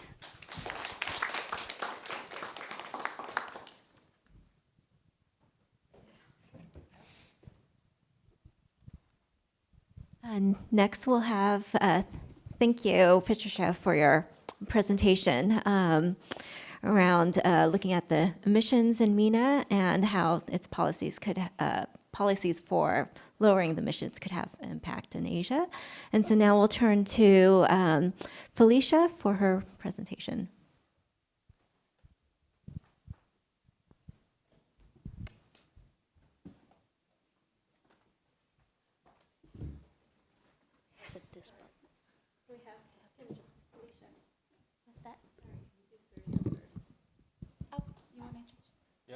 Yeah, sorry.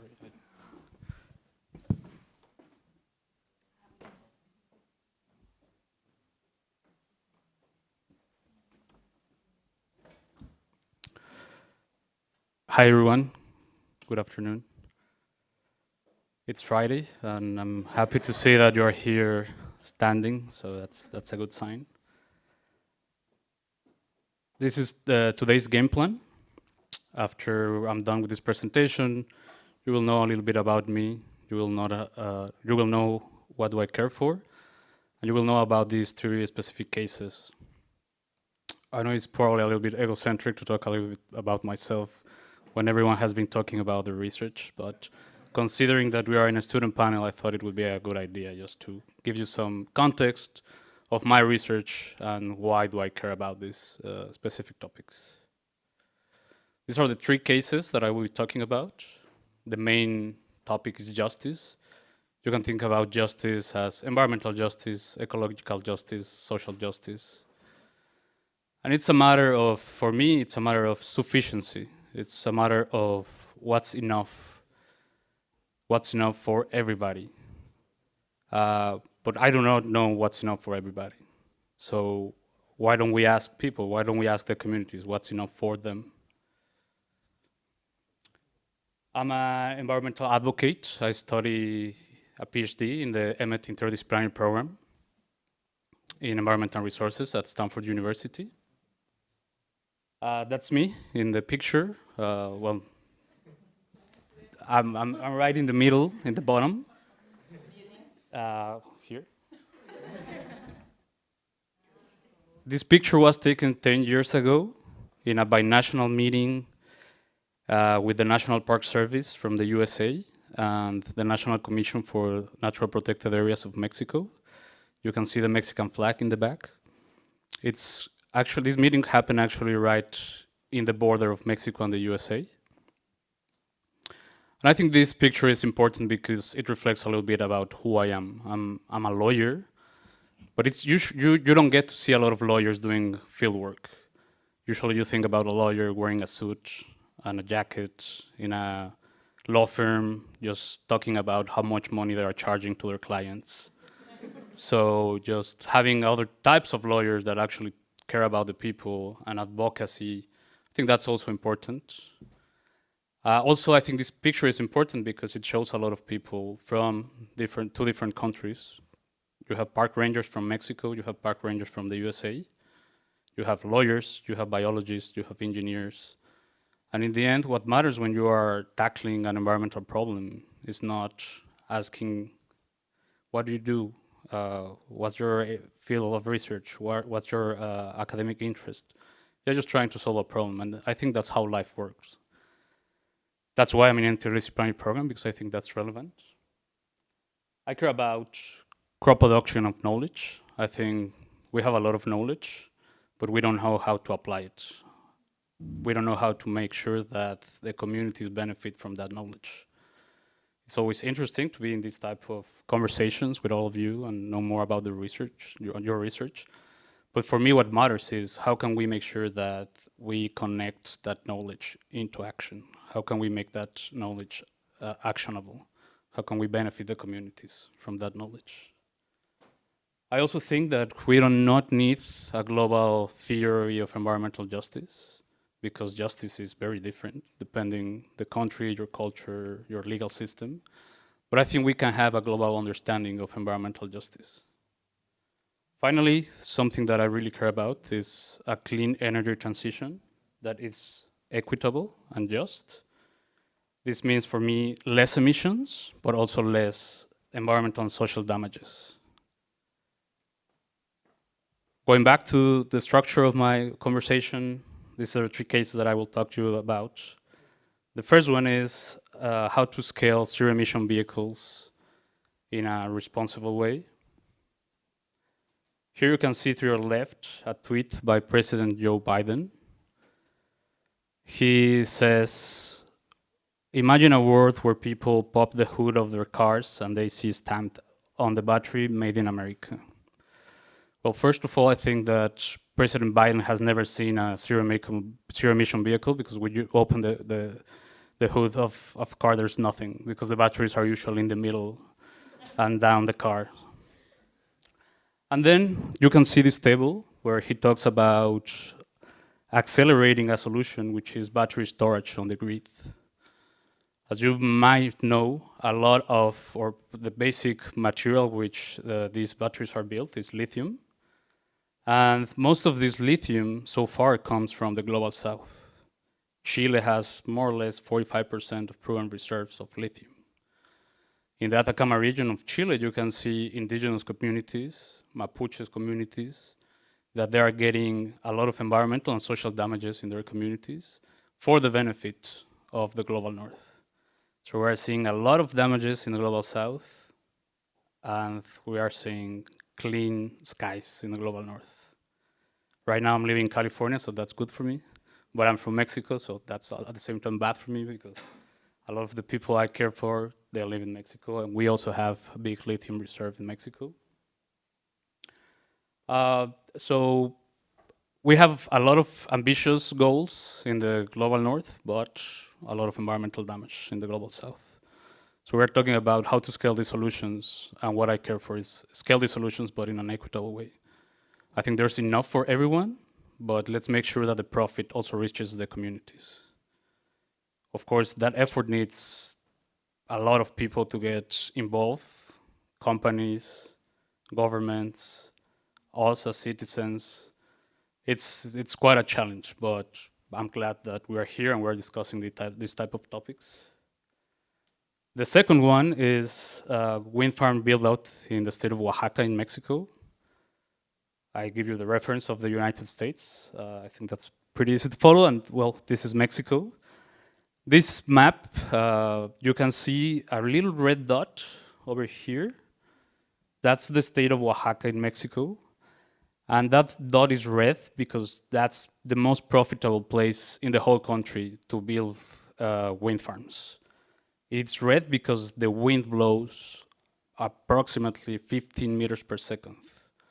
Just to give you a reference, a wind turbine starts generating electricity at 8 meters per second. So if you are an investor from, say, Spain, from Iberdrola, and you're trying to invest your money in Mexico, you will probably invest your money in that specific point, in that specific dot. The thing about that specific dot is that there are a lot of indigenous communities living there. It's probably the more diverse part of Mexico, around 11 different languages, indigenous languages, different cultures, different ethnic groups. So yeah, it's a big opportunity for business, but at the same time, most of those people, and I tell you because I lived there for 3 years, most of those people, they don't even have electricity. Most of them, they don't even care about electricity. Some of them, of course, they do care about electricity, but not all of them. So going back to my first question, why don't we ask the communities, hey, is this something that you would like to have in your land? Because also let's consider that indigenous communities, they have a different approach to their land. They are more connected to their land. They don't see this as just something that you can trade easily for money. They build a connection with their land. So how can we close this gap? We have already some existing tools that companies and governments can use. One of them is ILO's, which is the International Labour Organization 169 Convention on Indigenous People and Tribal People. They talk about this concept of FPIC, which is free, prior, and informed consent. In this particular case in Mexico, a lot of projects were closed because they didn't do the indigenous consultation. So it's a tool that it's already there, it's part of international law, and it's good that companies know about it, because otherwise you don't want to spend millions of dollars so that the Supreme Court of Mexico closes your business. And I don't like to see this also as an obstacle for development, because I think that's something that happens a lot. People think that, oh, let's go somewhere else because these people are sometimes very conflict. They like conflict, so let's start changing also that mindset. It's all about respecting them, their culture, their property, and how they approach land. We also have other tools for research. We're here in a university, so that's very important. I see a lot of students. Community engagement, community-based participatory research, and co-production of knowledge. This part about going to the communities and asking, hey, I want to do some research here.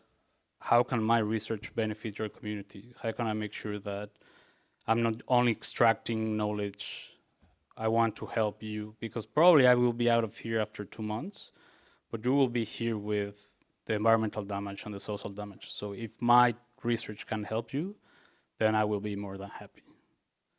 Of course, you can tell that, well, I'm not very interested in research as a profession. I'm doing a PhD, but that's what I want to do after I'm done with it. I'm more about doing advocacy and helping people. And the third case is a case that my advisor is working in Costa Rica. And this is a case that relates a lot with Southeastern Asia. We're talking about the oil palm.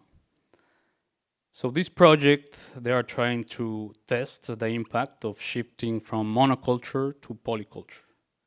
So in this first picture to up, you can see a regular standard monoculture field of oil palm. You can see the space between the oil palms. Of course, this poses a lot of risks for the population, financial risk, healthy risk.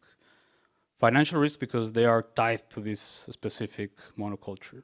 So if they don't have a good year with the oil palm, then they don't have any money. It's also a health problem because according to this research, there are more mice when there's only one culture, and that brings more disease and it has more implication for the health of the community. In the lower picture, you can see quite a mess, but that's how nature is. It's messy. It's not just one tree after another tree. That's how real nature looks like. You can see a tree of banana over here, but you can see probably the banana leaves over here. So banana takes probably between 6 or 9 months to start producing bananas. So people can start selling bananas while they wait for the palm oil to develop. You cannot see in this picture because it's too small, but they also are putting vanilla beans where the palm grows. And they're also putting timber trees. So it's a long, mid and short investment for the communities. Something very important about this experiment is that it was co-designed with the community and for the community. This is a scalable opportunity for the southeastern region. I met some folks from Indonesia, so that's something that I think it's relevant for you as well. Well, it also relates to the sustainability goals. Talk about reducing inequalities, sustainable cities and communities, clean energy for everyone, and just the key takeaways. We can scale solutions. There's a lot of money out there, so let's make sure that the profits, they go to the companies, but let's sure that they also go to the communities. We need a just and equitable clean energy transition. Let's avoid the mistakes of the fossil fuel industry. We have a once-in-a-generation opportunity. Let's make sure that we seize this opportunity. Also, as I was saying in the beginning, I believe in interdisciplinarity. I think real-life problems can be solved through teams. You can put together a lawyer, a biologist, an economist, a sociologist, an anthropologist, and I think the solution would be better than what we as academics or researchers can come up in our own specific field.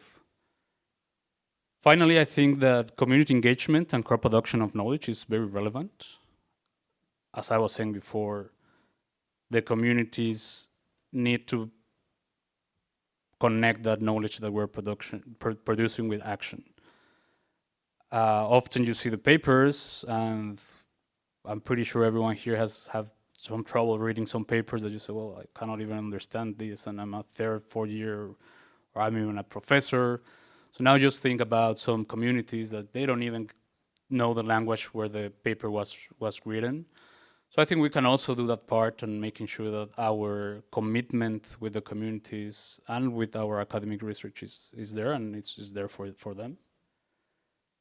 And that's it. Thank you very much. Muchas gracias.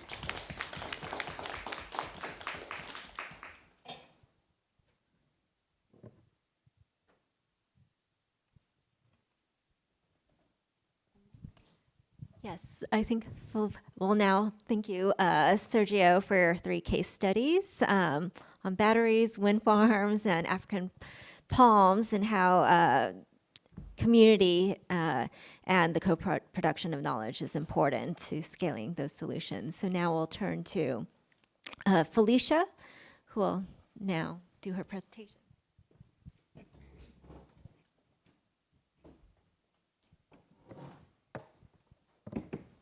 Hello, my name is Felicia.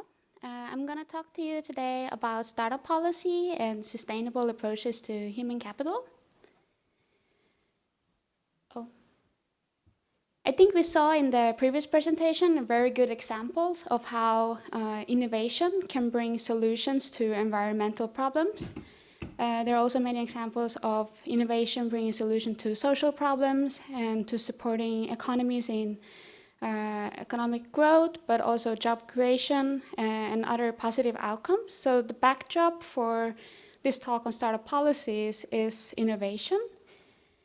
And if we go back in time, scholars in economics and in geography, they theorized that companies gather in one place and agglomerate, that's what we call it. And when they do that, they can benefit from shared resources. So that can be a production facility, it can be knowledge spillovers, it can be human capital, labor capital. And so the idea is that when companies come together in one place, there will also be knowledge spillovers from one company to another because people communicate between companies. But also there's some that say that knowledge spillovers, the prospect of knowledge spillovers can lead to agglomeration. So that is, when companies believe that there will be a knowledge spillover from one firm to another, they might move to an area where other companies agglomerate. And so in the past, we've seen that with incumbent firms, or larger firms clustering in so-called industry clusters and forming business ecosystem. And sometimes this happened organically, but sometimes also the government promotes this kind of regional development. But increasingly, governments around the world are looking for more startups, for more new firms, and more entrepreneurship, and more innovation. And so what governments do is that beyond waiting for spillover effects in agglomerated industries, they are actually setting up incubators and accelerators, but not only governments, but also private industries. But today my talk will focus on governments. And just to briefly explain, an incubator is a program that takes a new company. So it might be a company that hasn't even registered yet. Or it might be a company that has recently registered, typically within 7 years. That's how we would define a new company in this sort of tech-oriented, disruptively innovative type of industries. And then typically a firm will then proceed to join an accelerator where the program supports that company in scaling up. And so this has led to a lot of startup programs, including incubator accelerators, and I will also show in this talk some other initiatives that are targeted at startups, building upon the initial foundation of incubators and accelerators. And why do government care so much about startups? So it's important to recognize that in this talk, startup refer to tech startups. So it's highly disruptive companies that are engaging in some sort of innovation with the prospect of reaching economies of scale.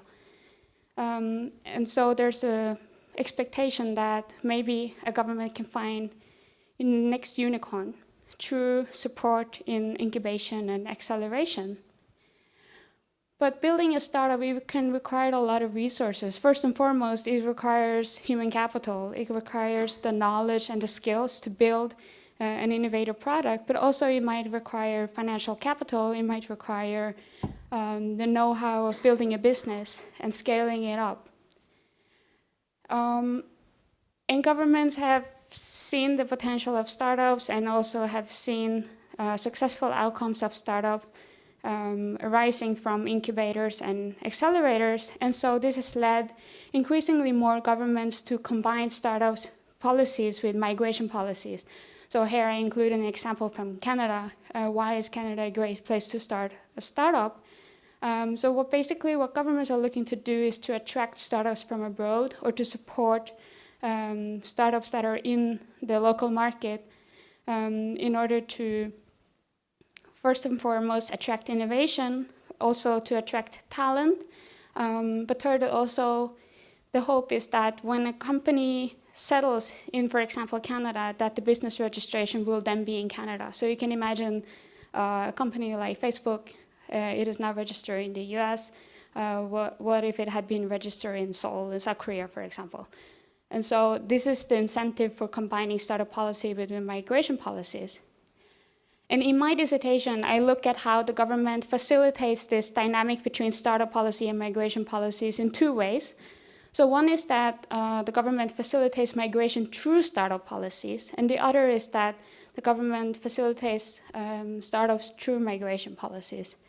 And so what does that look like? Well, in the case of Europe, which was my first research project, I looked at something called startup visas. So basically what many European, not all European governments have been doing is that they're creating this special visa where they invite startups, and that is not entrepreneurs, it's specifically companies, new firms, typically below 7 years, new companies that can come, settle down, participate in an incubator, hopefully. Typically, that is also a requirement. And once the companies are in the country, they can benefit from local resources through public incubators or through locally accessible resources such as venture capital. And in my second study, I looked at startup programs for migrants in Korea. So the Korean government has taken a slightly different approach than many European governments. So in Europe, we can see some example of refugee entrepreneurship, both coming from bottom-up ground communities, but also coming from governments wanting to kind of accelerate the economic integration of forced migrants. But in Korea, we see this type of startup programs more focused on high-skilled migrants. So the condition for entering such a startup is that you have a highly innovative solution, and that typically that you have a higher education. And so this is where we see the human capital coming into play. And when I looked at these two types of approaches to promoting startups, primarily by foreign citizens or foreign-born residents, there are some issues that are arising, but there are also some opportunities that are emerging. And so in the case of Europe, in case of startup visas, one of the issues with the startup visa is that it requires significant income and savings on the side of the innovator. So for the innovator to move to a country, they would have to apply for a startup visa, they would have to prove a certain amount of income, which is typically quite high. They have to be self-sufficient in terms of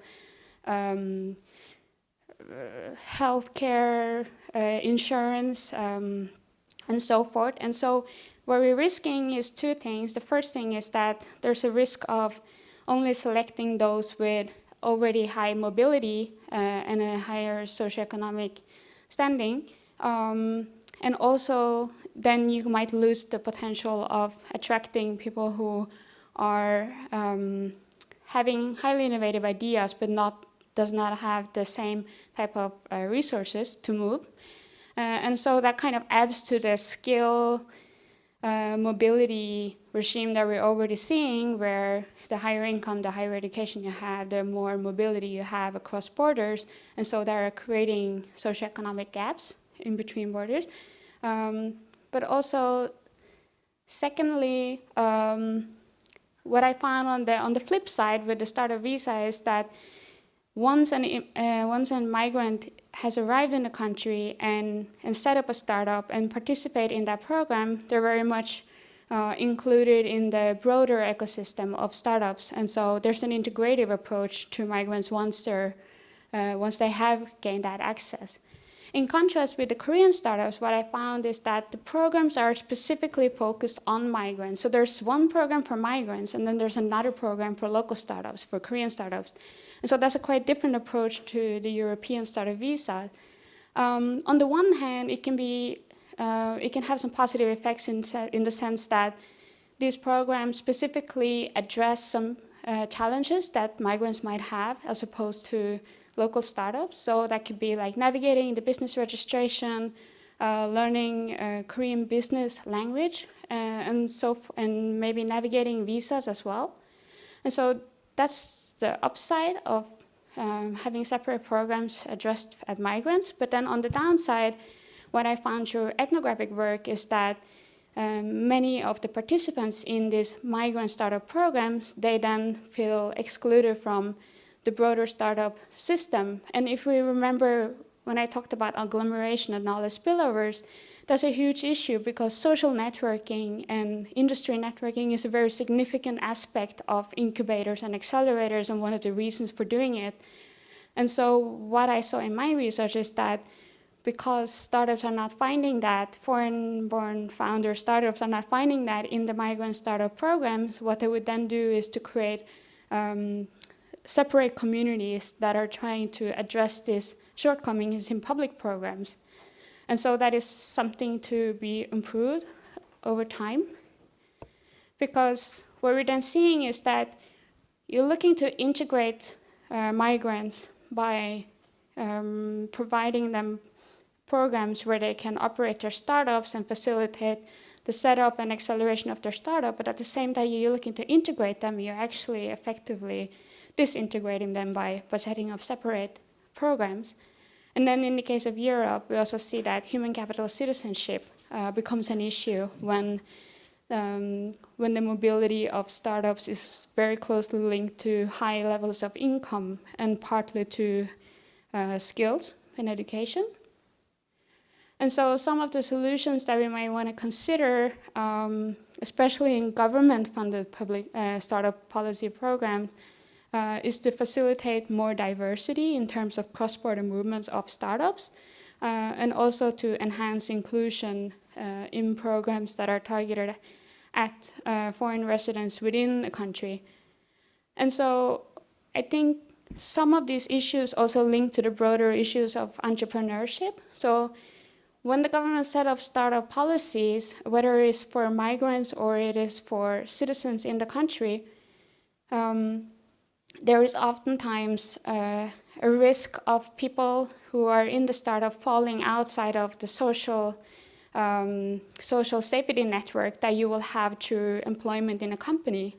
And so because both in Europe and in Korea, the requirement for ascribing to, for example, healthcare or typically employment security and those type of social security programs, the requirement for that for a self-employed person and small and medium enterprises is lower than for that of those who are employed by an employer. And so in the long run, that is also something to consider both for the general population, which is oftentimes young, but also especially for migrants, because migrants often then move away from their home country and might not have that same family or friends network to fall back on in case something should happen. And so these are some considerations and that governments might have to take in the long run. Okay, thank you.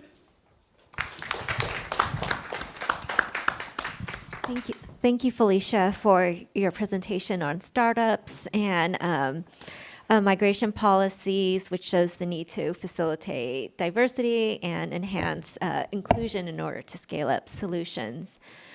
So we'll now turn to Sardar for his presentation.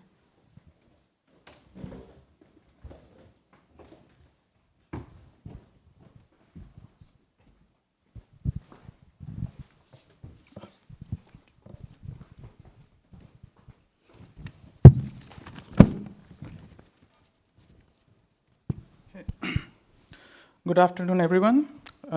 Once again, I'm Sardar Shah, and I'm a second-year doctoral student at Osaka University. And my research focuses on migrant workers and labor policy, particularly in Japan, and the policy changes that are needed to integrate inclusive and people-centric migration governance and sustainability. So today, what I'd like to talk about is that when we think of bringing environmental solutions to scale, who are we bringing them for, and from what perspective? Are we talking about scaling these solutions from a capital growth perspective, where climate change and the environmental crisis will offer us new opportunities of economic and capital growth? Or are we tailoring these solutions towards those who are the most vulnerable, most affected by the climate crisis, even if it doesn't necessarily translate into business or capital growth opportunities?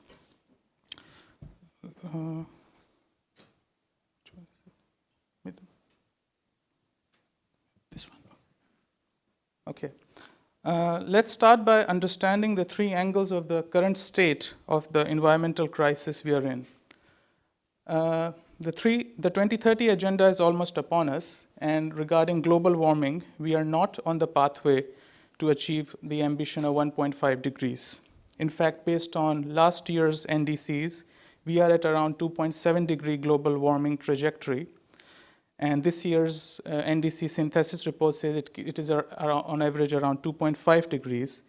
And if you look at the graph, scientists are telling us that even if none of what we had done since the Paris Agreement 2015, we would have been at around 4 degrees. Secondly, we know that except the Montreal Protocol of 1987, none of the climate agreements, including the Paris Agreement, are legally binding, as there are no legal penalties or liabilities for countries who don't follow. And for most of the time, they're essentially voluntary arrangements, which further affects in slowing down any timely progress. And thirdly, scientists tell us that the tipping points will come much sooner than earlier predicted, with some even saying that they are already here, given the recent catastrophic floods in Pakistan. The frequency and magnitude of extreme weather events caused by climate change was something that was not predicted, and it is expected that beyond these tipping point lies a future where even a small warming will produce catastrophic climate disasters. So in this very pessimistic reality, the challenges affect the most vulnerable communities first and hardest. Therefore, we need to add in the concept of vulnerability when we talk of environmental solutions. We need these scalable solutions because without we are essentially leaving these communities behind, which is against the very basic principle of SDGs to not leave anyone behind. Okay. Displacement and migration remains one of the biggest effects and threats of the climate crisis.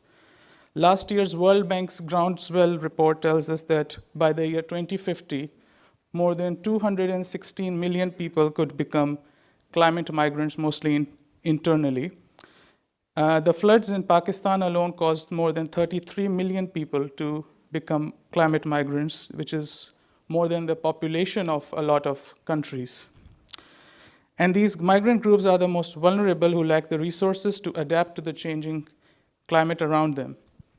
When the UN Secretary General was visiting the flooded areas and the displaced communities, he said that Pakistan is responsible for less than 1% of the global carbon emissions, yet it is one of the most affected. So this begs the question that if the world's fifth largest country with over 220 million people is responsible for less than 1% of the emissions, then what is the contribution of the vulnerable groups, the migrant communities, IDPs, and refugees? This vulnerability must therefore be incorporated into the solutions, as these affect those most unfairly. Social justice must therefore mean climate justice, and finance is a key tool in this framework. At Paris 2015, the Global North had pledged to provide $100 billion of climate finance annually to developing economies. However, this was largely mobilized finance, and therein lies the question as to whether the framework that was used was to address the crisis as a business opportunity for capital growth, or was it to use finance to help the vulnerable create climate resilience? Moreover, when we talk of environmental solutions using finance, we know that there are three main streams. There is adaptation, there is mitigation, but as we learned yesterday in the sessions as well, there is loss and damage.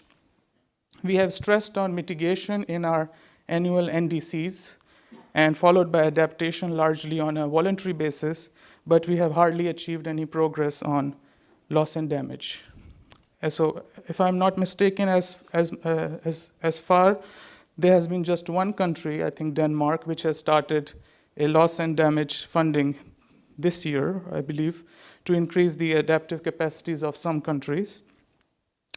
And it is important to know that loss and damage program isn't some activist slogan for climate reparations, but actually there is scientific mechanism in the form of attribution science, which tells us where the liability goes in such cases that cause loss and damage, and that countries in global south aren't responsible for what is happening to them.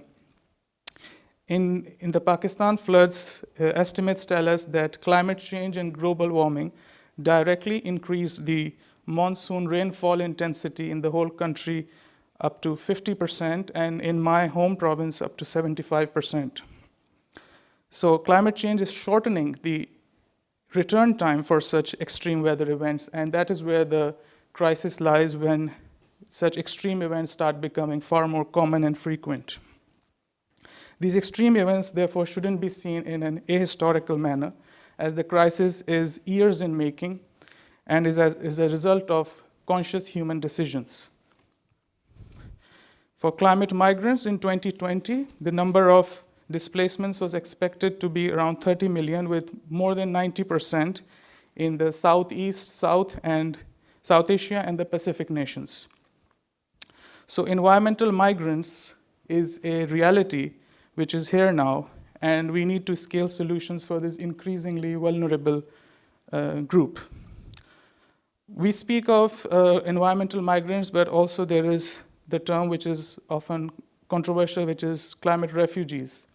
Climate refugees are currently not part of the international legal United Nations framework that covers refugees, as there is no internationally accepted definition or a framework as to who these climate refugees are.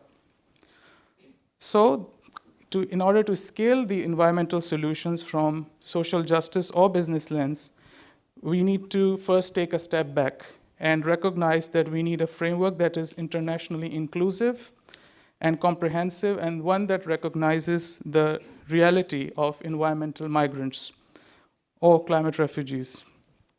Because this framework could be part of the existing migration governance, and because migration interacts and is influenced by other factors of people displacement as well, or at the very least in a separate framework. Because the climate and environmental migration issues are quite broad and extensive and range from displaced groups from sudden onset events such as the floods in Pakistan, or slow movement events such as desertification or sea level rising or loss of economic livelihoods. Therefore, the difficulty in coming up with a legal framework to govern the management of such migrants is at a level understandable, but it is much needed considering this vulnerable group is expected to further increase and become far more frequent as disaster events become more common. Furthermore, it is also important to expand the existing human security framework, which needs to go beyond the idea of mere citizenship or nationality. Migration is one of the defining phenomena of human mobility and human history, and climate-induced migration is expected to increase as a surviving mechanism, causing a human security crisis as well. The core principles of the human security framework are the responsibilities to protect and empower with freedom from fear, want, and indignity. And those core freedoms need to go beyond nationality or national security or economic security perspectives. The intersectionality of social, political, environmental, and economic realities point to the inadequacy of the current framing of the framework, and together with it being just a social justice issue, climate migration is also a human security issue. The ecological and human mobility angles of the climate crisis are evident upon us already, and the human security focus beyond nationality can help in realizing it as a people-centric approach, with one that focuses on protection from danger caused by the climate crisis and the provision of wants and dignity to all people. So to conclude, in order to scale solutions to the different frames of crisis that are upon us, we need to recognize the way climate crisis is affecting vulnerable communities such as migrant groups. But we also need to develop legal frameworks that scale that recognition and those solutions through inclusive policies or strategies. There is an urgent need to reduce vulnerability of such groups and communities, and a climate or social justice lens that expands or initiates frameworks for the most vulnerable groups is the need of the hour. So I'll end by saying that it is by reducing vulnerability and supporting the most vulnerable groups that will lead to environmental solutions to scale and bring meaningful impact and a just transition. Thank you.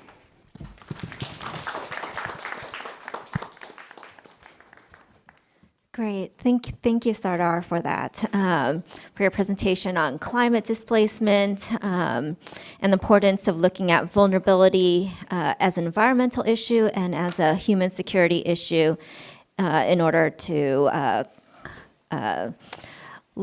face the climate crisis in a just, inclusive, and sustainable way. So now we have Ella, who will give her presentation.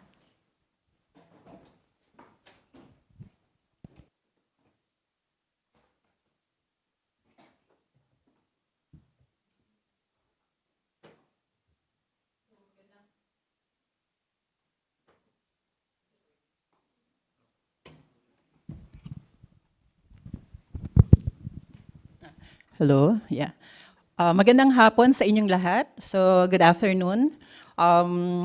So, I would like to first thank Ban Ki-moon Foundation for a Better Future and the Standard Walter Shorenstein Asia Pacific Research Center for the opportunity to participate in this dialogue and share with you our co-production approach with the City of Manila in bringing sustainable environmental solutions. If Sergio talked about himself this afternoon, I will talk about my school. Okay, so just a briefer. I had my undergraduate degree from De La Salle University, also my master's degree, and I am now trying to complete my development studies program, PhD, in De La Salle University. So for this afternoon, I'll be talking about my university. Thank you. So the Philippines is divided into 3 major islands, the Luzon, Visayas, and wait, how do I do this? And Mindanao. Manila City is located in Luzon and is a coastal and highly urbanized city in the National Capital Region. It is also known as Metro Manila. Okay, so, however, no, it serves as the national capital as well as the center of the region. So let me highlight, because usually this is what they call interchange, no? But no, it's not. So for this afternoon, I will be talking about Manila, the city, and not Metro Manila. Okay, so not Metro Manila, the region. Okay, so Manila is just one of the 17 local government units in Metro Manila.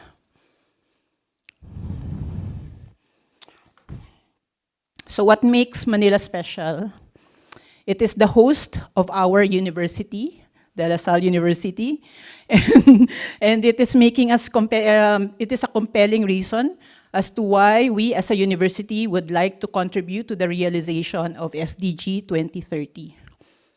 Okay. So here,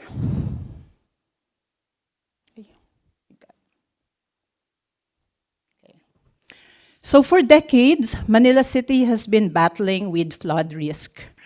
The area has been inundated with floodwaters, whether it is due to tropical weather, strong rainfall events, or rising waters. This has resulted in millions of pesos in damages. And in some instances, the same home has been affected multiple times. That's why our university actually, we already stored food inside the campus, and we can actually feed 500 students if ever they get trapped. In my PowerPoint presentation, you can actually see here, this was in 2009. That's the Great Flood in Manila. So personally, I actually experienced that because I had to walk miles from our university to my residence in Makati City. And good thing I did it, because a lot of students were trapped inside Manila, inside our campus. Okay, so Manila also sits at the Pacific Ring of Fire, an active geological area of earthquakes and volcanic activities. Around 18 million people live in the metro, which is the region, and its neighboring provinces, making it one of Earth's most populous city. It is also most of the well-documented cultural and historical sites sitting in the mouth of Pasig River Delta. Okay. Manila, being the home of a modern high-rise building in the country, is not safe from earthquakes. In the most recent years, although I am grateful that the damage of earthquakes in the city have not been that grave, compared, of course, to the other areas. We have seen intensifying strength in episodes, and that happened in populous area in the city. And here, actually, this is one of the recent events in Manila.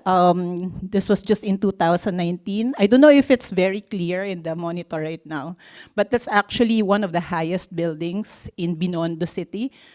And if you can see, water is pouring outside of the tall building. It came from their pool. So that's how the intensity of the earthquake was. So, okay. So as 2030 is fast approaching, I don't know why my slide is like this. Maybe because I converted it from Keynote to PowerPoint, but it should look nice. But forgive me. So as 2030 is fast approaching, the goal is to make Manila SDG city. No? We would like to see Manila to be able to take the lead, no, in voluntary reporting and be an SDG city in time for 2030. So to realize this approach, we see the need to implement co-production by bringing together the academe, business, and local government unit of Manila to design and deliver sustainable public services. In 2019, De La Salle University became a member of the Sustainable Development Solutions Network. The SDSN was launched in 2012 by, of course, yesterday I had the opportunity to have a picture with him, Secretary General Ban Ki-moon, to mobilize global scientific and technological expertise to promote practical problem solving to implement the Sustainable Development Goals. On this side, I am presenting here today different, multiple hats as a faculty, monitoring and evaluation specialist of the SDG laboratory and a PhD student focused on studying co-production towards SDG localization. So De La Salle University, as part of its commitment, established the SDG laboratory in the university to provide research and capacity building support to local government units in the SDG localization process. Okay, so in the SDG City Laboratory, the partner local government unit will serve as test bed in the co-creation of SDG City tools, technologies, and programs geared towards the attainment of SDG targets. So the collaboration between the university and LGUs will be anchored in university town and participatory local governance approach that will lead to the co-production of data-driven governance tools to foster SDG localization. To date, we were able to partner with at least 5 LGUs. So Manila City, we have, I think, Pangasinan, Naga City, and then I'm not sure if we signed already, I forgot, but Quezon City, no? Another city in the National Capital Region. So let me go back again. The De La Salle University in 2020 established the SDG City partnership with then Mayor Francisco Isco Domagoso. The program is a collaboration platform for undertaking capacity development and research and innovation activities to support SDG localization.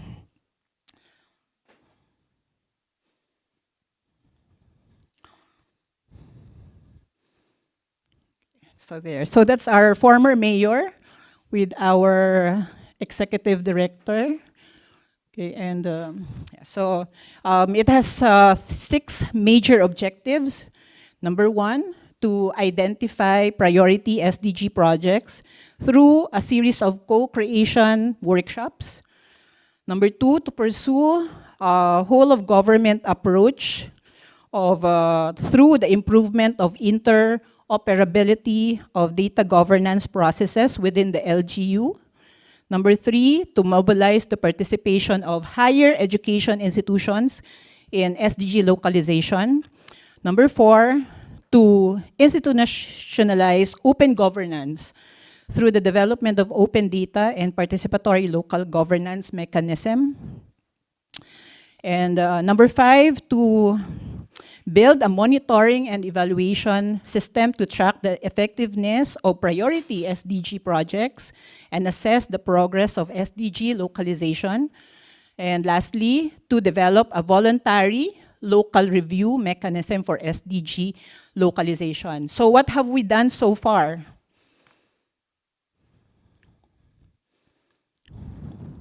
Okay, so this is the framework. Okay. Okay, so what have we done so far? So we look at the availability of data in particular the role of community-based management system. In the Philippines, we already enacted the community-based community-based management system. It is a data gathering system for better understanding of local situation. It's a household level survey. So the nice thing about this is that local governments are required to allocate funds to gather data for CBMS. And we see the value of CBMS as baseline data for SDG. Okay. So in our interaction with the local government unit of Manila, we discovered that they need a refresher course about SDG and in particular about CBMS. So we did a refresher course with the department heads of the Manila LGU. This discussion highlighted the link between SDG and CBMS, and of course the powerful role of evidence-based reporting, decision-making, and budgeting. So we had to do this for better appreciation of the city. So we need the ownership, of course, of the LGU. Okay, so we also gathered universities in Manila to document existing initiatives in the academe, identify gaps, and engage in collective action towards the localization of SDG in Manila. This was positively received by the academe and gave birth to the South Manila, I'm not sure, okay, South Manila Educational Consortium made up of 12 higher education institutions within the district. The technical working group was created to sustain the discussion and co-production of actions and initiatives. We are actually very lucky in the Philippines because in the Philippines, the local government units are required to have local school board. So in the local school board, our university is also part of that. So it's a small network, okay? So it's very easy to actually connect with each other. So social capital is really important. So after that, currently we are now in the middle of conducting focus group discussions and KIIs with the business sector. To document existing initiatives in the business, and of course identify gaps and engage in collective actions towards the localization of SDG in Manila. So for this afternoon, although our work is still a work in progress, and I may not be able to share with you some of the details of the findings yet, I here highlighted in my slides are actually the initiatives, the discussions and forums that we had with the different stakeholders. So let me just share with you here the detailed findings of the study. Okay, so as a form of realization, we saw that there is strong commitment towards the achievement of SDG 2030 in the LGU, business and academe. The mere fact that actually our LGU recognized the insufficiency of their knowledge, the insufficiency of their data available is a very good indicator for us of their commitment. So we also have the business and of course the academe. So I think this is a very good start, okay, of a long-term partnership. So number two, the commitment is coming from the fact that there exist programs, projects, implemented by each stakeholders. Although there seems to be no synergy and a lot of overlaps in the initiatives, business sector still sees it as a part of their corporate social responsibility. They're still in that mindset. And others, they work at the national level, so it's just it's not really in particular for Manila. Okay, so implementing initiatives for other cities. So in collaboration with 2 or 3 stakeholders by the national government and group, this again is still a good start for us. Okay, so because definitely we know that we are not starting with 0 initiatives. However, okay, one of the challenges is that these initiatives are not documented. Okay, so if they are not documented, they are not reported. If not reported, they are not counted. And of course, if not counted, nobody can learn from them. If they are not good practices, we cannot replicate them. If they are bad practices, we cannot prevent them from happening again. So I would like to boldly claim that as the monitoring and evaluation specialist, one of my major headaches in this effort is the fact that Manila City has, again, insufficient data that can serve as baseline to better evaluate progress. We are counting again on the availability of CBMS data. However, it seems that it is only available for certain barangays, which can be insufficient to make sound decision. So no database means no way for us to know whether we are making progress. So I think that's the major stumbling block for us right now. Aggravating this scenario, okay, is the risk of discontinuity of the initiative, okay? Because the term limit of the local chief executives in the Philippines, they're only given 6 years and they are not allowed to run again for the same position. So this is the case of our former mayor, Isko Domagoso. He decided to run for the president position after his first term and lost. So unfortunately, fortunately, his replacement was his vice mayor, and we hope and pray that given the renewed partnership, the new mayor will take on what we have done so far and open the city for continued production. So let me end. Let me end my my presentation, okay, by answering. Yeah, I was listening yesterday, so let me end my presentation by answering the question yesterday that was that was asked yesterday. What can we do more? So co-production is definitely the way to go. Collective action amongst the stakeholders is very important. So, yeah, good afternoon, and maraming salamat. Okay. Great. Oh, hello? Great. Hello. Okay, great. Thank you, Ella, for that. And now we have Sheena, who will be our last presenter.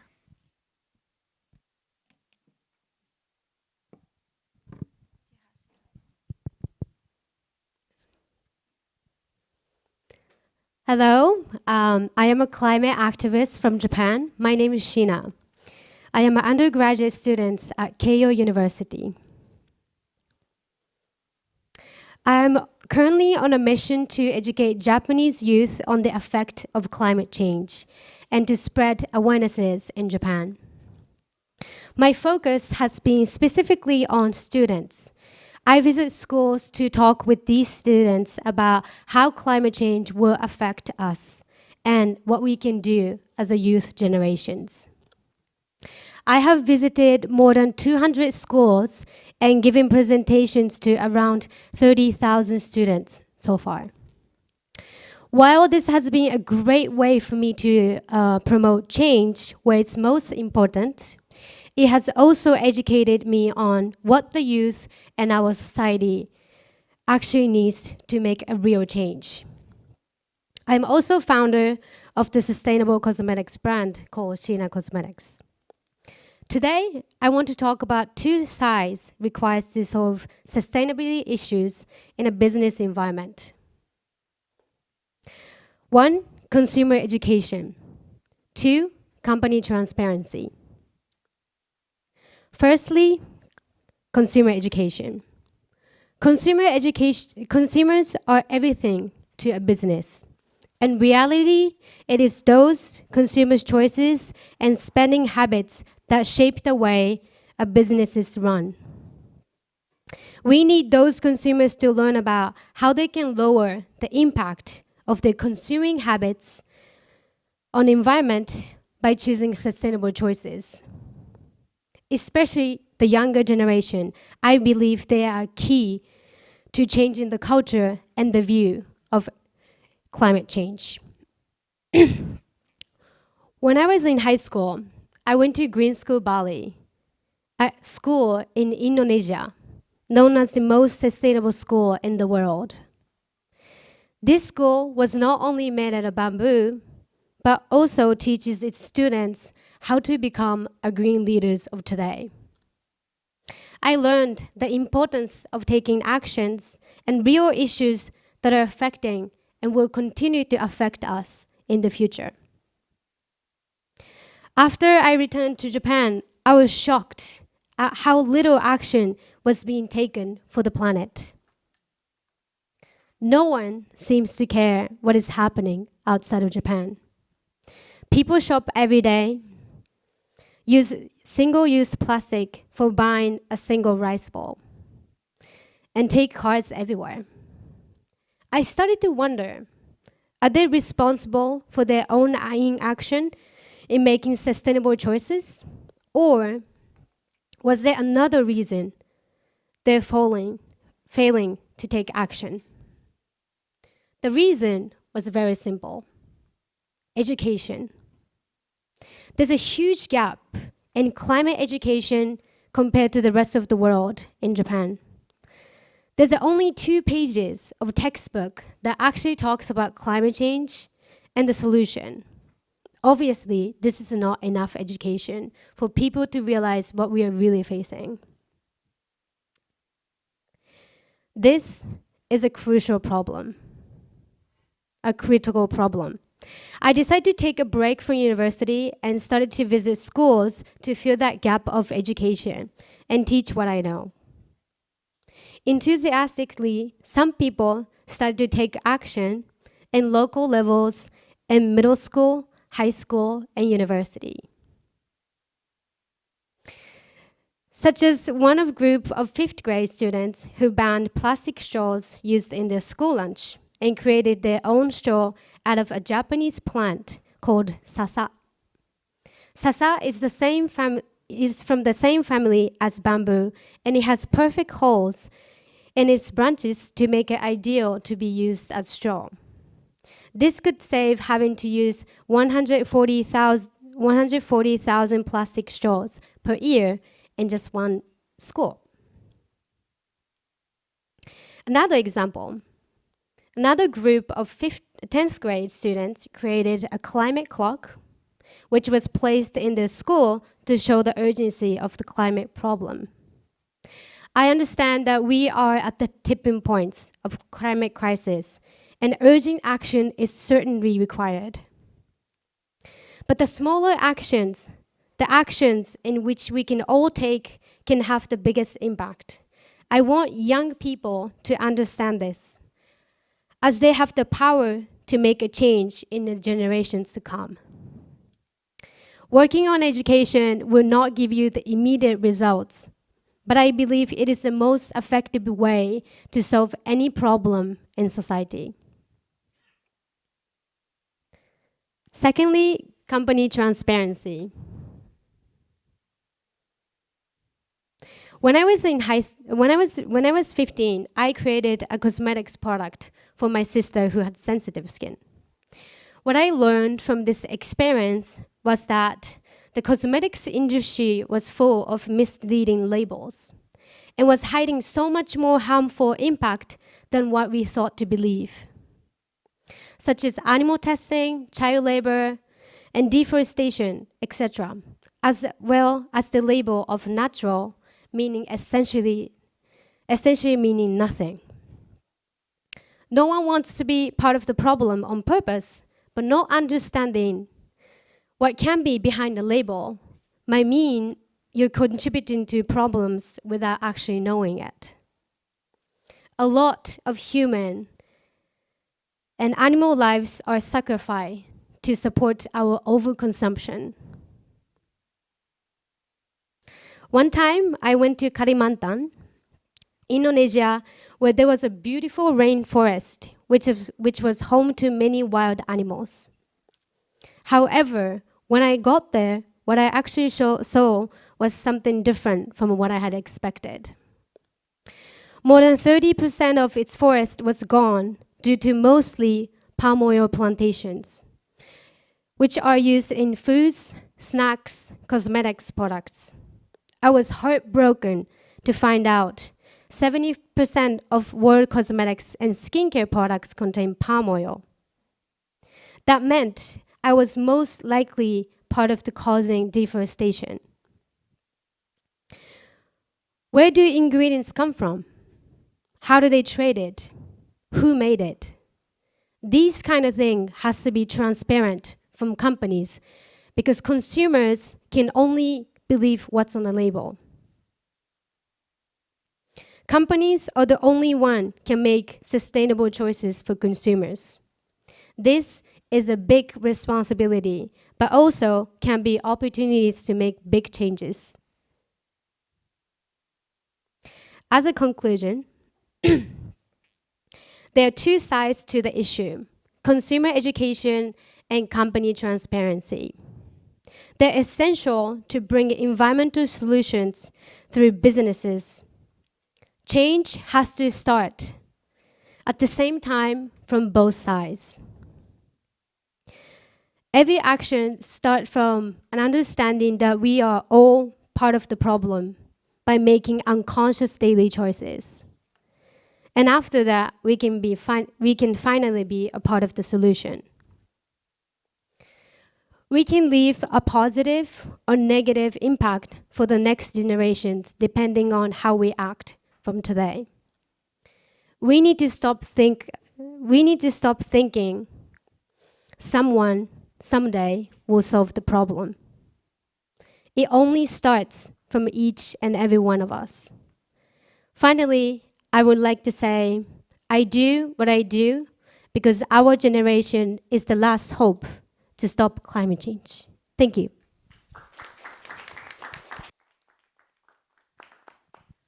Okay. Hello. Thank you, Sheena, for that. So during this dialogue, we talked about nature-based or nature-positive solutions, data-driven solutions, innovative solutions, and financial and policy solutions to accelerate sustainability. In this panel, we shifted the discussion a bit by looking at solutions through a social justice and business lens, by looking at a variety of case studies across the MENA region, Latin America, South Korea, Pakistan, the Philippines, and Japan. We started by looking at broad issues caused by carbon emissions as presented by Patricia, then transitioned into looking at who exactly are being affected with Sergio's work. We also explored what can be done by the government, her policy-wise, to increase diversity and address vulnerability, loss and damage with Felicia and Sardar's presentations, respectively. Then we looked at what can be done on the ground to counter such things and how to influence people and communities to act with Ella's and Sheena's presentations. So now I want to have a few minutes for some questions from the audience.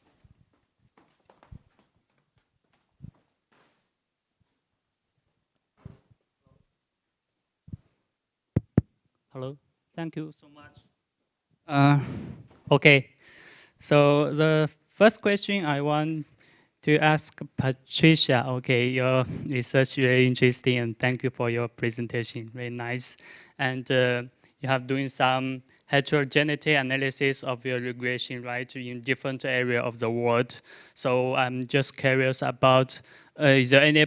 I think different areas and countries have the different policies for the sustainability. So is there any of these policies have make the function or play any role in this, in the environmental constant curve EKC hypothesis?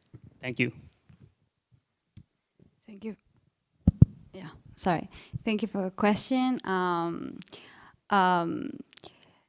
The hypothesis that I presented today, it's an hypothesis that I really like, but at the same time, I wish researchers look at it and policy implementation look at it with a little bit of carefulness, I would say, because I explained the main policy recommendation used to be, yeah, you should develop more. which also led to greater environmental pollution. I know for a fact that the Middle East and the North Africa region had been implementing policies trying to have a more sustainable development, but this has not been proven to be enough. And as I said in my presentation, some of these countries who are in higher rankings of oil production in the world are still facing these problems and are expected to be facing higher problems. So although there's policies being implemented, I don't think they're sufficient.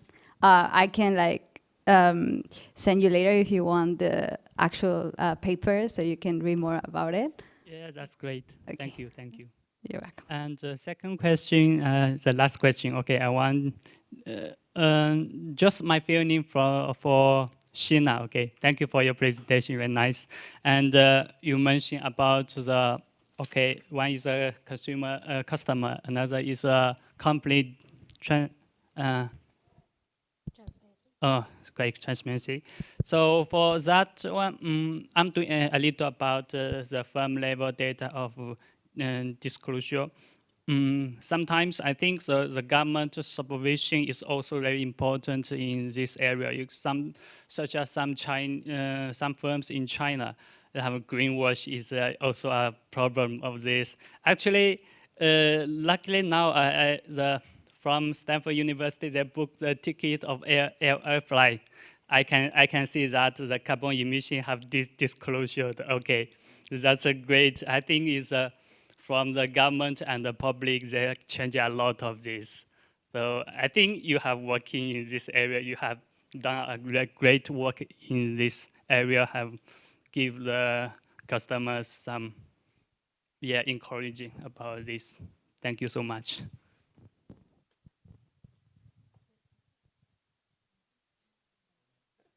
So sorry, I didn't really understand the question. Sorry, Can you repeat? Sorry, actually, it's not a. It's not a specific question. Just I mentioned about governance supervision in your area. Is that critical, or is yes? How Yes, I do you think feel about this? Thinking about government should involve in this area. Yeah, I mean, I totally 100% agree that, I mean, whoever wants to, I mean, not wants to, but we should all get involved in this area, because it's not only about the consumers, it's not only about the companies, but also the society is also part of it, you know? So I totally agree that government has to, should involve this in this area, yeah.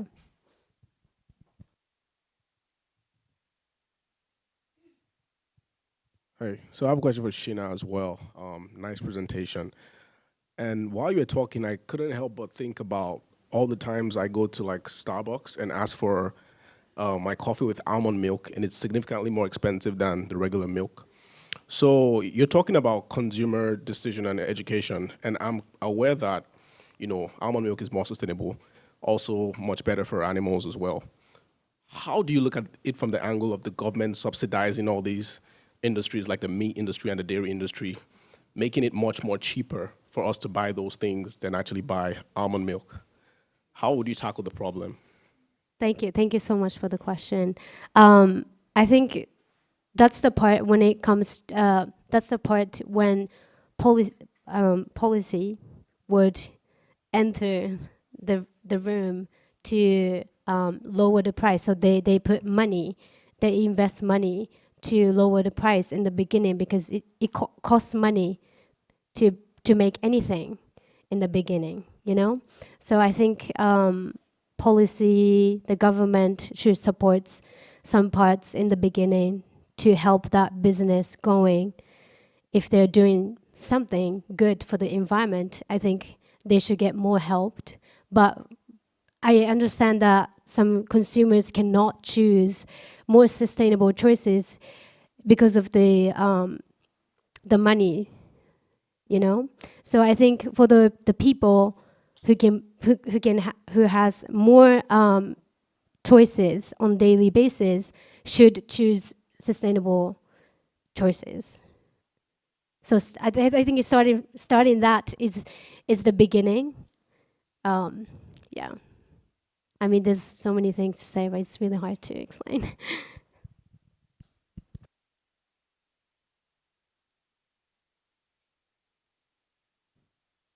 Any more questions? Oh, one more.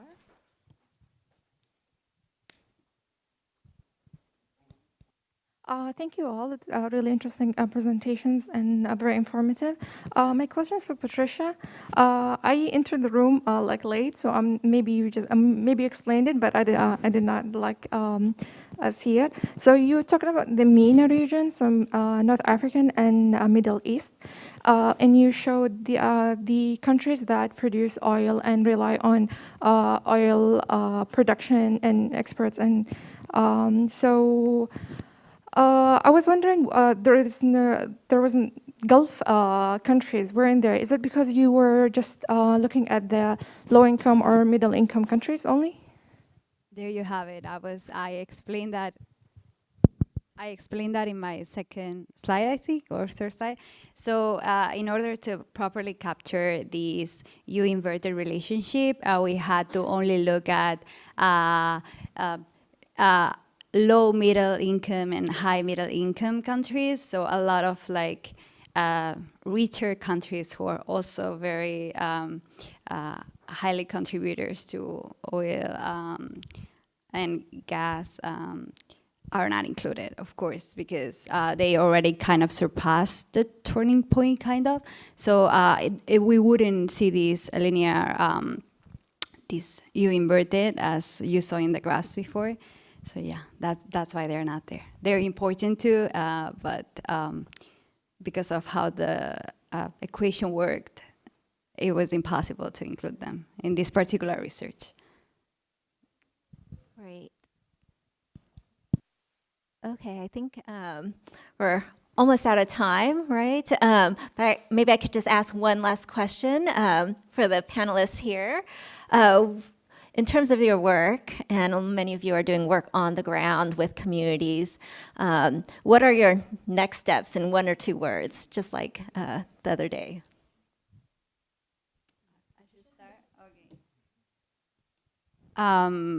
Based on my research, I think the most important step would be look into PM 2.5 emissions that we saw that were kind skew in this environmental Kenneth curve.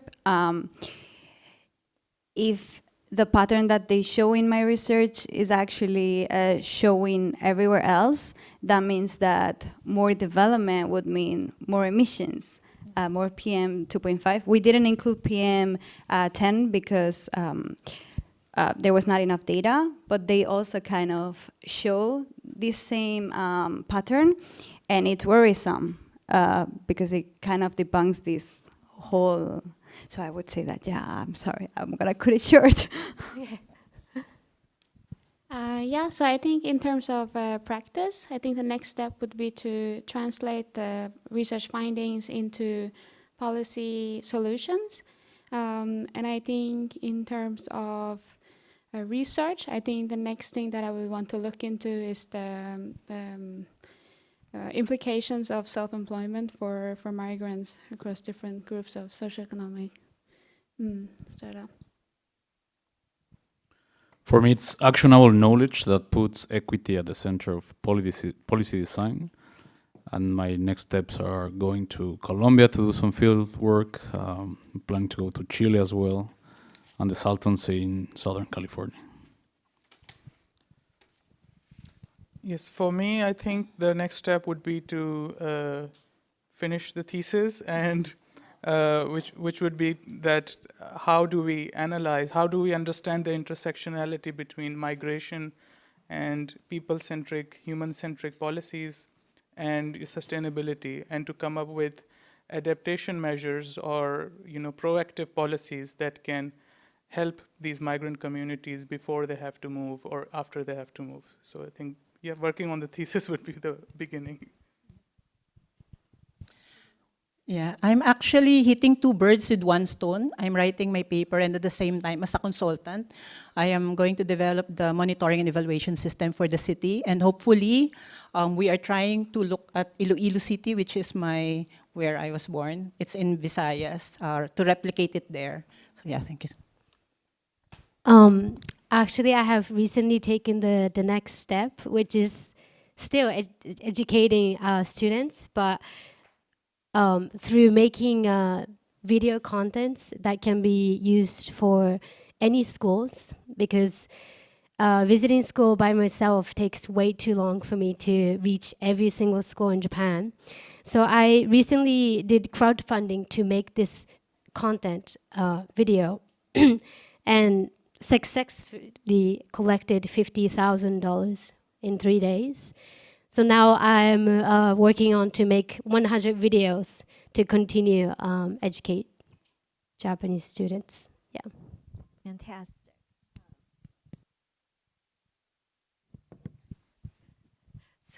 So thank you to all of the panelists for your inspiring and amazing work that you all are doing. So please join me in thanking the panelists.